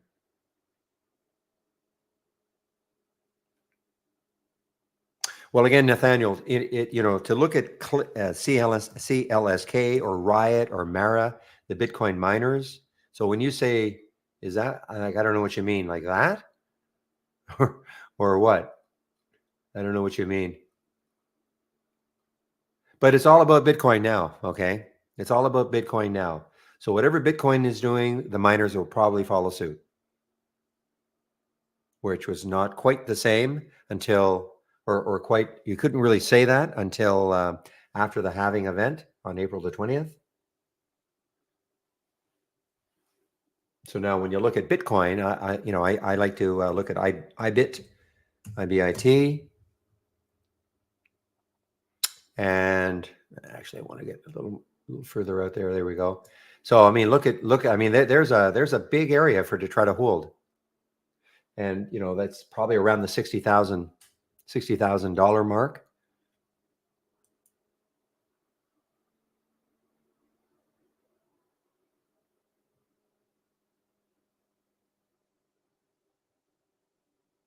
So This is interesting. So the marijuana rescheduling decision is imminent, says an anti-cannabis group.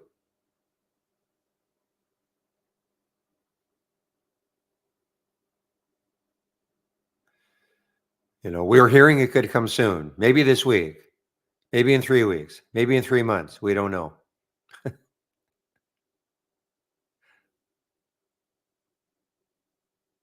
I don't understand.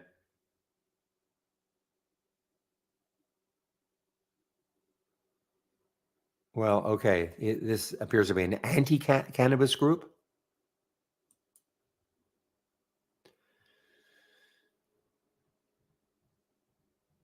Well, I don't have like a play for the afternoon. It's, are you a new trader, Jen? I mean, obviously the cannabis plays right now appear appear to be. Let's see what happens when this opens. So if you're new to trading, if you're brand new to trading or relatively new to trading, Jan, even if I said, well, this is the play this afternoon, okay?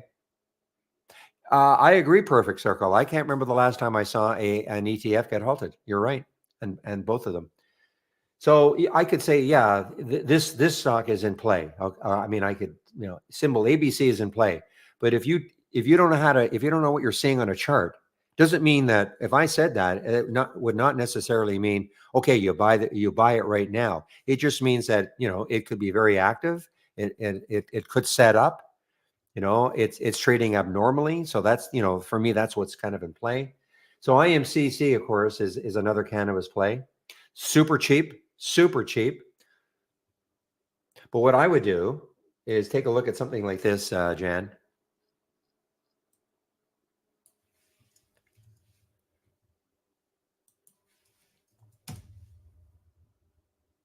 So if you click on my homepage link, because there are no shortcuts to trading, unfortunately.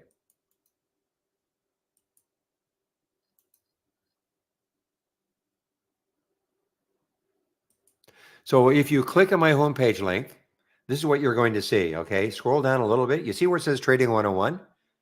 Okay, Trading 101. This is a series of free videos that take you step by step.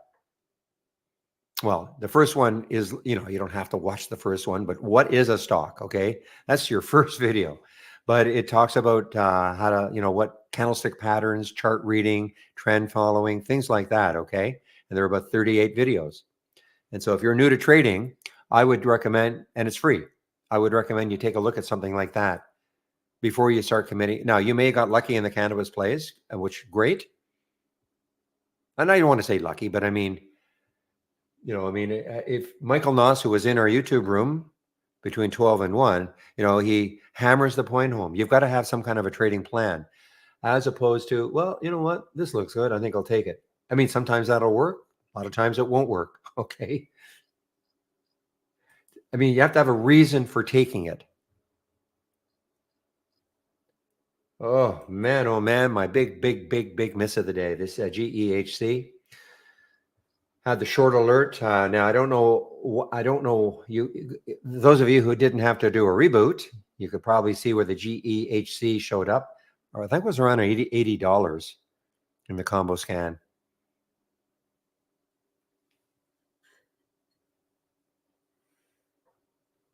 Well, it's not. It's well, how I do it, Jan, is maybe I'm not ever trying to say, well, this is what you should do. But my first step is always to find the stocks that are trading abnormally. Okay, so right off the bat, this window right here, this screen right here, these are telling me stocks that are trading abnormally. What does abnormally mean? Well, if I look at IMCC, that example, give me well, it's up 51%, so obviously it's trading abnormal. But if I look at GMM as an example, okay, this relative volume filter is a very powerful filter that we've got. This is trading 313 times normal up to this time of day. It's time of day sensitive. It works on the time of day. Okay, so obviously that is incredibly abnormal. So my whole goal every day is to at least find the stocks that are trading abnormally, click on them, and then I check the chart to see whether I want to trade it or not. Okay, my idea of checking a chart is, for instance, if this comes out of did it come out of the halt? Not yet. So it comes out of the halt.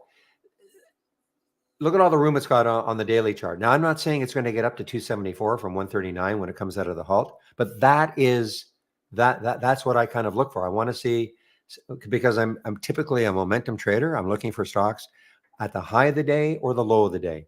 And then if I'm looking at a stock at the high of the day, then I want to look left on the daily chart to say, okay, where could it keep going until it hit that next high in the daily chart? If it's far enough away from me, then I'll take the trade.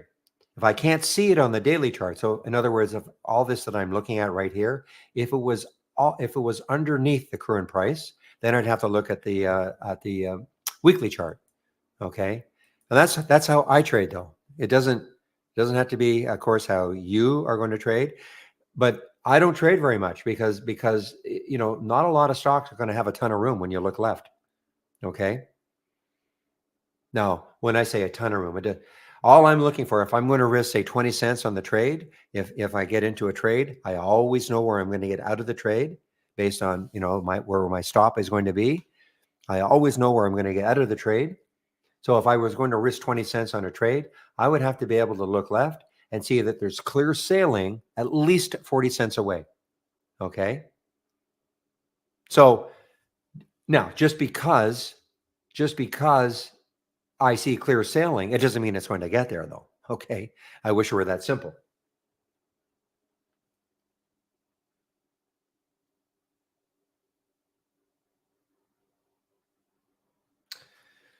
I traded AGBA earlier. This is from our AI. I had a small loss on the GRR, not from our AI. And then I picked a spot on the WGS. Was right around, right in this area right there. Before it, I got out before it pulled back. WGS was also an AI alert earlier for us. And then another company called, with the symbol RENB, had a pop up, and they mentioned not this. This is basically an acronym for whole genome sequencing. Okay, and I went, wow, wait a minute. This WGS, does that mean they're in the same sphere? And I guess it was.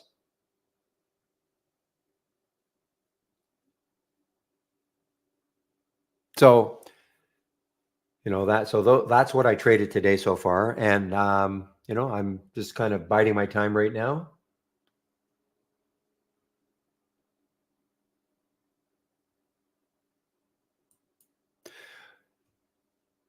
This is what I do. I say, guys, I'm really interested in this one. Say at 17, or well, actually, it was the better example was the early one for the AGBA. I don't tell people what to trade. Okay, understand? Now, I don't tell people what to trade, but the AGBA, we found this one because this was from our AI. There was the alert at 336. Now, there's the next candle. Now, look what it did. It got down to 325. And I said, listen, if it can hold into this 340 level, I'm more than likely going to take this trade. You see where the high was right there, 344. So if you're listening to me, and I was saying, my stop would be at the AI alert. If you're listening to me, you might look at that, go, yeah, okay, that makes sense to me, or nope, don't like it. Up to you. And I took the trade, yes. But that's how I usually describe it. I don't want to say, okay, everybody take this trade at 342. You've got to have your own trading plan and style and understand how to size.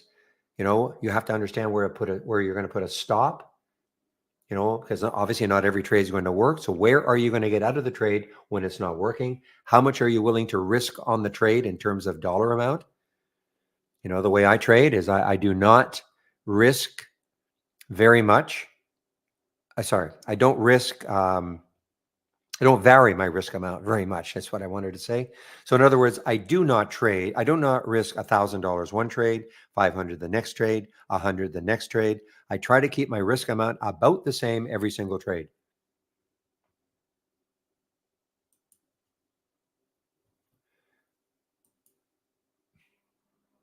So this came out of the halt and it got halted again, didn't it? So there's a case in which, did not get Oh, it did. You know what?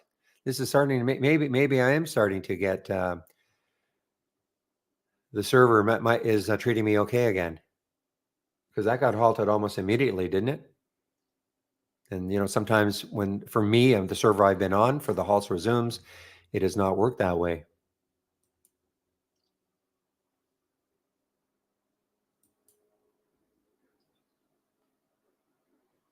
Wow. Okay, now this is a super cheap one, guys. If this holds over $1, like $1.05, I'll get interested in that. How's that? Just super cheap, and it's got some room to 135.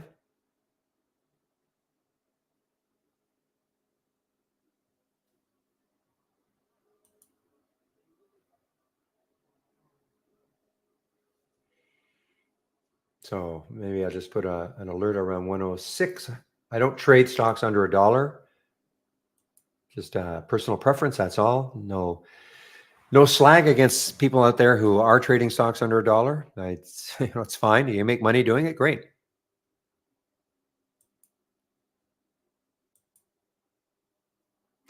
Well, here's another one, guys. So yeah, so if you don't want to trade a single, like an individual cannabis stock, this MSOS is the ETF.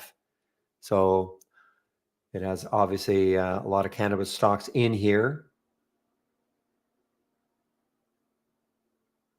and certainly is very, very liquid. 12 million have traded so far. What do you mean? When can I see the alert, Jan? What do you mean by that exactly?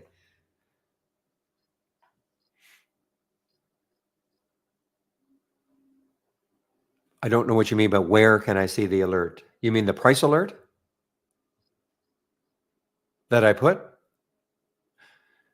Okay, well, watch. I'll put a price alert right here. Maybe it'll trigger. See, there's a blue line right there. There's a blue line on my 15-minute chart. If MSOS hits that line, hits that price, you're going to see my price alert window will pop up on my screen. Let me put one just underneath it, sort of bracket it. There, you see what happened? So the MSOS popped up on my screen. Can't miss it.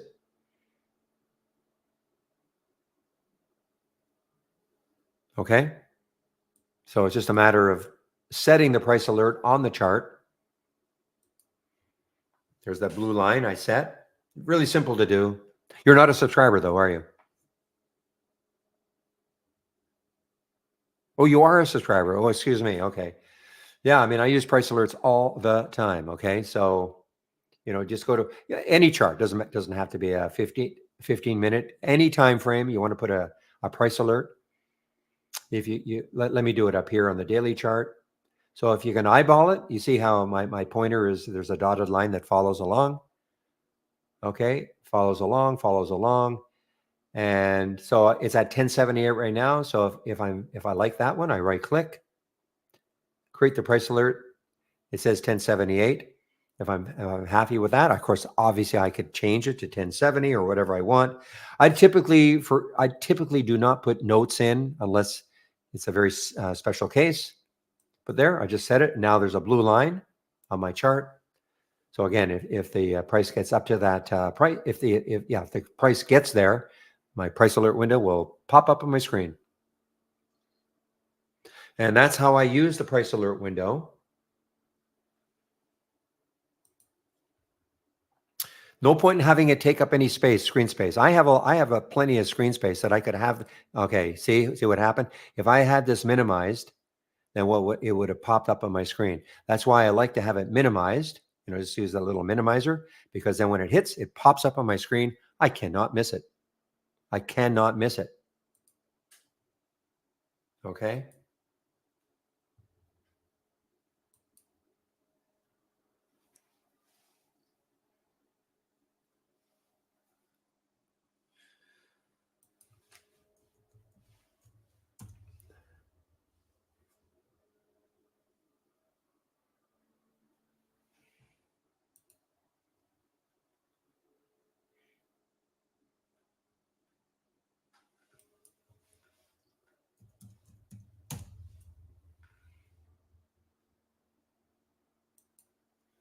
Give me a moment.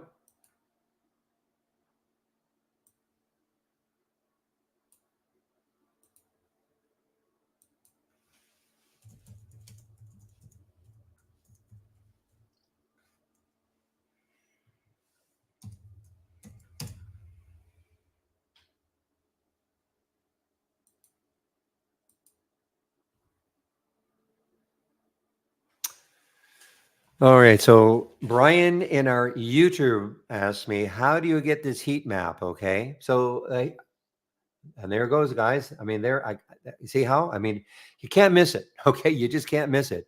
And you sort on the trigger time column so that the last one, the last triggered, you'll see it right at the top. So you can't miss it. I actually put a sound alert on this window too. Just can't miss it. So the question is, how do I get the heat map? So this is a top list window, Brian. So if I right click on it, I haven't had to do this for a while because I think all the builds now they have the heat map option. But if I right click and you see where it says show tree map, if I uncheck it, this is the grid format of a top list window, which I don't like anymore. And so all I do, and this is on any top list window, not just the one you see here. If I right click, show tree map. Now, if you do not have that option, you're going to have the latest production version. Okay. So when you right click on a top list window, and if you don't have this show tree map, right click, show tree map. Okay.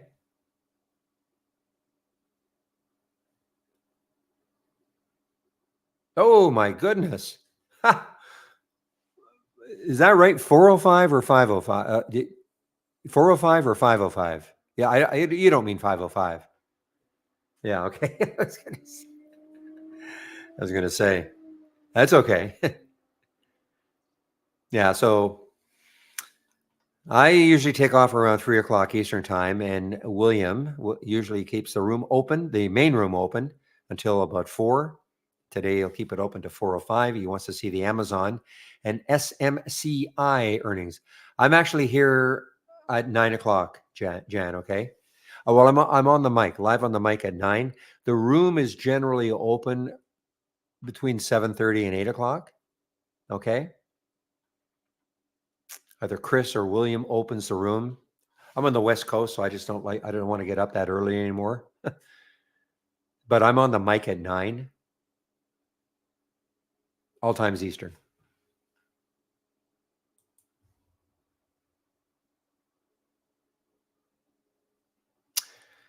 So, Mark, I have no experience in using Brokerage Plus. Okay, Pepe, but I don't know if Pepe's still around. I think he uses Brokerage Plus, and I think he's fine with it in terms of either using Brokerage Plus or the difference between using Brokerage Plus or directly with IB. I only use IB. I don't use Brokerage Plus to trade. But I know Pepe, if he's in the room, I think he uses Brokerage Plus to actually trade. So he's better to answer a question like that.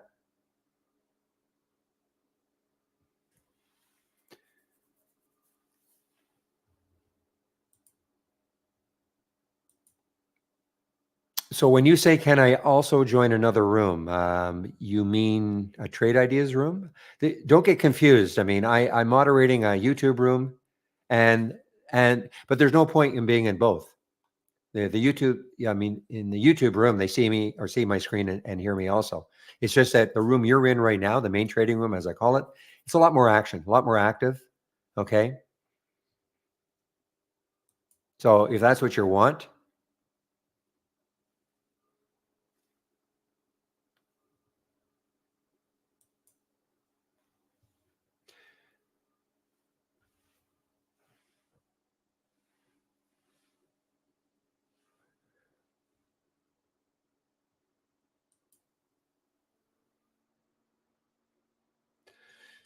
so you see how the IMCC has not triggered for me yet. I mean, I'm somewhat interested. If I can get over like 105. Now the only issue is I had a big topping tail up here to 119 and a big bottoming tail. So right now it's But let me take a look at CGC as an example. Is it trade? No, see, CGC is trading a lot more smoothly than is IMCC.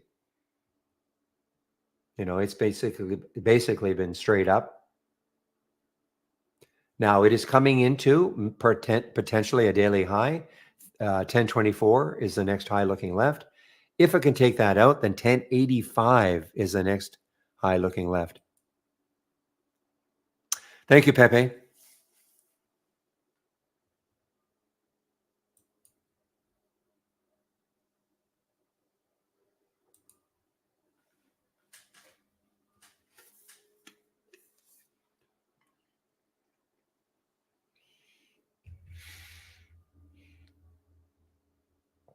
Okay, Brian, did that answer your question regarding left clicking on a top list window and getting the heat map? Well, Pepe's in the room. He's just a great resource for me. He doesn't work for Trade Ideas, but again, out of the goodness of his heart, he helps me every now and then, especially with some of the technical issues I sometimes have.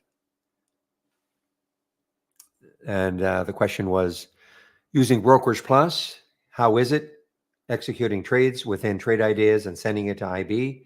Is it as fast, or is it better to use IB? And he's saying they're both works. He says it works well.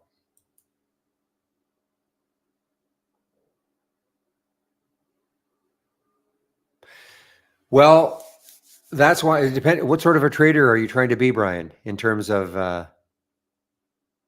do you want to be a moment? Are you new to trading?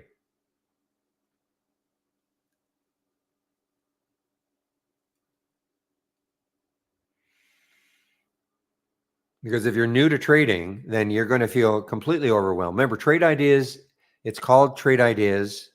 Okay, good. You're not new to trading. So do you have a trading, overwhelmed? I would just look at this then. Start off with just looking at this. These are the active ones, okay? And if you understand, if I click on an alert and you check, I don't know what time frame you like, but I've got the 15 and the daily and the weekly. You may have a completely different idea about what time frames you want. And because these are the stocks, without doing anything else, okay? These are the stocks that are really acting abnormally today. Sure, do I have some other ones? But, they're not giving me very many alerts also. And a lot of the ones that I see here are probably going to be in here, except on the short side that, this is more of a short. Okay, so you don't have to get too overwhelmed depending on what style of trader you are. As a swing trader, you might want to look at, if you click on new and then docked channel bar, and then we have something called the swing. Where is it? Maybe it's up here somewhere. Okay, you have to scroll down a bit. Swing picks, okay? You can take a look at the swing picks. These are 5 different ones every week. Well, there are 5 every week. I mean, I'm not saying that you won't necessarily, maybe one would be a carryover from the previous week. I don't look at them because I'm not a swing trader, but you can take a look at that channel. And there's a little blurb that gives you the information about each one, a suggested entry, a stop, all that. You can take a look at that if you're a swing trader.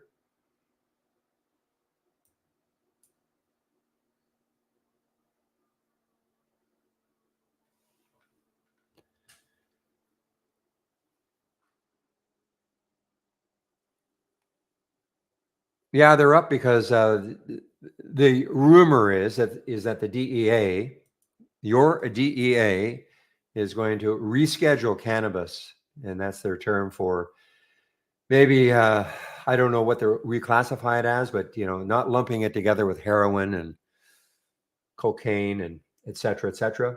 Okay.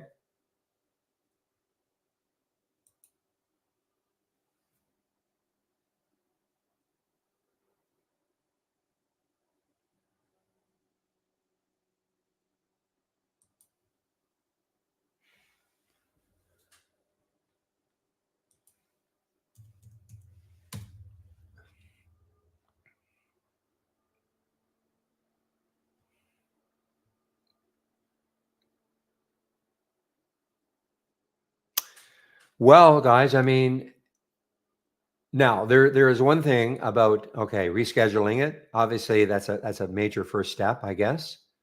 The next step is, of course, for your government, your federal government, to basically legalize it and not have to go state by state.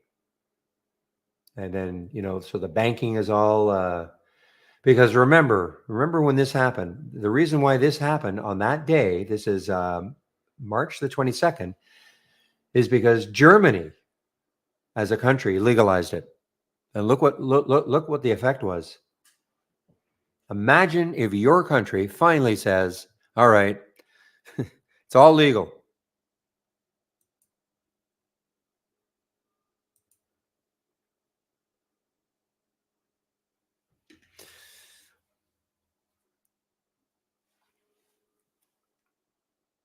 What is it in? Is it 60%? Is it? Do you need 60% or 65% for something like that to happen as a vote in your Senate? It's not a bare majority, is it? It's not 51%. They legalized it as a country. Cannabis, they legalized it as a country. Like Canada. Okay, we're legal. We're legal up here.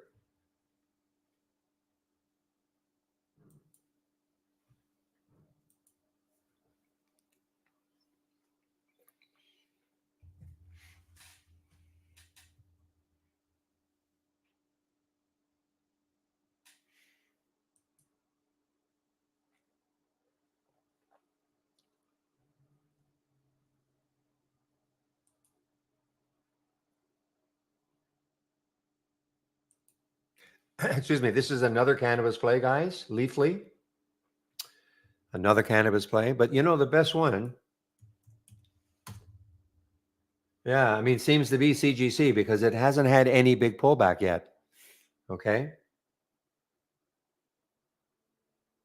And somebody did mention Tilray. Hey, who knows? Maybe it'll get back up to $300. Yeah, so Tilray, a little bit like CGC. CGC, though, that red candle for Tilray is a green one for CGC, but still huge. And looking left, 277 next high. I would probably, I mean, CGC to me,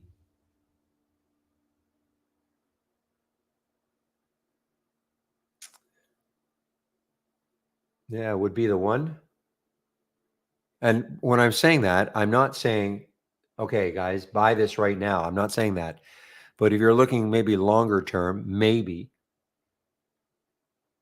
and you believe that this is going to happen, because remember, this is not done. A report indicating the DEA is moving to reclassify marijuana as a less dangerous drug. It's not stamped, signed, it's not signed, sealed, and delivered.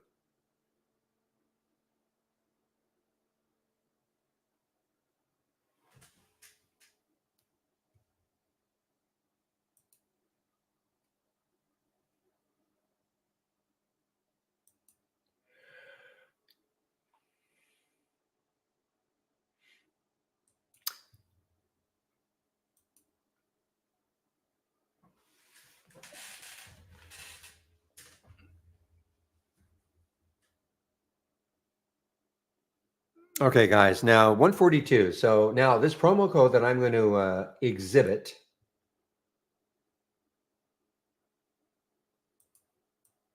Let's go over my homepage one last time today.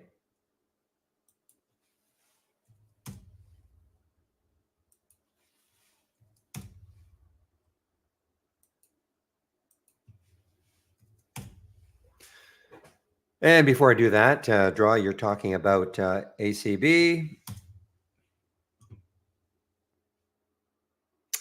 Yeah, I mean, look, ACB has got some room. Obviously, they look a lot like. Well, there's the room, 889. Another cannabis play, Canada, of course. Another cannabis play.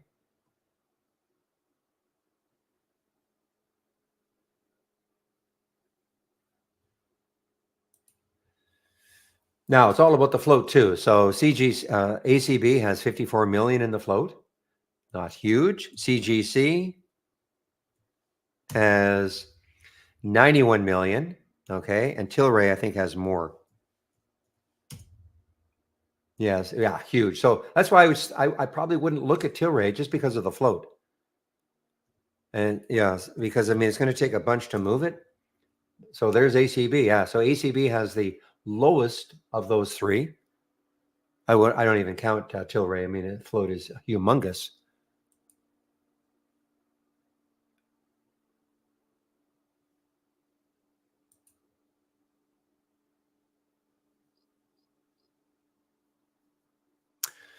All right.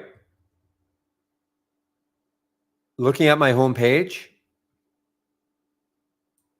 So as I was saying, I can't remember when this code expires. It may be tomorrow. Okay, it might be tomorrow.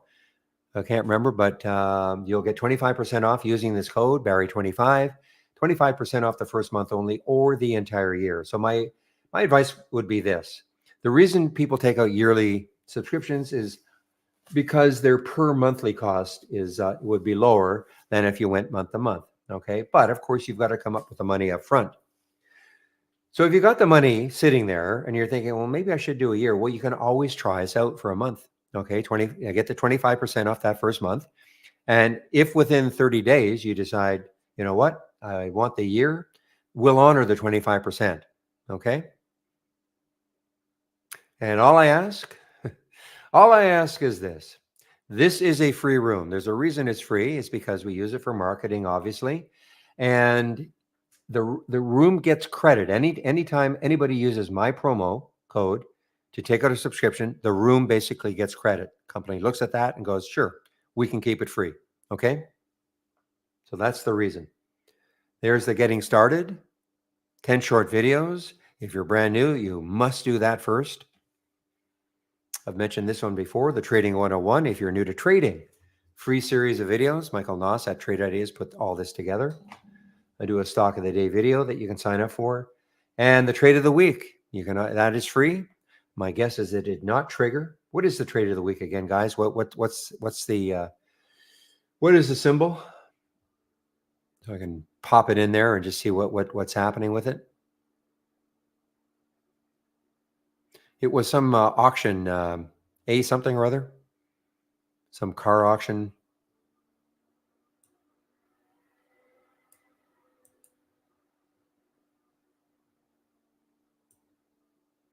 ACV? Really? ACV? That's all? I thought it was. No.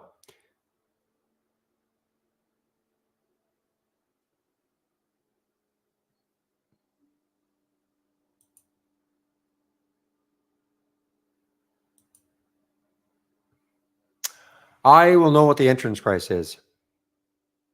It's not ACV, but I think it starts with an A. It's a car auction. ACVA. Thank you, guys. So the trigger was So we're Tuesday now, right? So yeah. So you see what it got up to. High was 1832, and I think the trigger was 1840. So you can see it did not trigger because when you get the email, it says, okay, a suggested entry would be at, and then they have a price. Steve Gomez at Trade Ideas, he puts these together. And you can see that it did not get up to 1840. The high of the day yesterday was 1832, and now it's starting to drift down. So this is not a bad trade of the week. It's just sort of a non-event right now. Okay.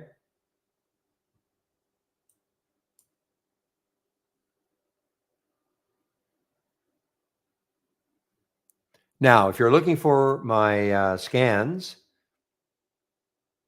here's the education section. Big education section is here. Big user guide. And here are my scans. So if you're looking for my scans, you scroll down when you click on my homepage link. And here are the scans that I am currently sharing. Okay. The combo scan, definitely going to keep an eye on this now for the next 3 weeks. I think we're going to get a lot of action. Got some great alerts out of it today. This is the relative strength leaders right here. Halts resumes over here. Okay, but I am sharing a lot of other scans that you can take a look at. Okay, and the combo scan.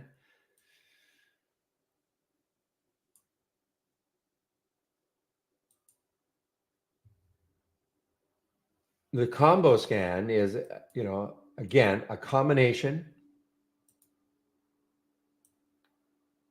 of the abnormal option activity and the breakdowns and breakouts. So tree, for instance, is showing up here. This is the combo showing up here because it was in here, okay, in the option activity, and it was in here, the 10-day daily breakout. We will not get overwhelmed by alerts in this window. In fact, I would say over the last month or so, it was rather underwhelming. Okay. But today's alerts were I mean, this GEHC was just incredibly good. So I'm, going forward, because we're in earnings season. See, again, I had to do a reboot, so there'd be more here, but minus 0.25 and 0.25. So minus 0.25 and in our earnings date, that means this stock released earnings after hours yesterday. Tree 0.25 means released this morning before the market opened. Okay. And that is called the combo scan. Bottom right, I have two columns of scans, the bottom one on the right. So the difference between outstanding and float is, let's take a look at Apple. I like to use Apple as a good example. So Apple has 15.46 shares. I'm surprised the float is that high. Well, okay. It's subtracted. It's in billions, but basically you take the number of shares outstanding, okay, and then you start subtracting what all the C-suiters own, the CEO, the CFO, the C whatever, all the C-suiters, what they own, big mutual funds, what they own, because on a daily basis, those shares cannot be traded. And so you take your shares outstanding and you start subtracting all of that, and that gets you the float, which is I'm surprised. Well, I mean, that's still a lot of shares. That's what, 500,000 or more. But anyway, that is what that's what the float is. So here, here's an example of the WGS that we were watching. 26 million in the float. 26 million outstanding, 16 million in the float. So about 10 million are held by either, a combination of insiders, maybe some mutual funds. They cannot be traded on a daily basis. So that's the difference between the outstanding and the float. Okay.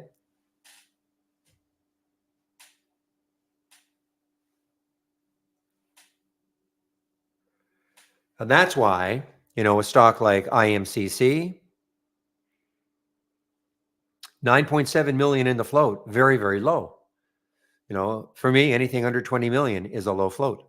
So 9.7, but we've seen some crazy, crazy low floaters, that like under 1 million shares, things like that. We never used to see that. Never.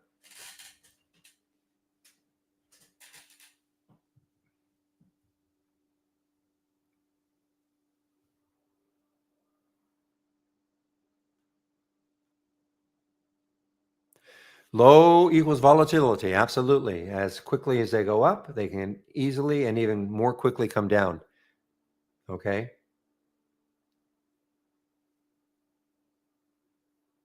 And just think of it this way. I mean, there's no way for Apple. I mean, unless something extraordinary happened. Okay.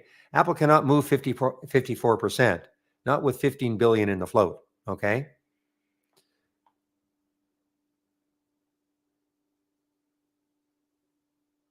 And the reason, I mean, look at the volume for this one today. Okay. 74 million. Okay. I think they did have some news. Okay. They did have some news. And so the demand was so much greater than the supply. So think about anything on earth. If you've got low supply of something but high demand, what happens to the price of that product? Goes up. Same thing with stocks. Low supply, high demand for whatever reason, stock's going to go up. But the volume, for instance, here, you can see how it's dwindled, GMM. So yes, lots and lots of volume early on, up, up, up, up. And then look, the volume is just sort of dwindling. So right now, there's not a lot of interest.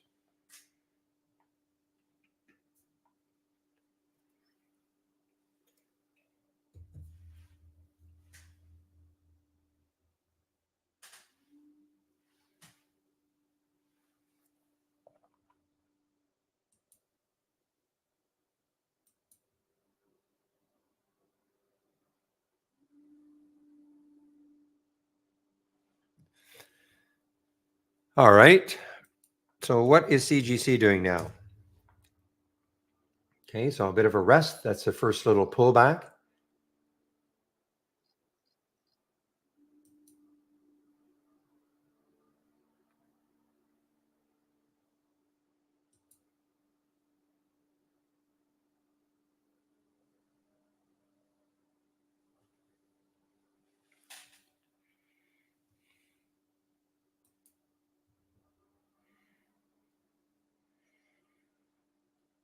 Yeah, so I mean, as that article said, I mean, sure, reports are circulating that the DEA is going to do this, but when? Yeah, so I mean, if it happens this week, fine. But what if it takes 3 weeks? What if it takes 3 months? You're stuck because it won't move because nobody will really know. Everybody who did this is well, I mean, if you're a day trader, I understand, but if you're thinking about holding this long term, that means that you really, really are looking at that word imminent and you're believing it. I'm not saying it's not going to happen. Okay.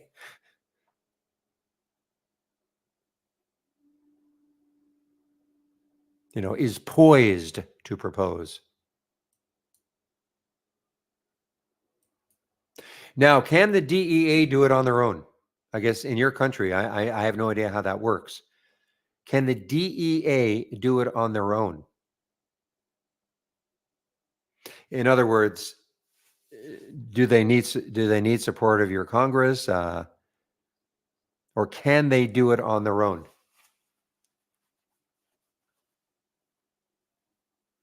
Well, I think aren't 40 of your how many states you have? You have about 150 states or so right now? I'm kidding. Alaska, the average American, how many provinces do we have? Anyway, but seriously, don't 40 aren't there about 40 of the states that have legalized it?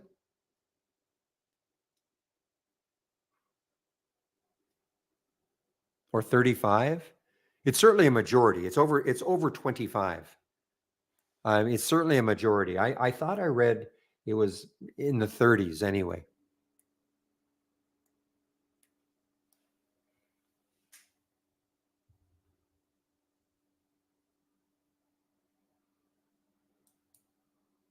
'36. Yeah, that's what I thought, Draw. I thought 36. So that means 14 of the states, okay, have not legalized it. And so I don't know what that would mean if the DEA, I don't know what that means. If the DEA has widespread, like if it's your DEA, if it means the entire country or it's still state by state. Anyway,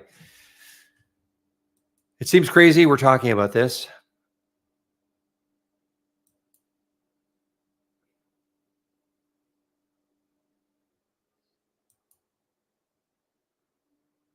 I don't mean talking about this now. I'm talking about the whole idea of legalizing cannabis. But listen, I shouldn't say that. There are people out there who are listening to me that may have very strong, strong reasons.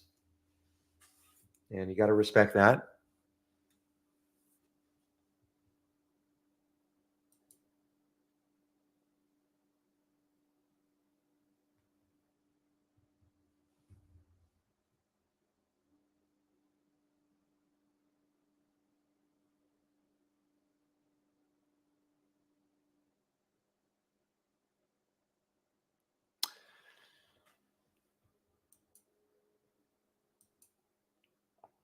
There's another ETF, HAO. Don't know this one at all.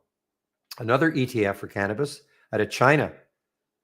Now, China would seem to me a place where I would not want to be caught walking down the street with you know what, not China. Oh, okay. The White House Office of Manager. So it does. So it's not nothing to do with Congress. Your Congress. Okay.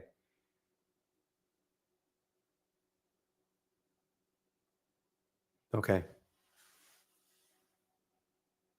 Yeah. Exactly. Perfect circle. Who'd have thunk that there'd be a China weed ETF?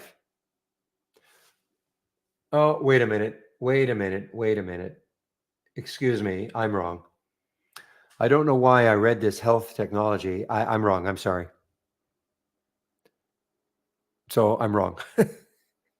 I thought this was a China ETF for cannabis.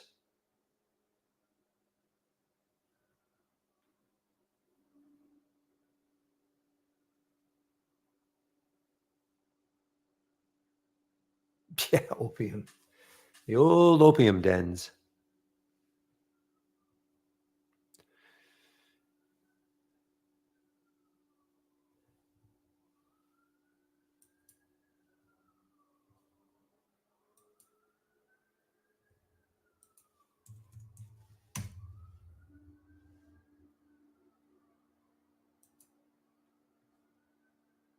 So would you actually swing this one, Shady?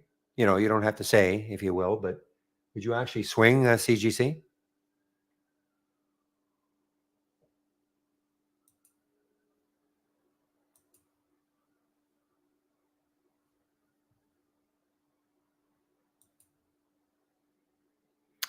I don't see GER starting. I still see it at $6, Joey.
Give me a moment, guys.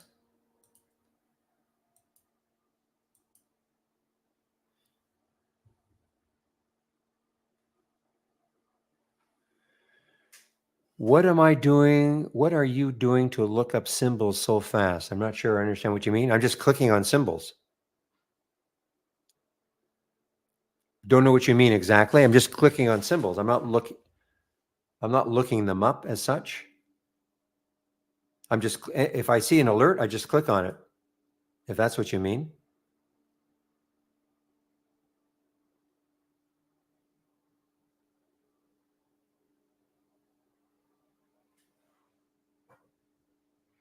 Yeah, my charts are linked, what we call symbol linked. Okay, so every time I click on an alert, these charts are going to load,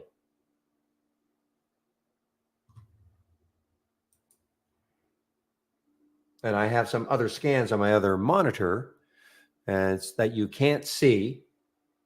So I just clicked on Chegg. This is from here, and I'm sharing them. I'm not trying to hide them on purpose. It's just that I don't want to overwhelm one monitor with all sorts of different scans.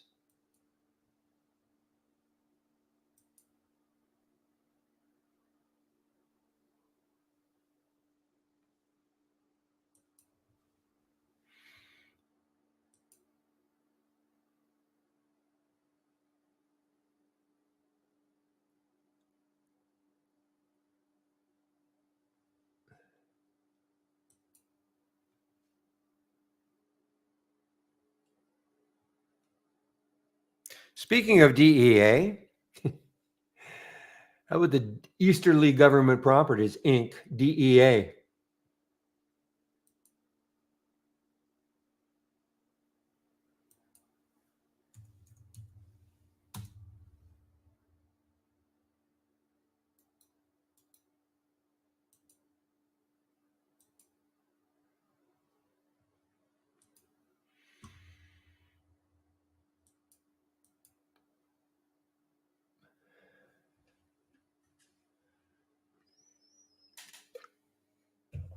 I have three 34-inch 4K monitors.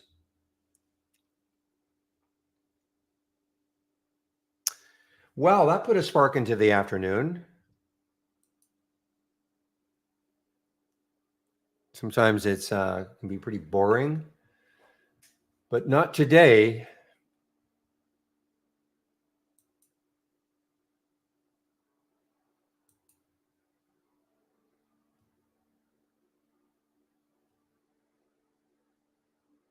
There we go. Here's another one, guys. OG, OGI.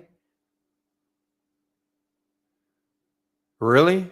I guess I'm not a furu or never heard that, Shady. Monitors are referred to as glass now. Never heard that.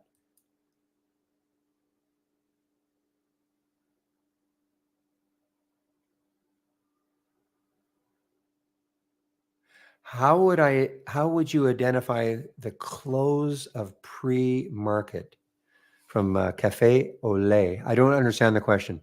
How would I identify the close of the pre-market? You mean that I don't understand what you mean. I mean, it's 9:30. I mean, that's when the pre-market closes, but I'm not sure I understand what you mean.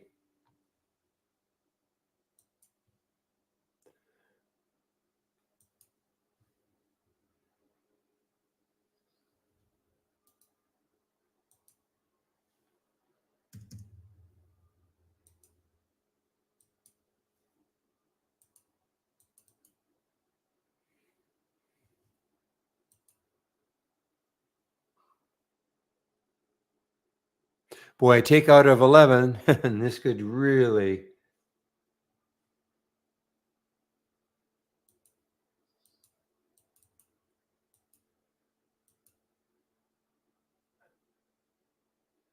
Really get it going again, guys. So there's the CGC.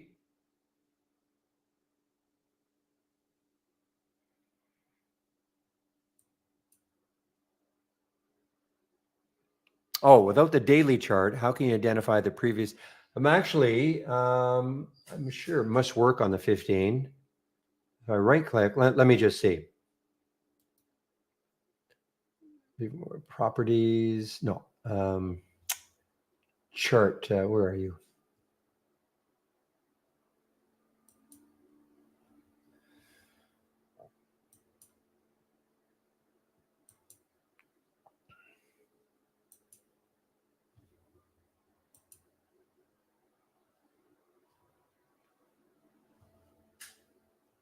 Did I not apply it? Just give me, I mean, we do have something that says align. Chart, where are you again? Chart, select chart style. Display prior day close, green.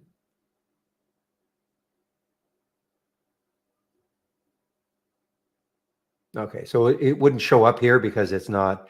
So I guess you could do it. I probably want to do it. Well, the problem is, I mean, depending on how big your chart is, let's take a look at CGC if I can even see it. Probably there's yesterday's close there, 8:36. Yeah, okay. Let me try it here.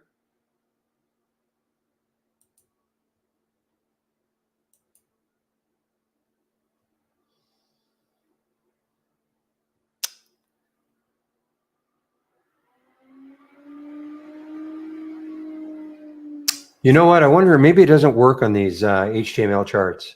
Give me a moment.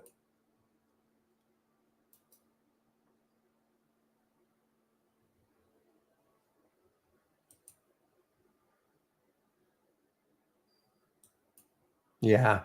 So I guess it doesn't work on the HTML charts. So you can see probably hard to see. I know I could thicken it up, but yeah. So you can. So don't use the browser interface charts. Use the old charts, and then you can right click and select chart style, and where it says display prior day close, you can pick a color. Okay, and just say okay.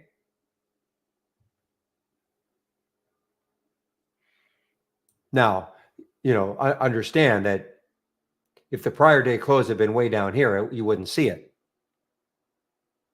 But in this particular case, I knew that we'd be able to see it on this chart. Okay, we good?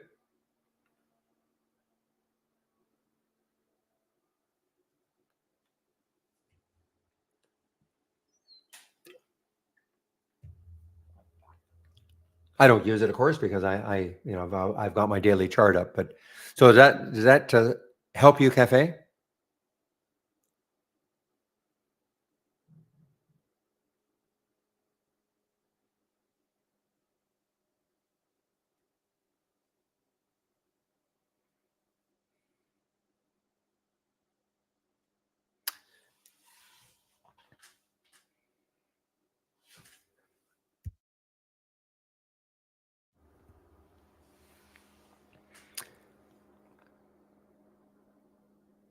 So previous days lows and highs and all that do not count. Okay, do not have anything to do with the pre-market or post-market, if that's your question. Okay, it just looks at the close at 4 o'clock. Okay,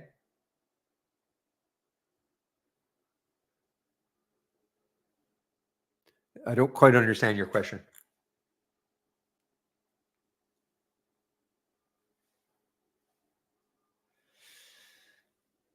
Well, okay, so Brian, the question is, as I explained before, okay, every time you click on a symbol, okay, this smart stop is generated. Now it's got this. CGC was not an AI play. Okay, very few stocks are triggered in our AI after lunchtime. Okay, noon. Very few. Usually all done by about 10:30. Though I noticed that Poet's back here. Okay, so there is that as a short. But if you're wondering, well, why didn't CGC trigger? It didn't meet.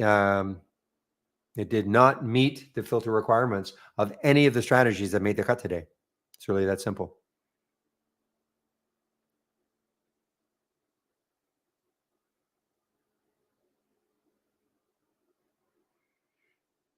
It'd be like my saying, if you say, well, how come, some stock didn't show up here? Well,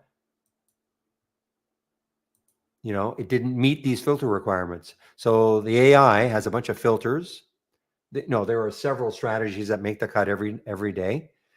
And making the cut, meaning I don't even know really what the routine is anymore. It used to be that we had 50 strategies. They'd go through an optimization procedure overnight, and then if a strategy had the right win percentage and profit factor, then it would make the cut for the next day. Making the cut meaning it would be a strategy for the next day. But just because a strategy makes the cut for the next day doesn't mean you're going to get an alert from it. Okay, it's like here.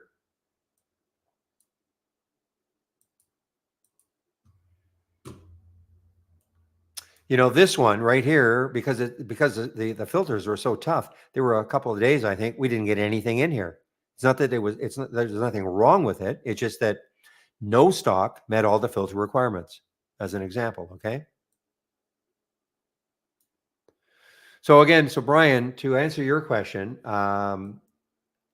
if you click on an alert, I don't have CGC. I don't have CGC anywhere.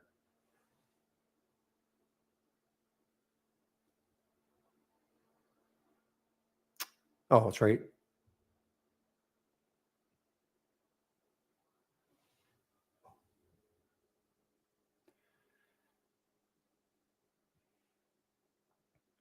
Okay, this is up 36%. So it is. Oh, there it is. I'm sorry, guys. I'm just. I was looking for it along here. So there's CGC. So here's Tilray. Okay. So as an example, Brian, if I click on Tilray right now, if you took the trade at 230, the suggestion would be a stop at 222. Okay. If I click on CGC right now, a suggestion would be a stop right here at 1075 if you took the trade at 1134. Okay. And again, if CGC keeps moving higher and higher and higher, that will not be the stop. The stop is adjusted to the current price of the stock. So whenever you click on it, you'll see a suggested smart stop. And you can try to use that. That'd be a pretty wide stop for CGC, but it kind of looks at the volatility of the previous 15-minute candles, the high and the low of the day, feeds all that in, and it automatically generates this smart stop.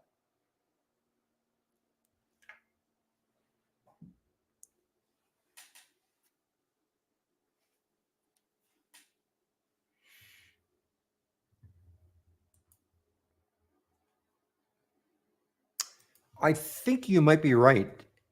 Sundial was a meme cannabis stock back in the day. SNDL, yeah. I think you're right. Perfect Circle.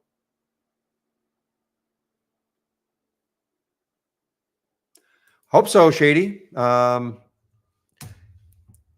at the weekly chart, actually the monthly chart. Well, actually, on the monthly chart, who knows? I mean, there's a ton of room on the monthly chart. Now, I'd have to back out the weekly chart to really see a high.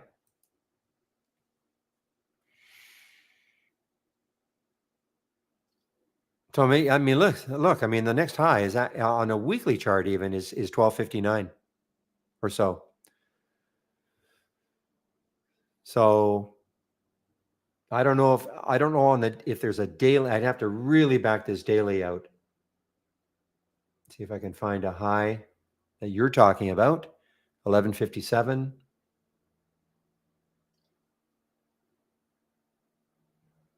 So there's a high right there of 1140. And then there's a high right there of 1260. So, I mean, if it gets through 1140, wow.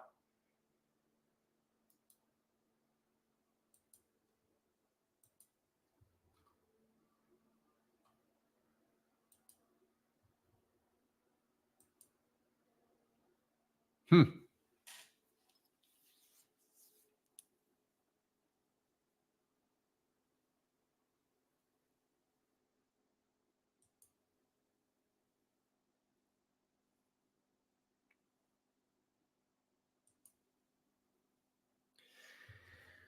What do I think of SMPL?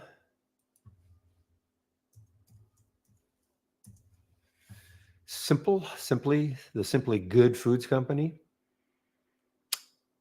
Well, it's through the 200-day moving average today. Is it an earnings play? No, it's not an earnings play. Had earnings here. That's that yellow bar right there. Had earnings here. Really no big reaction.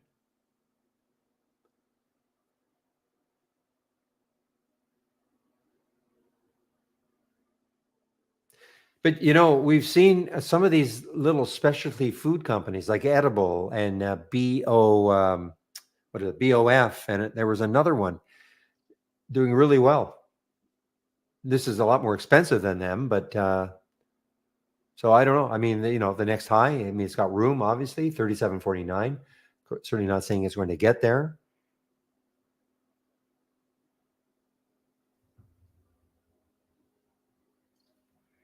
So Edible was the one that really kind of led the charge in these little specialty food.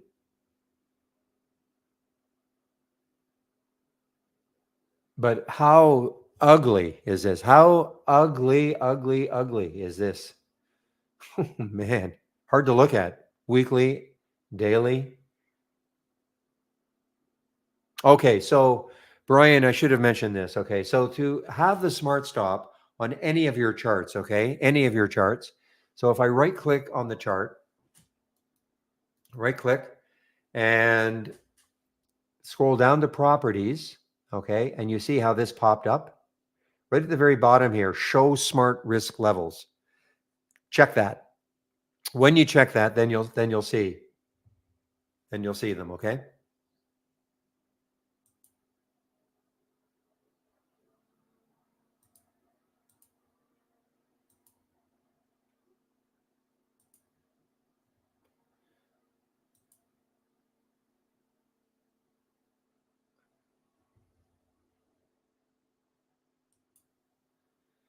Okay. So again, right click on the chart, right click on any chart, okay? But your intraday, but any chart. Now, on a this would be more like a swing stop. I don't even know where they put it, to be honest, but let me just let me see. Yeah, I think what they do. I mean, it's certainly nothing scientific. I think they look at the low of the 20 days, or maybe 10 days.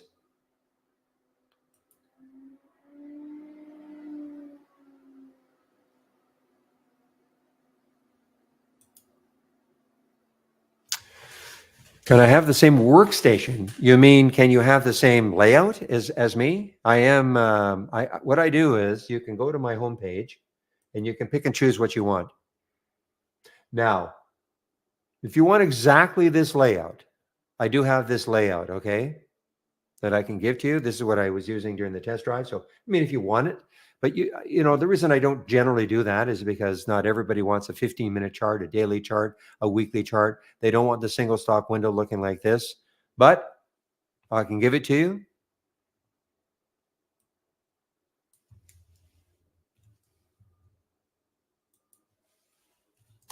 Okay, here's my layout, but also I have other scans that I'm sharing. And again, you can go to my homepage now.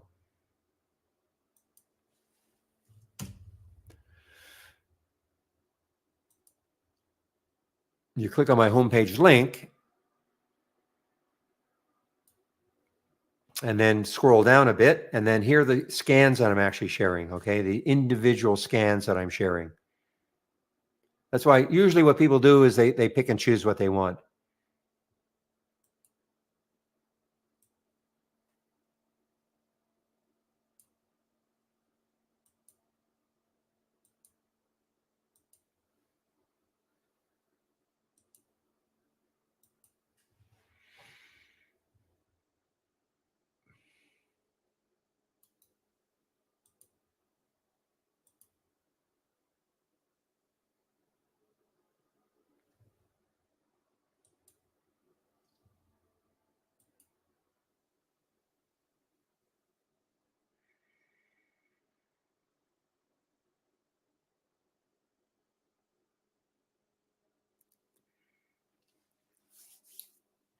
All right, guys. So 2:22. So in a little over 30 minutes or so, I will be taking off. William will keep the main room open until 4:05.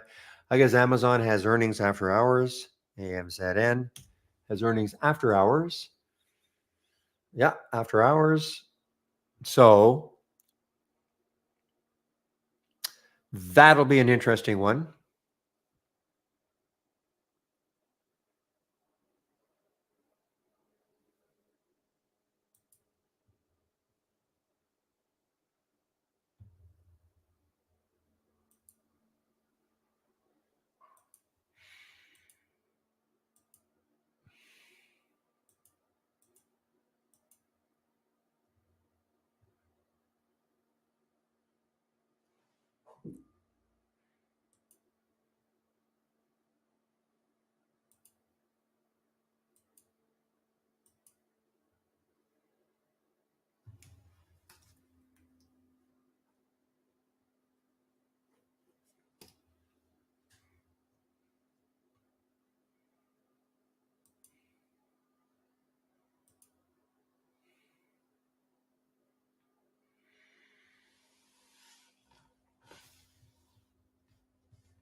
Okay, guys. So wow, Mara is still moving down. So until Bitcoin stabilizes somewhat, I mean, it'll be interesting if it takes out 60,000. But Mara now is challenging that 200-day moving average.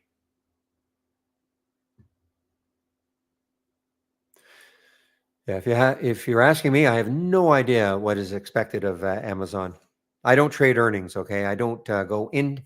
You could tell me exactly what they were going to release, and I still wouldn't do it.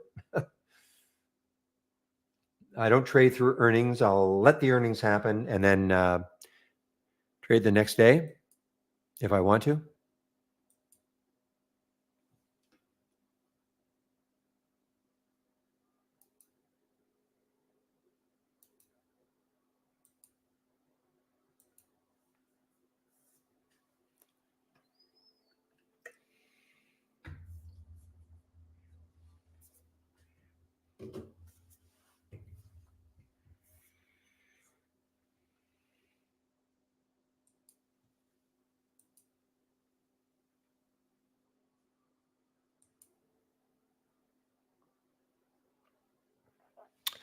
Well, and of course, it's not just about earnings. Well, if you look at the whole release, it's about guidance. A company, and I know it drives people crazy because they see a headline and they say record earnings, record profit, record this, record that. And the stock goes down. They go, what? And what they don't realize is they may have said, but next quarter, we're expecting it to be a little softer. So why are you going to buy something if the next quarter, if the company is telling you that the next quarter is not going to be that great? And look what William is saying. Biggest losing trades after hours are where the news gives me the earnings, but not the guidance.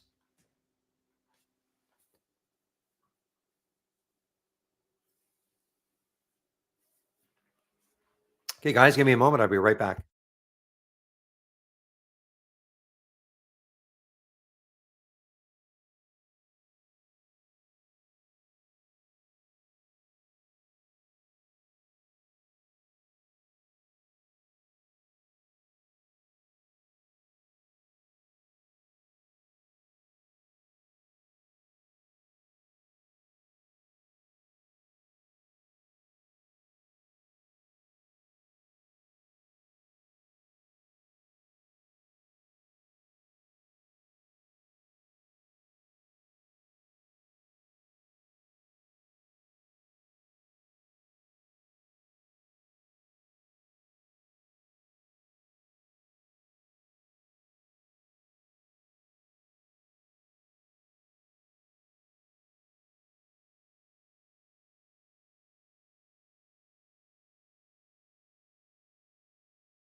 Short? No, not at all. Short CGC? No. Question was, am I short?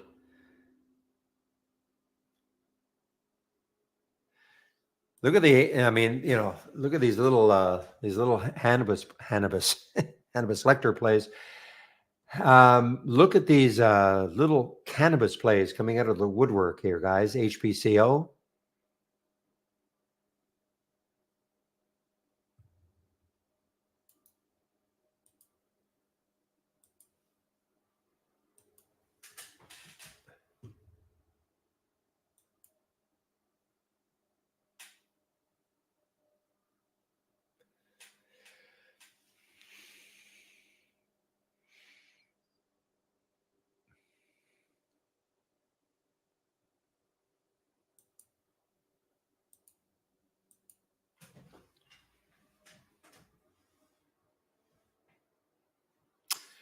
Man, here's another one. Look at this. Oh, this is Med, guys. Okay, I remember seeing Med earlier. Got hammered down, still down 18%, but has been kind of in recovery mode for a big part of the day. It's an earnings play. Boy, look at the room it's got. $36, 36.32 is the high of yesterday. And this has come back from 25, so about a $10. Well, $4 today on the recovery.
Okay, guys, sorry about that. I'm just some internal conversation here.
Okay, guys. Again, internal discussion happening. So, what time is it now? 2:32. So I'm going to put myself on mute. Okay, and if there's a question, I will come back on.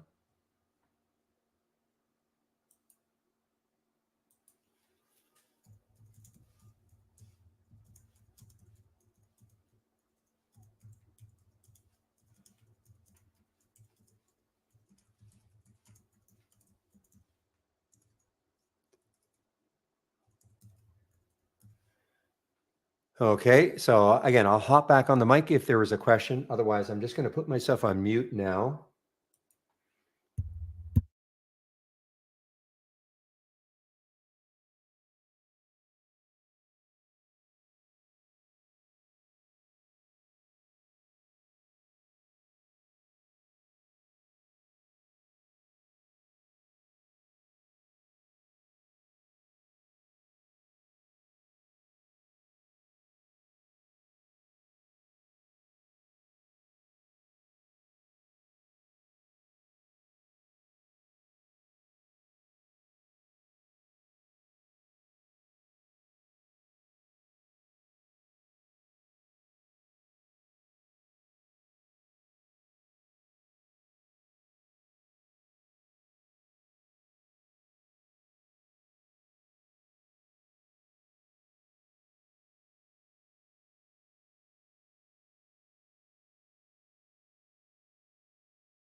Okay, so eyes, it's not so much what happened is when MSOS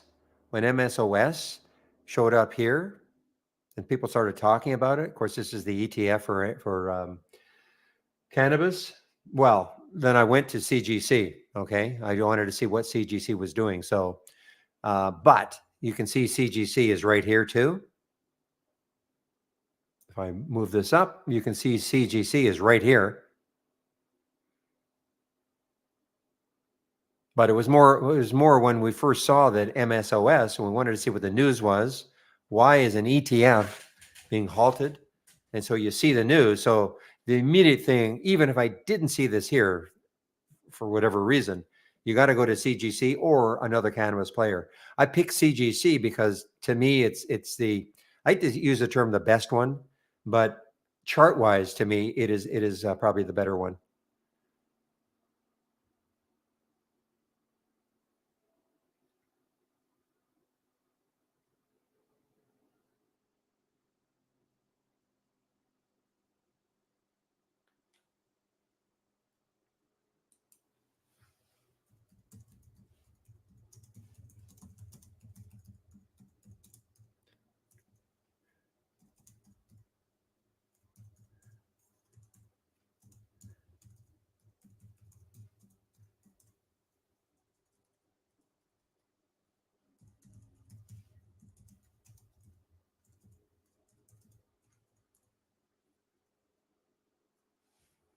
Give me a moment. Back on mute, guys.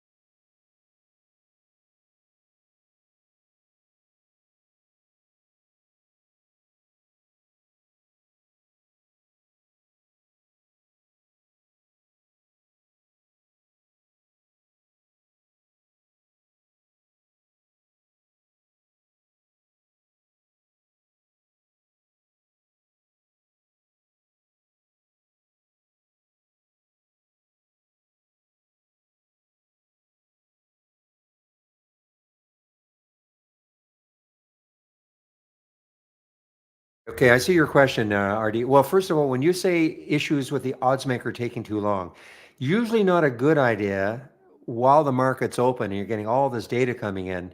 You're trying to run the odds maker right now, RD RD007. I mean, if I run the odds maker right now just for fun, okay, it actually has surprised me, but I will run the odds maker. Sorry. I'll run the odds maker right now. I don't see how long it takes, but typically you don't run it during market hours.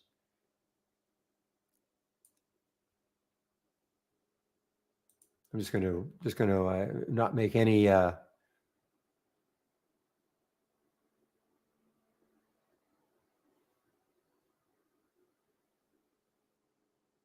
is a lot better than I would expected.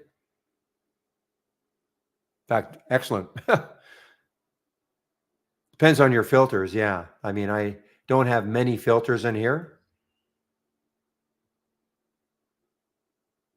but I typically people don't run the odds maker. Wow. Yes. Sorry, guys. CGC just typically you people don't usually run the odds maker during market hours.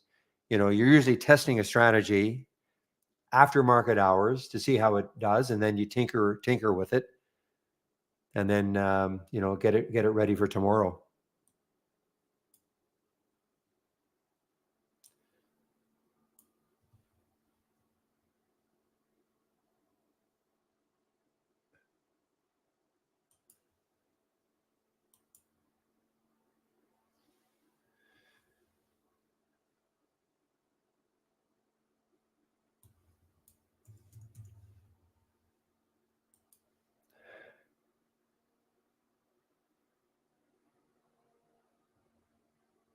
Well, I mean, look at this weekly chart right there, 1157. So I mean, this is still got room. I may as well get rid of that message.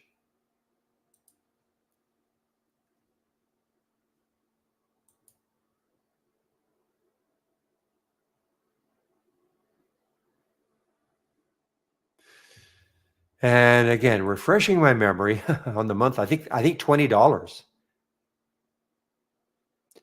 1920. Again, not saying it's getting there, but 1920 is the next high. Looking left. Can't remember why this happened. I don't think this was Germany. I thought that was Germany early last month. I may be wrong.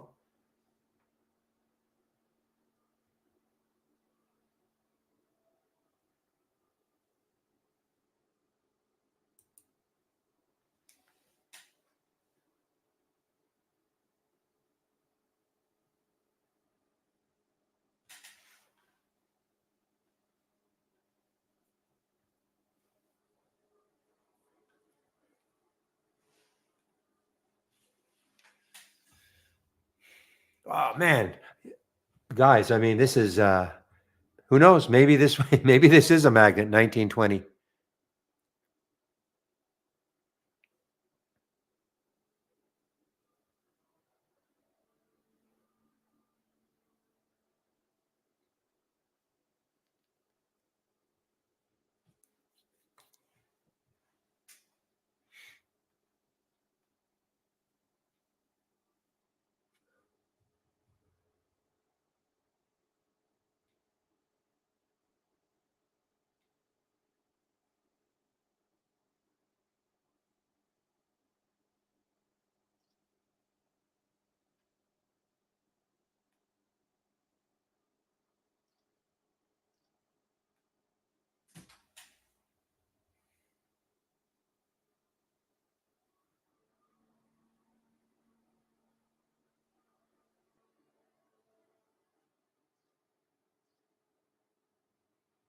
Here's another one, guys. I mean, they're all coming out here. All these cannabis plays. I think this is a cannabis play. FLGC, sure it is. Flora Growth Core, HYFM, Hydro Farm Holdings. Yeah, I mean, there's just look at all these cannabis plays going absolutely bananas.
All right, guys, I'll mute myself again.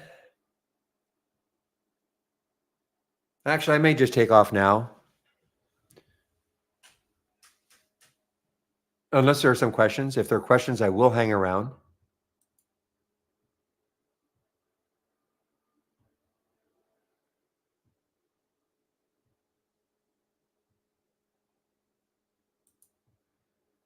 And there's Cron. Yeah, Cron is another one. CRON.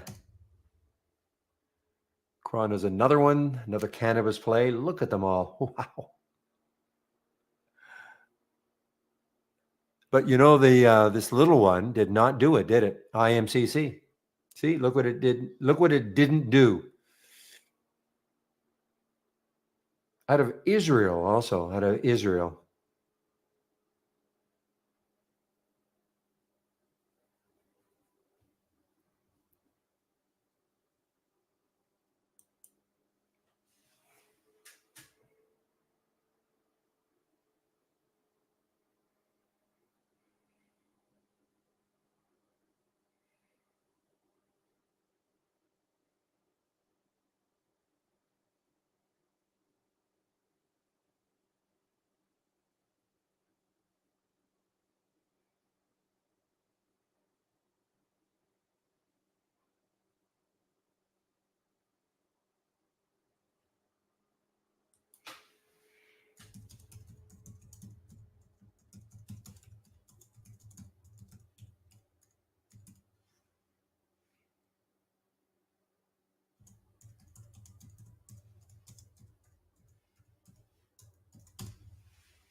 Okay, so again, Shady is not short CGC yet. He's going to wait till 1160 if it happens.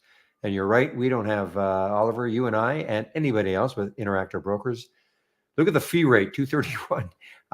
No shorts available right now for CGC at Interactive Brokers.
Yeah, I remember GRWG. That was a massive one when cannabis wasn't even doing that much. And GRWG wasn't it like it was way more expensive. Yeah, it was way up here. I remember this. And this is not, I mean, we're not talking about 2018 when Tilray went to 300. I mean, this is February 2021 when it got up here. Yeah, $68 almost. I don't really remember why. Didn't they have another drug though too? Weren't they trying to? This sort of looks like just cannabis, but anyway, I do remember, but I haven't seen them for a long time. And guess why? Look at that. Geez, $2. Wow. Yeah, weed is the new AI. Mm-hmm.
Ah, it's the Washington Post now.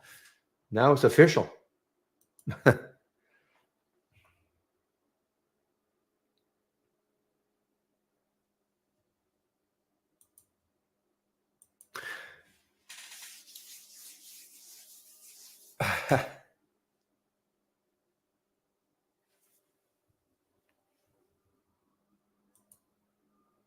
Okay, guys, it's 2:50, so I think this is it for me. Super exciting end of this day. So thanks again for all the help. First of all, before I do that, though, I will put the YouTube, not the YouTube, I'll put the main or the trading room link into our YouTube room. So if you want to head into our trading room link, you can do so. It will be open until about 4:05. Okay. So now what I'm going to do is, again, thanks for all the help. I'll get on the mic tomorrow at 9 o'clock Eastern time. And so we'll see you then. I'm going to stop the screen sharing in our main room. And now mute myself in the main room. And now I'm going to do the same. Well, we're just kind of kidding, Nathaniel. We're saying, well, if the marijuana, if the cannabis news hit the Wall Street Journal, not the Wall Street Journal, the Washington Post, it must be official now. We're just kind of kidding. Okay. Head over to the other room. You know, you guys, there's still people talking about it. But it'll be open till 4:05. Okay, guys. I'm shutting YouTube down now. Down.